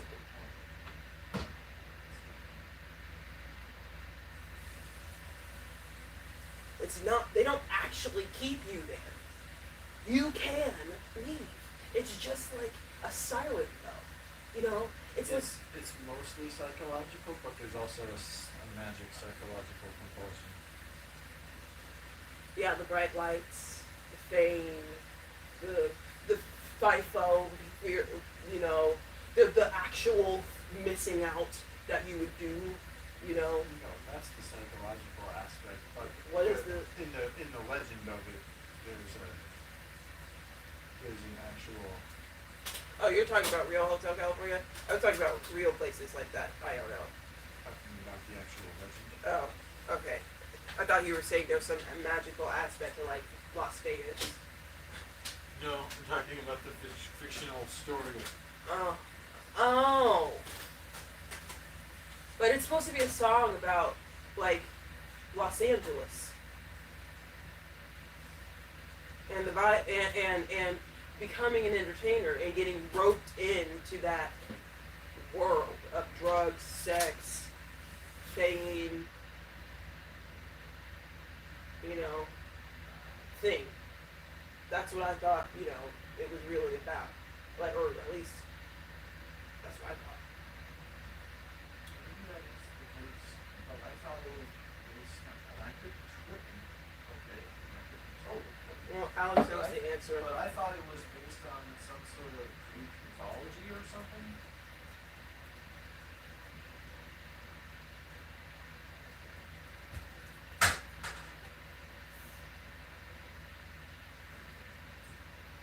Yeah, it's about the excess of 1970s rock and roll lifestyle. The excesses of, it's the dark side of the American dream and the excesses of the 1970s rock and roll lifestyle. So it's not it is a little bit Los Angeles, but I don't know where the rock and roll places are. There probably are in Los Angeles, I guess.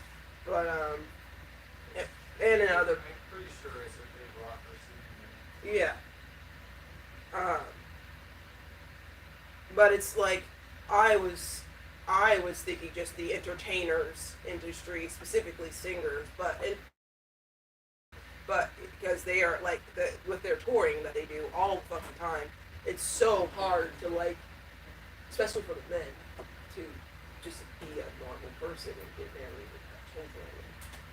that, and like all the people around you start like living these toxic lives, trying to like feed off of your fame, and it's surrounded with like drugs and sex, and it just gets so disgusting. So You know? he just means being famous in LA.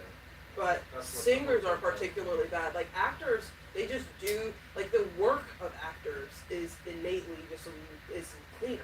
You know, like you can't show you Oh, can't. that's why he's famous. That's why it's close to California, because that's where singers live and everything else. Exactly. If you're a singer in California, you live in a hotel in California. That's right.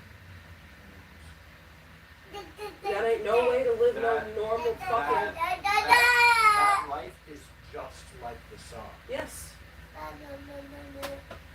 Yeah. Makes so perfect sense now. Yeah, crystal clear. We've delivered food to hotels in California. Yes, we have. I don't think I really delivered anything rock stars living rock star lifestyle, but some people dreaming of it. I delivered to some normal middle class motherfuckers that were pretending for sure all day. And maybe even a couple like on the low millionaires. Right. Yeah. Well, I'm sure I delivered to a number of them, just given the statistics. Right. Yeah, there's too many of them. That's it. Yeah. But so no, you can totally leave that life. So the Hotel California, you can totally leave it whenever you want. It's just hard. Doesn't feel that way. But what is it? What does it say it's based? Oh, it says it's based on the 70s. Yeah, you can leave it. It's just really hard. Which makes Hotel California Actually, the best place ever. no, way better than here is what I was gonna say. Not that we can't leave here, but like we were comparing it to her not letting you say no. Hotel California does let you say no. Yeah, Linda the did not. kind of place where it's almost impossible to leave because you don't want to. That's Right. That's barely a problem. You know, like you're not sure if the costs outweigh the benefits. Right. You know? That's truly That's not a what first world problem. Yes. Certainly not the situation we are in. Although, actually it kind of is, because I've had that conversation with Alex literally the other night. Like, do the costs outweigh, because there are major benefits of living here. And I would never not acknowledge that, you know what I mean? But like Alex It is was sort of like a twisted hellscape version of the Hotel California. right, but how Alex was pretty much said, you're gaslighting yourself, you need to get out of here as soon as possible, but don't get a part-time job, or a low-paying job if you don't have to. Try your best to avoid that, but get out of there as soon as possible. Quickly become an entrepreneur, and by crafting a rudimentary lathe, and nearby wooden elements. Yes! Yes! So I'm some RuneScape character. Yeah. Yeah. We know him. We love him. He's a lot of Afghan too. Are you talking about Alex? Yes. It's not a. It doesn't actually make sense, but it's provocative. Gets the people going. Ridiculous.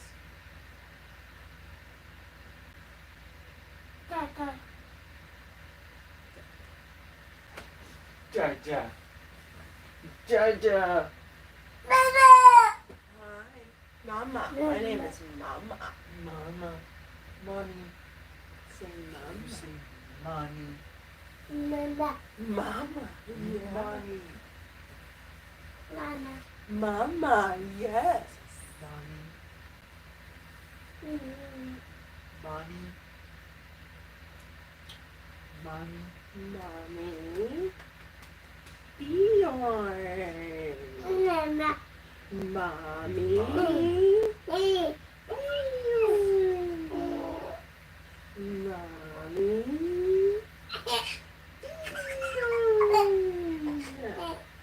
Mommy. Daddy.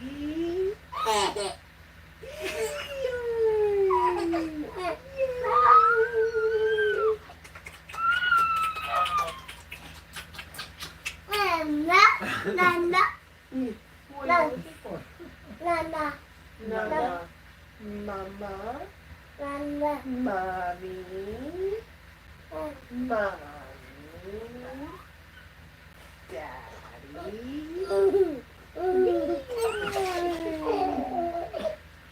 Mommy. Daddy.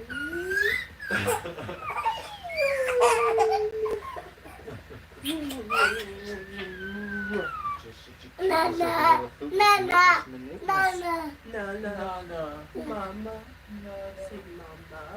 Mommy. You say, Mommy. I love you, Mommy. Mommy. Nana. Mommy. Mommy. Can you pick me up, Mommy? Daddy. Daddy.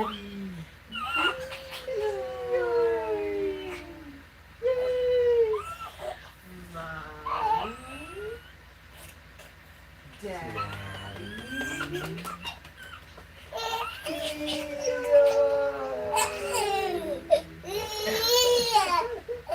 Nana. No. Mama. Mommy. Yeah, Mommy. Nana. Nana. Mama. Mommy. Daddy.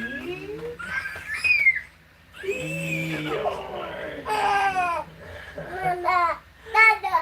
Mama. Daddy.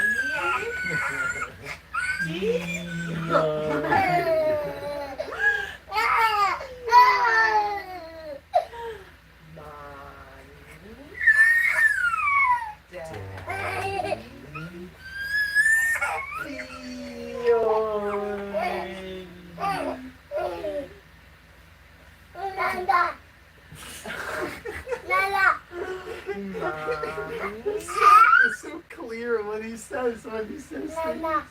Mommy. Daddy.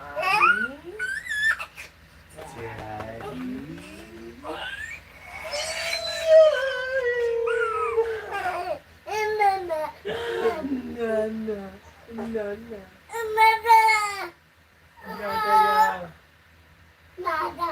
Nana. Mommy. Daddy.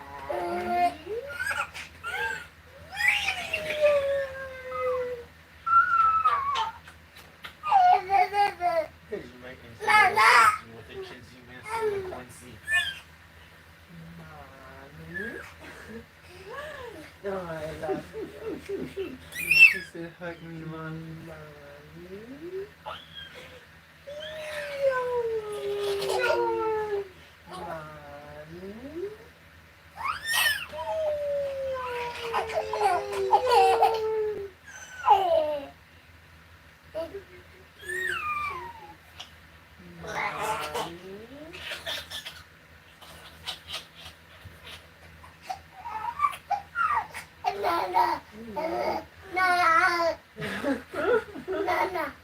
Mommy, Daddy, Dior. I love you. Nana, Nana. Nana, Nana, Nana. Mommy, Daddy, Dior.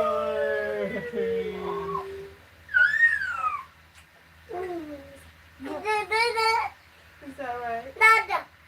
Mommy? Nana. Mommy. Nana. Nana. Mommy. Daddy.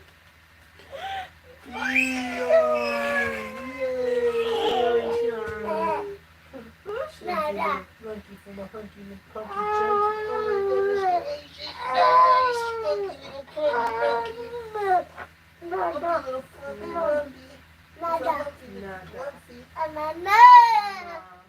No way, Slumpy.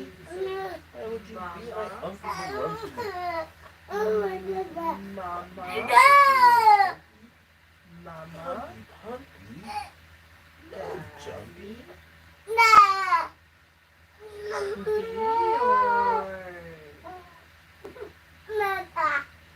Mommy.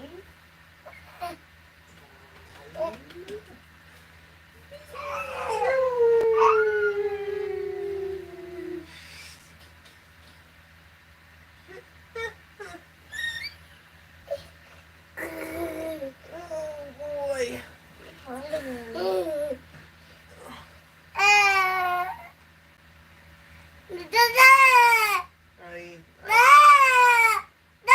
What? What do you mean, teacher? I feel like I'm getting dinner. You look like you're getting too. Yeah, okay, right. I have not have felt this hip bone protrude this much. I don't know if I have ever.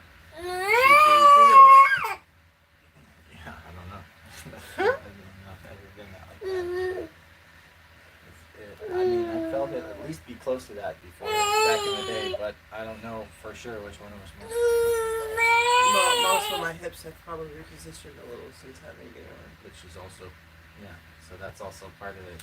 Yeah. Like maybe it's possible for it to be bonier while having more fat than it was possible Or in just the past. my bones could have shifted place a little. Well, that's what I'm saying. So presidency. if it was further out, then What's it used wrong, to Bjorn? What's wrong? be sobbing for not being able to slap mommy in the face. No, he wanted my attention. That's why he was trying to slap me in the face. Oh, maybe he hit his head on the thing. Oh.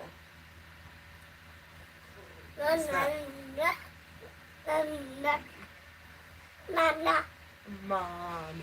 He usually doesn't sob like that. Yeah, I think he probably did. Or his hand, because he had just hit me in the face, so he was bringing his hands back really fast. What? That can't see me, can it? No, it can't. Right?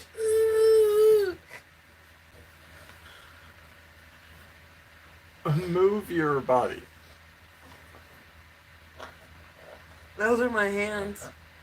You can't even see them. I'm holding them up over my... Okay. Okay, well, if you can't even see your hands when you hold them up straight, yeah, there's no way. See? You can barely see Oh, them you down can there. see them, but it only goes down too. Yeah, you can only see like half of your... You can see like the wrist plus 6 inches or something like that.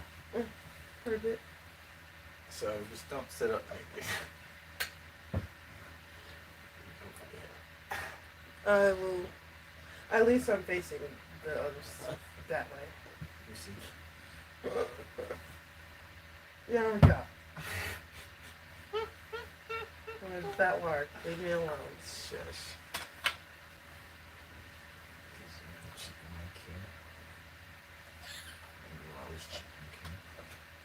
It's only really crazily protruded when I put my leg.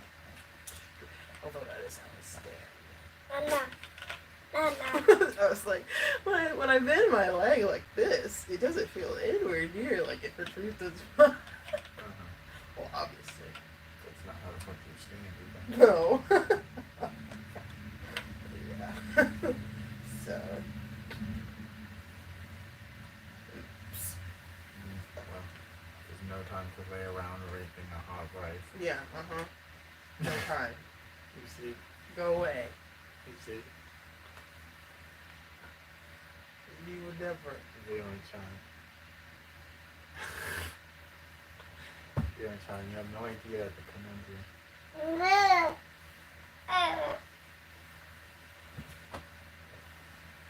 Go away.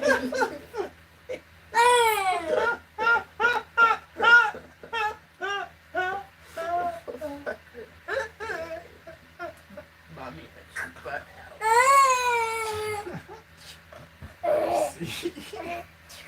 Oh, were you talking about him? No.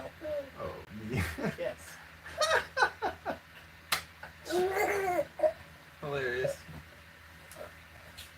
Yeah, I mean, it has only been a little over a month, so I guess I shouldn't be that shocked, but this over here is definitely not fully, Back to normal. It concerning, doesn't. but it's like you said, it's not shocking. Mhm.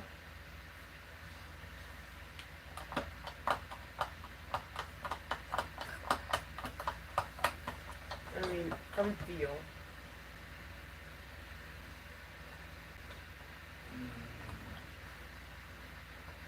Feel, I mean.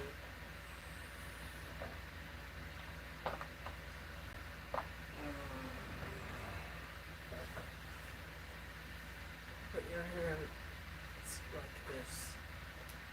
And try to feel under the skin for like differences in this. No, like I was doing, like this. And try to feel for swelling under the skin. I don't need to press harder than I did to feel the difference. Oh my god. But I can. You want to feel that you were just What do you feeling mean the if difference in my scars. It Move seemed your like. fucking hands.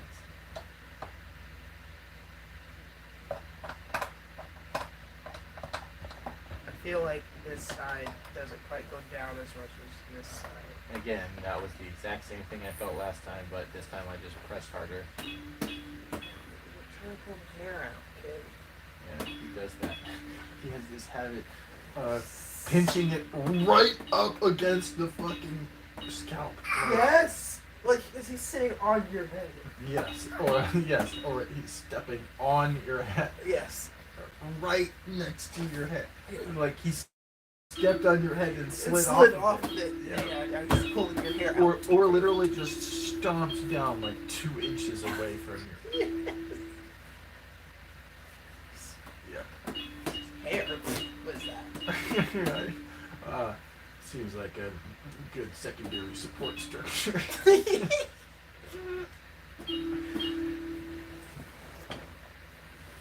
Cause you make chicken and you always lay around like a hot little hug.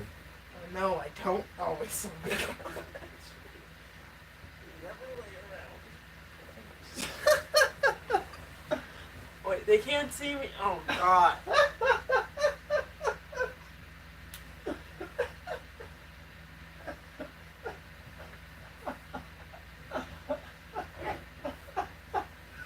It's okay, John.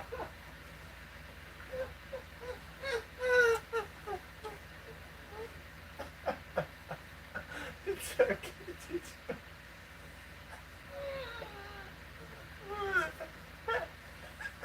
I would never does the thing.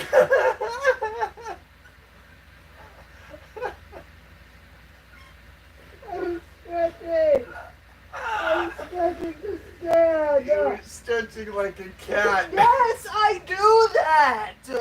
It helps my back. I know. That's where all of my weight Yes. goes. Oh, I understand. That's how bitches be typically operating. But also, I know you like it. So, like, Yes, so that was an added added part bonus. of it. Yes, and so that was the part that you were like, I didn't want to show that. But I was happy that you did.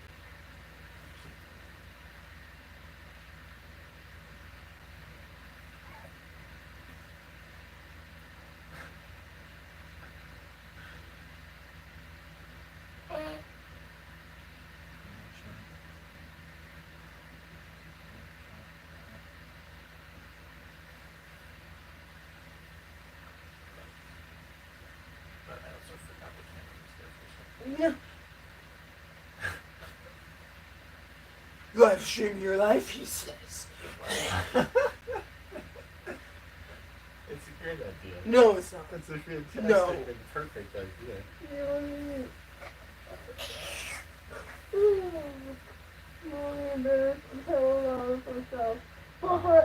Forever. How am I supposed to be president of the United States with a Democrat I'm like, look at her. Look at her. That hard. Because Democrats aren't even. Democrats would not even allow Democrats to say that. The Republicans are look at her. That hard. Which is why you have to just show them how much more big energy you have than them in a primary. Plus, we're not going to compete to be Republican. We're going to create a third party out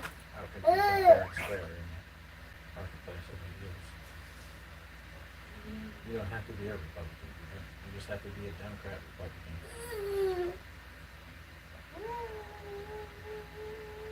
Both the Democrats and the Republicans will embrace and reject different facets of who we are. What did you say, Chris? Both the Democrats and the Republicans will embrace and reject different facets of what we stand for. That's why we're creating our own party. You said they both stand against us. And for us in different times and places. Various. Yes, yes. No more nipulation. Not on camera.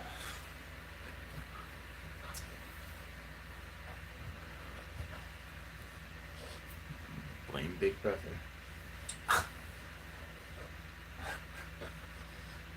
Yeah. Not that we would do that anyway, but we wouldn't have to.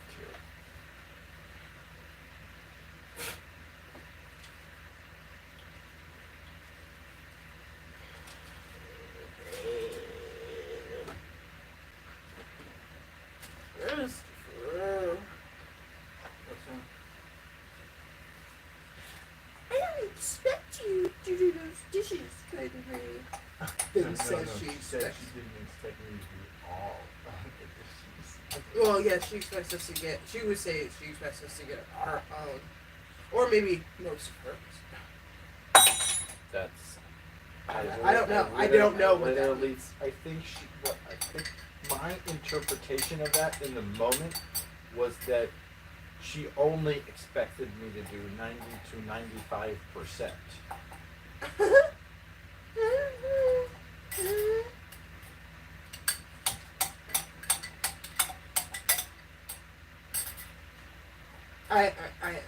I mean, now that you've pointed out the fact that she said most of them, I have no idea. She didn't say most. She said not all. Not all. Right. No idea what that is. She hashtag not all me. How many of them of yours do you expect us to do? Not all. Because talking about doing you expecting us to do our dishes, that's not the topic of conversation here. We already established that we're supposed to have our dishes done by 10 p.m. And that's... So, the conversation No one thought she was talking about our dishes. Huh? No one thought she was just talking about our dishes. But now I'm over here like, maybe her not all was just talking about our dishes. Is that possible? No. That's not contextually possible. There's no way. De facto, she expects us to. There's no circumstances under which she. I mean, there are actually, but not as a general course of matters, there isn't a circumstance under which she does not expect us to have all of our own dishes done. Right.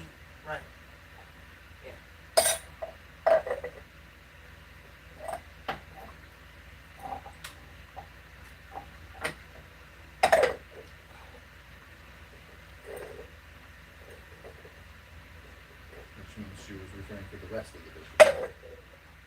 When she said not all. I still am not sure if she would say I was only talking about yours, or some degree of hers. Much too charitable. This is why we gaslighted so easily, Christopher, by you two. No, I don't fucking gaslight Yes, you you. do. You'd be like, no, that's objectively not true. You're right.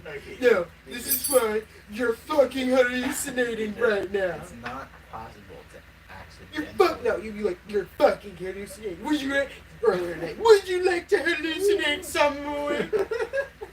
Any harder, I said. Yes. However much harder you'd like But to. no, you don't gaslight me at all. You don't tell me that I'm not seeing it. I can't possibly be gaslighting you if I'm sharing my honest opinion. So that's how that works.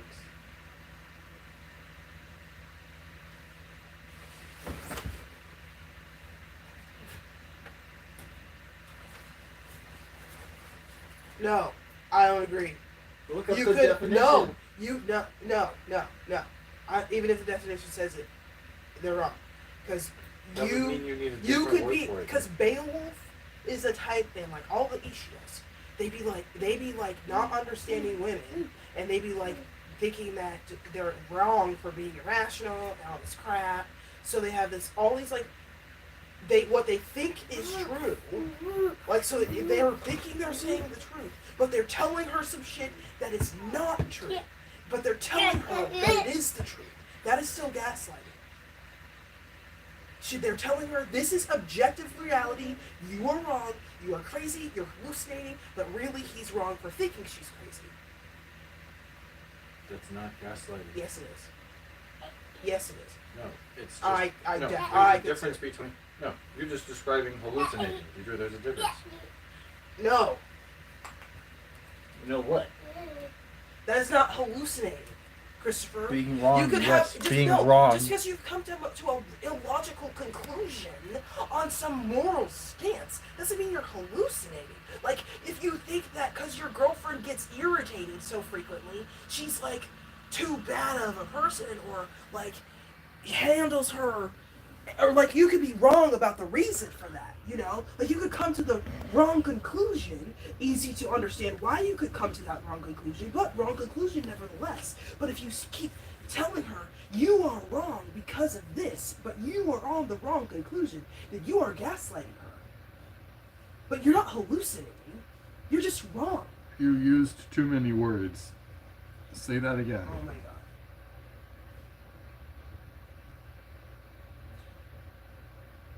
A guy can come to the long logical conclusion about why his girlfriend is behaving in a certain way that he doesn't like, not as because he's hallucinating, but just because he's wrong in some other way, like he's making a logical error, or he's biased in some way to think in some way because he was trained by some stupid father who had some random stupid stance on women, or maybe his mother, who knows, maybe he saw something on MTV, I don't fucking know, okay, it could be anything. But are you following what I'm saying? I disagree, but what's the point of this? What do you disagree with? I don't. You think that anytime someone comes to a illogical conclusion, they're hallucinating? Being wrong means you're hallucinating. Wow. I don't agree with that. It's definitional. Yeah. I just don't agree with it. I've always fought against taking words to these extremes like you do, like with racism and all kinds of shit. So It's about using the objective meaning. the dictionary be wrong as fuck. Like ChatGPT. I'm not talking about what the dictionary. What I use is how people use the fucking word in conversation. That's also not good enough. That's what the dictionary tries to do, which is why the dictionary fundamentally. Yeah, it's what they isn't try good to do. enough. They fail.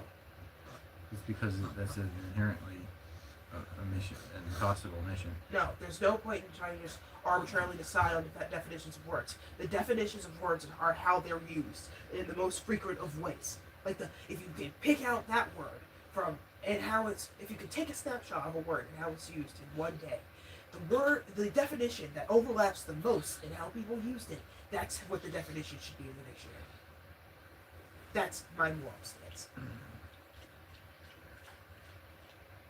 And everything else. And what's your inside of that worldview, Deidre? What is your system for adjudicating the death and birth of different cultures with different languages? What are you talking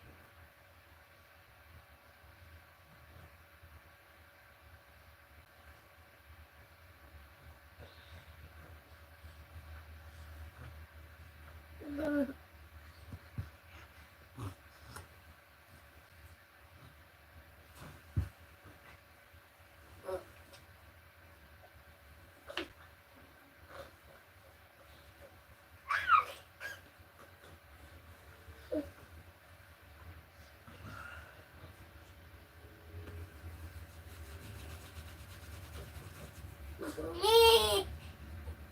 What are we arguing about? I don't care.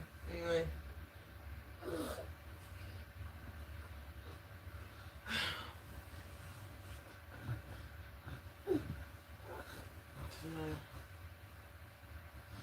sure. That's a first for you.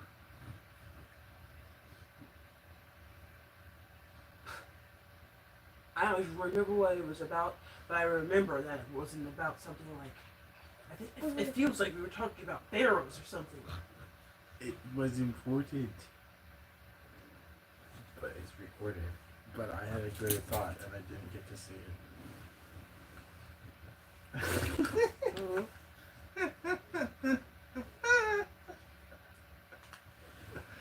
Because you're my cheapy cute ginger. You always cheap and judging too. I do not want to just jump right into work after that. After what? I want to relax. I'm tired. What's going on with your sit down prep shit? I don't know where my phone is. Wait, you don't want to do that right now anyway, right? Yeah. You're done, right, for the day? I don't know. I was You just need having a to be- discussion with you about it. Oh. I wasn't sure whether you were having a discussion or making a statement. I'm conflicted. Obviously. Because it would be legitimate to make a statement or have a discussion either way. I'm conflicted.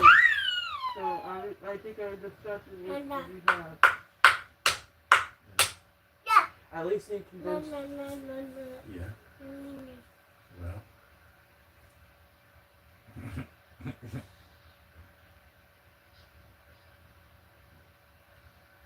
What I want to do is just irresponsibly take the rest of the night off and...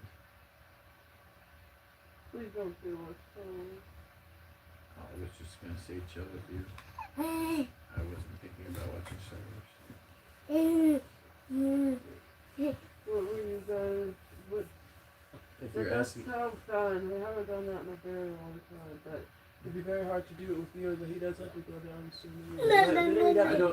I don't mean like chill with each other, like stay up all night. I mean like chill with each other while we put Bjorn to sleep, and then chill with each other while we go to sleep. You can read my book. You know.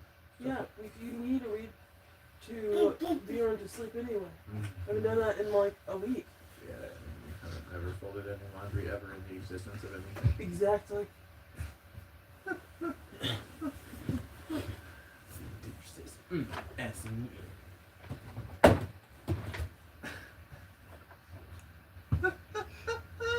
I didn't do it bad that time, and I didn't even really hate my life. You didn't do it bad, and you didn't do it on purpose, but you did it fully. What? For one tiny little split second. You were like, getting up. Pop.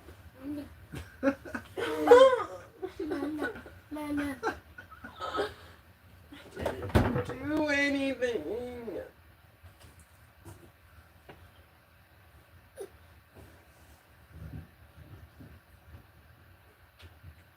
Not like a trying to be sexy version of it, but just like a stretching version. Just getting up and direction. Yeah, it's just how bodies move. You know, this is why people like to be hot and in shape, because then just literally moving your body in any direction is hot.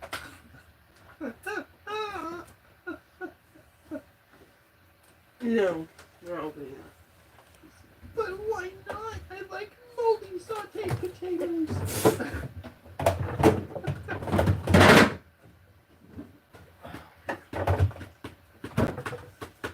Well, what's happening right now? Other than stepping on my little toe. No, I was just complaining needlessly. Anyway. Well,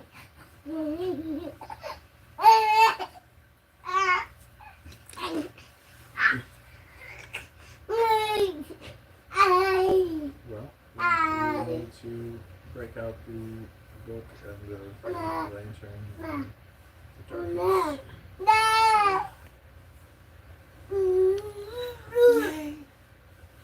It's one of the best times around, you know? It's one of the best times that there is. Oh, wow. Hey, Cameron. Sorry I didn't notice you if you were here a long time ago. But hopefully it wasn't too long ago that you made that comment. And we've been thinking about you since yesterday.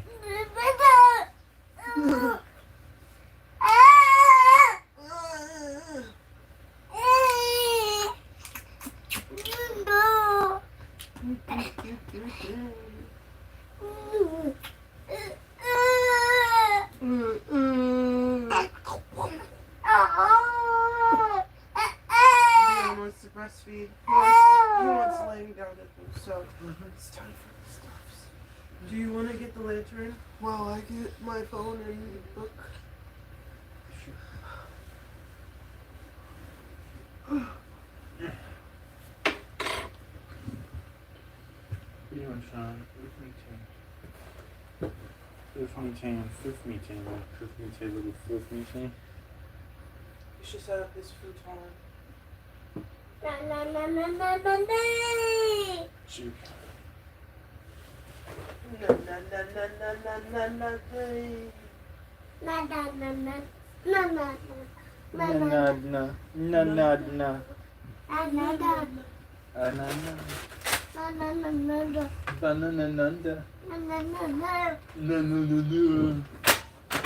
Make sure it's not on top of the blanket like that. Like what? Like that.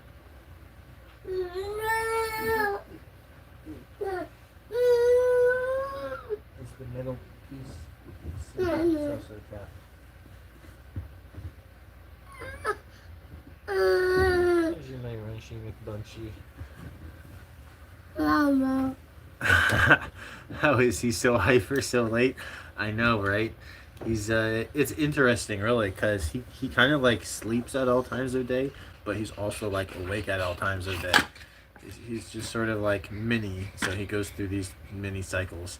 But he does also sleep at night too for a good, 10 or 11 hours usually, but he will sometimes wake up, especially if, he gets disturbed halfway through.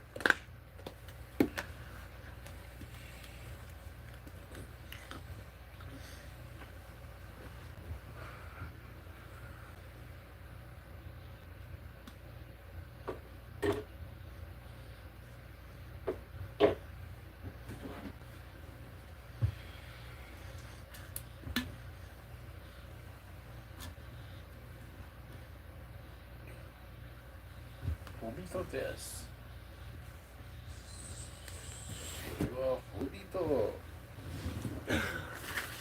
You're getting right in at the end because somehow, some way, I am now. What person the last time I checked, so. Oh, this is so great. I get the most disgusting premium experiences of your books with you because I get to just jump in right at the crunk hardcore, and then you just be cheaply filling me in on all the necessary details. Yes. Like Cliff Notes on crack. Oh yeah, you're cool, Cameron. Take your time. No pressure. Do good at whatever you need to do. What was I gonna say? Oh yeah. So what feels like a few. So what feels like like 5-ish days ago, maybe. Yes. I checked the percentage of the way that I was through my book, and it was at like low 30s. Okay, and then like what felt like a couple days later, and not a lot of time that I felt like was allocated to reading at all. What felt like. I looked at my thing for the first time since I looked at it when it was like 31, and I was like 76% of the way through the book. I was like, you're crazy. No, like did I skip parts somehow? But like. But that's just how it happens. You be reading a book. Yeah, I'd be staying up late, and then There's something particularly magical about being like 3/4 of the way through a story, though, where it feels like, especially if it's a good story, it feels very much like, first of all, you're very invested. Yes. Second of all, you don't want the story to end No. at all. No. Ever. No. And yet, I'm looking at the pages here. Yes. And I'm looking at the pages here. I'm And staring. I'm getting ready to shoot myself in the fucking head. I hate that part of it. Yes. I love the beginning. But no, I hate the beginning. Because I'm not invested yet. I know. You know? Yeah. I don't love it. Yeah. You know, I'm over here like this author is retarded. What you love, what people genuinely love, Deidre, is from the 40th to 60th percentile. Yes. When I shut the fuck up and just kept reading, and then from the point that I saw that I was 76% and I was the in part that was a bliss. blur that you Yes. didn't notice. That's that 40th to 60th percentile. Yes, that's right. Yep. Yes. The middlest 20%. That shit that kept me up all night. I'm sure you noticed, like, because there were a couple nights where, like, you know, you were like, okay, I'm going to bed now, and this bitch is still on her phone. Like, I've literally never, I'm pretty sure I've literally never stopped reading a Jim Butcher novel inside the middle 20 percentiles. Jim Butcher. The Dresden Files. I mean, I could have guessed, but I still don't tie those two names together. You see, it's not the only series that's true for, but it's just such a general. Jim Butcher doesn't sound like the kind of name that even writes a book, let alone the Dresden Files. I mean, it's not like it's completely beyond the realm of reason or anything, but he literally, his name is Butcher. I know. I should have said the Dresden Files so that you wouldn't understand what I meant. No, I should know. I mean, you've said it like how many times at this point? Lots, but it's not as good of a. You're right that his name is ridiculous. It just doesn't procure the right imagery. You know, it doesn't scream magic books. You see, unlike like J.R.R. Tolkien or J.L. Tolkien and George R.R. Martin, stuff like that. These like guys named screenwriter and like fantasy. You know, Tolkien, like Lord of the Rings. It literally, it's like he made a book with his brand of his name. You know what I mean? And Martin too, like George R.R. Martin. Yeah. Yeah. Well, how studious. This is, to some degree, this is just how powerful names are. People live up to their names and then they live out their names. Yeah. Christopher Beauregard Zamonska Blake. In other words, Christ Bearer, the beautiful man, the lawbringer of swarthy blackness. Oh well. I wonder what my name means. Because that's a mouthful. Yes. Yeah. Like, that's too much to process without seeing it written down. Yeah. Yeah. You need a therapist and a couch to unpack that one. Yeah, like that's Christ bearer, beautiful man. Law man. Lawman. So that's anything from police to politicians. Nuts. Yeah. And dark man. So that's why you wanted to be a lawyer? No. Not consciously. Why did you want to be a lawyer? To be a Supreme Court justice. Oh yeah, you told me that. To be king. Uh-huh.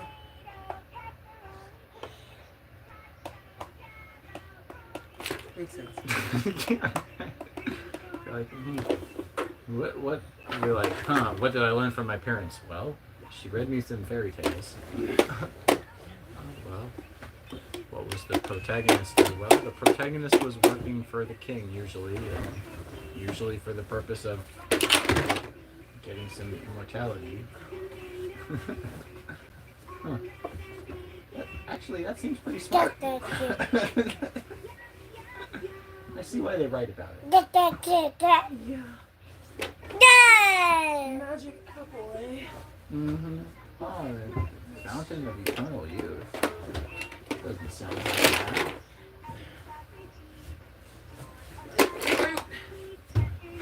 The great thing about those, the great thing about those kinds of magical artifacts in fairy tales too is that they typically aren't inherently wicked objects, but usually they will either get like lost or stolen or broken as a means of limiting their power. But like typically they aren't, like the actual object itself is not impure. Which is symbolically important. Except the Philosopher's Stone is the exception to that. That's the I think that's only the adult interpretation. Yeah. It's not the fairy tale interpretation. Yeah. That's true. I didn't really analyze that. Yeah. Or ever. Yeah, well, I only did it just now, 1 second ago.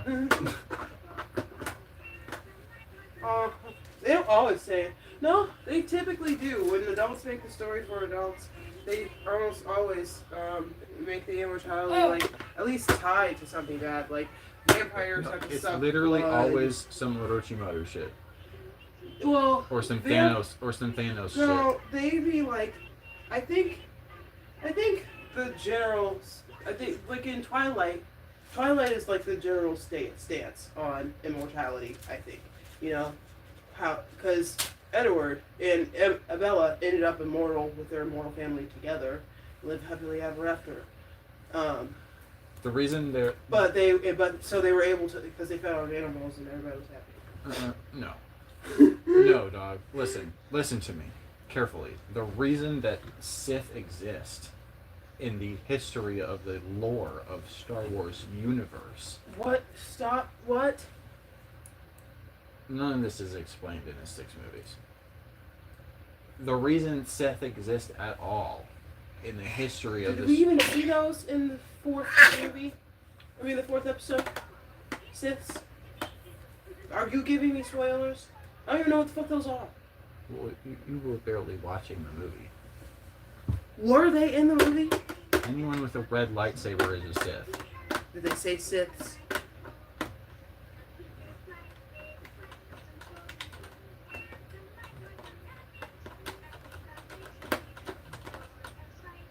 They might have said Darth. I don't remember them saying Sith.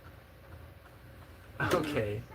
Well, but that's I mean, I don't remember the movie word for word, but okay, but that is the most common of common knowledge when it comes to Star Wars is that an evil Jedi is called a Sith. Oh, I didn't even know red one's for evil Jedi. You only told me that like one time. From the YouTube video. But you didn't like intrinsically understand that the dude with the red lightsaber was like a bad version of the dude with the blue lightsaber?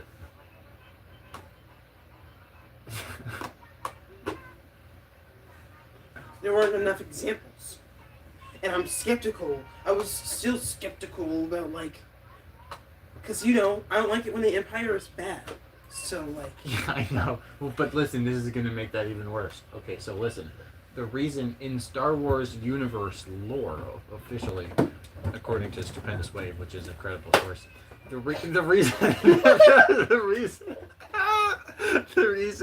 the actual freaking reason why Sith exist at all in the first place is complete 100% Orochimaru shit, where they wanted to experiment with making homunculi and trying to defeat mortality, and they were excommunicated from the Jedi Order for that. But they also happened to be like the strongest 25% of the Order. Probably gotta be in a pretty good position to even attempt some shit like that, right? So. Orochimaru was, so. That's He was. I'm just going, but He was also in the top 25%. You see? You see? You see? Quite high in that 25%. Yeah, like at the top. Yeah, he was at least in the top 5. He was. Yeah. He was, he was eclipsed only by figures like Itachi. He was definitely Hokage level strong. So the question is like, where does he rank? Hey, where would he rank if he were to be a Hokage? Because it would be pretty fucking high. That dude has. We have never even seen the full scope of his powers because we've never seen him fight to the death like that. Well, putting that aside, making him Hokage with all the pomp and circumstance and power that entails, we would see the fullest incarnation of his visions in a way that never would happen otherwise. Now I want to make a fanfic of where Hokage Orochimaru. Yes. That would be great. Wouldn't it? It would be. It really would be. Like if there was some complex alternate reality where some shit happens and he grows a heart and decides to save Konoha. He never did.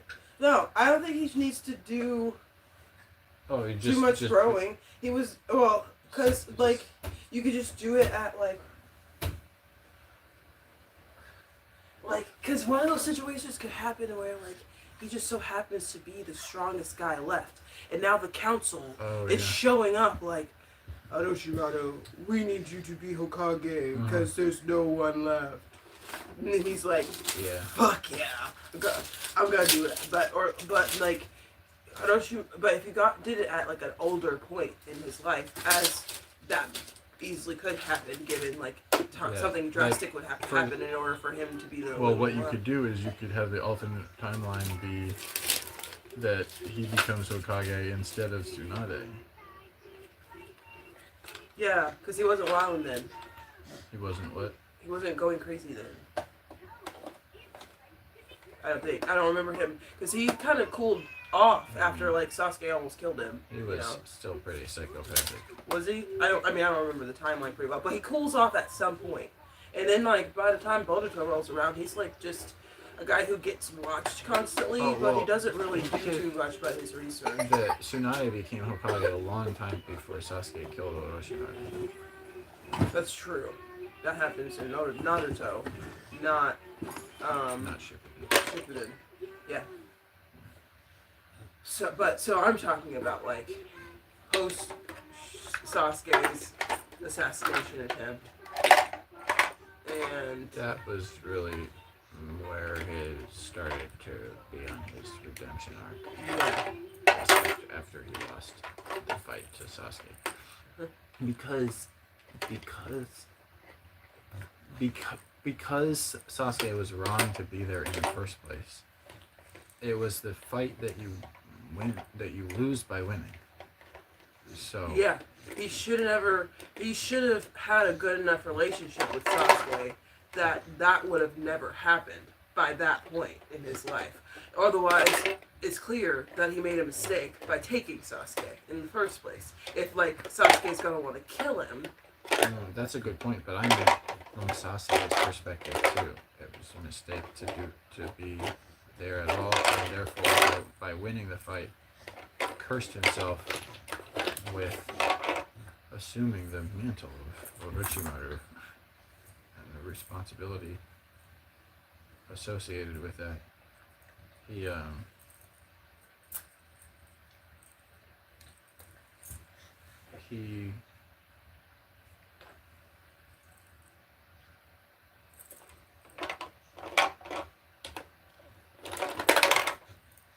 was on a crusade. After he killed Orochimaru... He didn't kill Orochimaru. He didn't, but after he won the fight, he didn't really... I mean, it's loosely won the fight. He did win the fight. Yeah, but Orochimaru would have subjugated him if he could. Duh. So I'm just saying, Orochimaru was on his literal deathbed. Yes. I'm not saying it was a fair fight, but he won the fight. Are you freaking kidding me? It's like killing him in his sleep.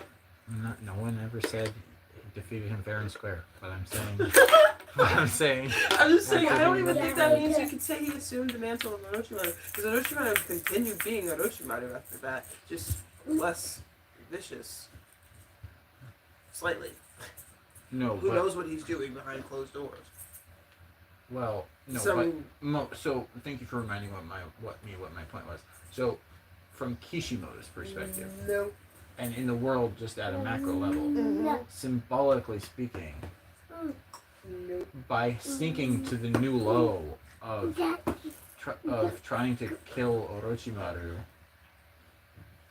and quote unquote succeeding in that process, Sasuke is now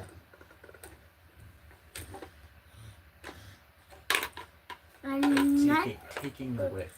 He's transferring Orochimaru's antagonist slot onto himself, and mostly away from Orochimaru. You can't completely transfer something like that, but that's like the direction of what's going on in that moment. I suppose there is a significant amount of that phenomena there.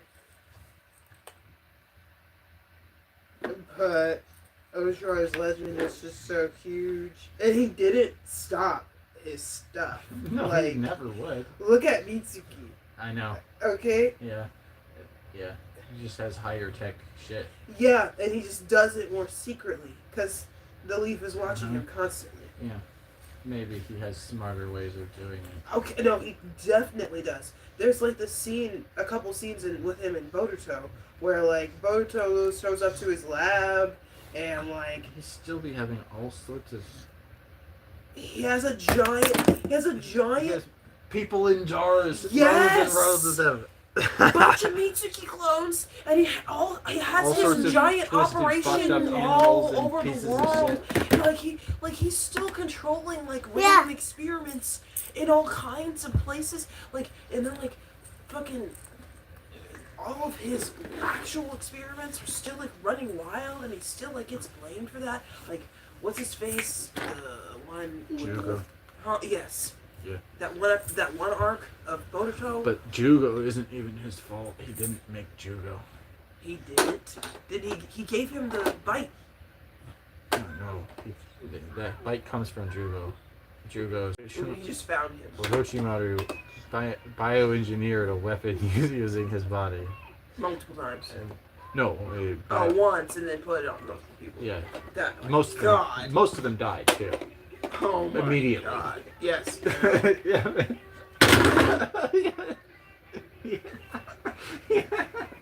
And then most of the ones that didn't die immediately died within a few minutes. Or killed each other. Yeah. So no, I don't think that is possible for Sasuke killed him. No, but symbolically and archetypally. No. That's a direction. No. That's why. No. That's I'm what not even willing to go that far. It's not. No, but he has to. It's hard to move that in that direction because of what you're talking about, and because of also Sasuke has he had so much potential and stuff like that. Look what he did.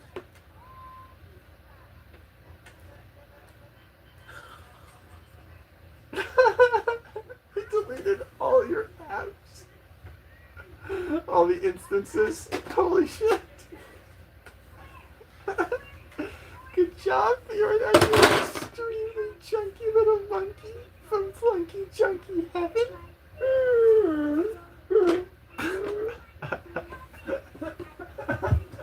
Limply drops phone from phone hand. That's just what I needed. You see? She's my cheapy thing. I just organized my homepage. Wow, that's an extra special level. Right there. For the first time since having my phone. Damn, that's something special right there. Oh, Bjorn, you pain me. Pain me, boy. He's playing with the outlet again. Oh, no. He's playing with the outlet again. My phone is being retarded, it seems. Look. It's... restarting it. Yeah. Anyway.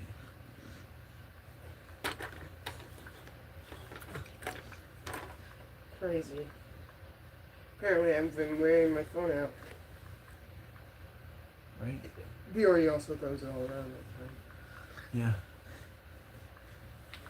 At least it's not me. Destiny.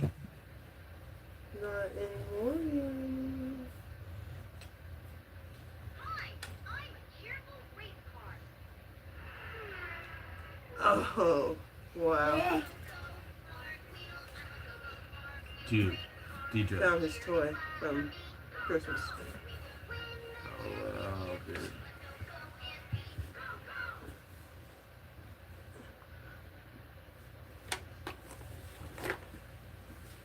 We are going on 2 months not opening that. My gift for him for Christmas.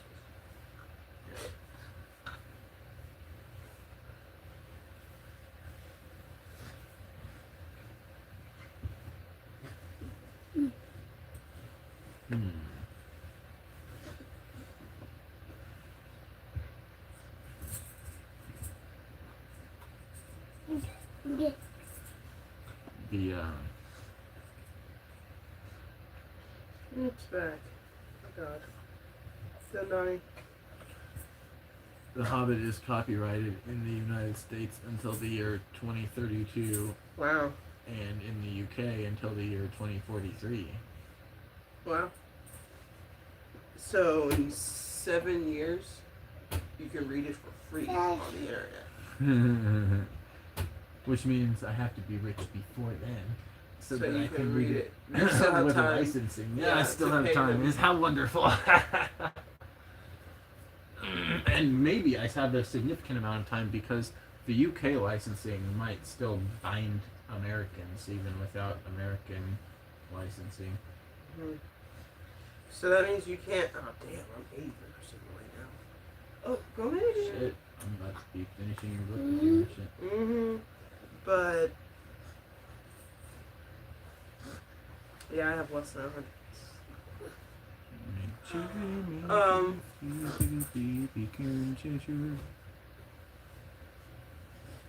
So that means you can't stream and read my book at the same time. It's definitely copyrighted. Yeah. Unless we mute. Okay.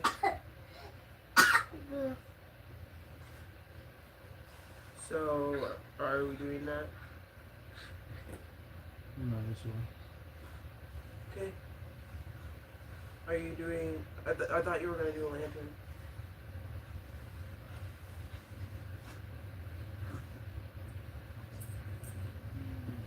So are you trying to read The Hobbit or are you trying to read my book? I thought we were gonna put you in the bed first and read your book. I thought you were gonna read you to sleep. Oh, well, I thought we typically did that with The Hobbit, but I didn't know you meant with your, but I can do it with your book, I don't know. It's up to you, I guess. I mean, I would prefer my book because I'm almost done with it. Yeah. I'm just more invested into that story right now than I am like The Hobbit, but We can do your book. I don't know.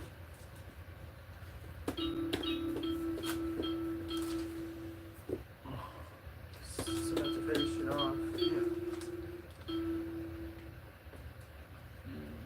I'm sure we'll find better timing. I'm about to start a new book when I finish this one anyway, so better timing tomorrow.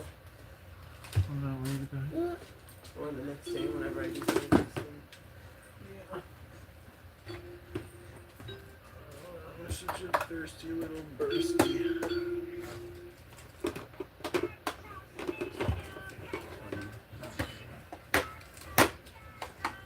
And he still hasn't done all my other books. Where are they?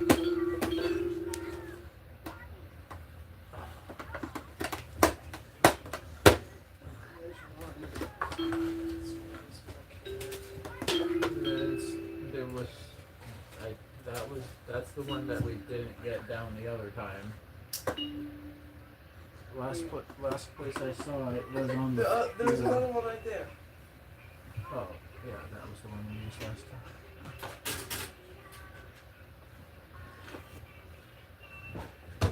Pepperoni, yum yum yum. Spit it out. That music. You do that. Here, put this on my.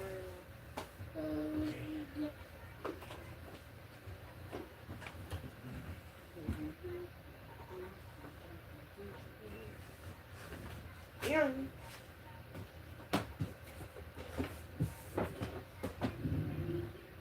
Humor John's pizza anyway, you please.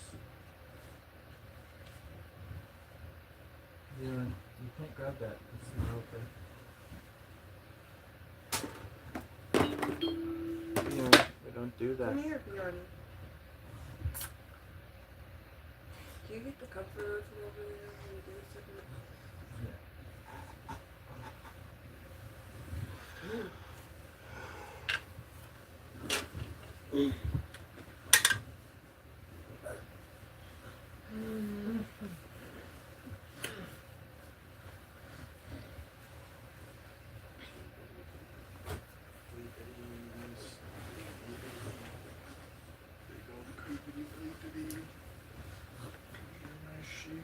No.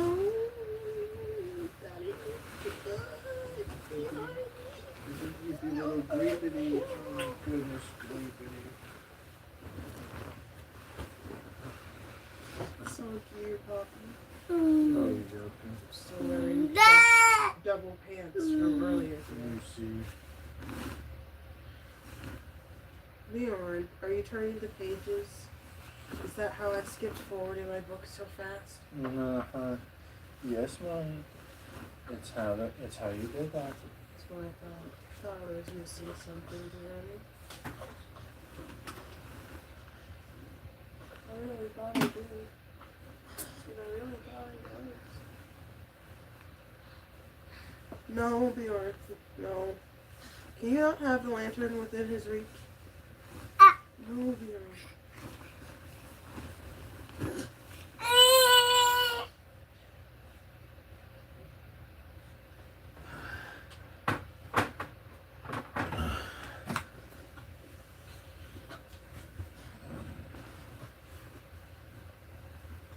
Did you hear me?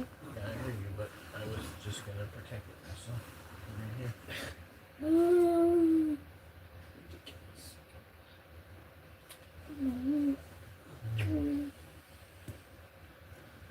Oh man. Note to self.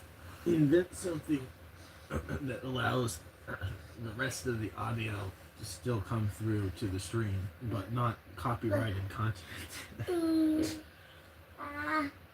Yeah. And advanced AI. Yeah, right. Yeah. The AI of 10 years from now. Alright. We're going to temporarily mute the stream. Apologies. Copyright be like.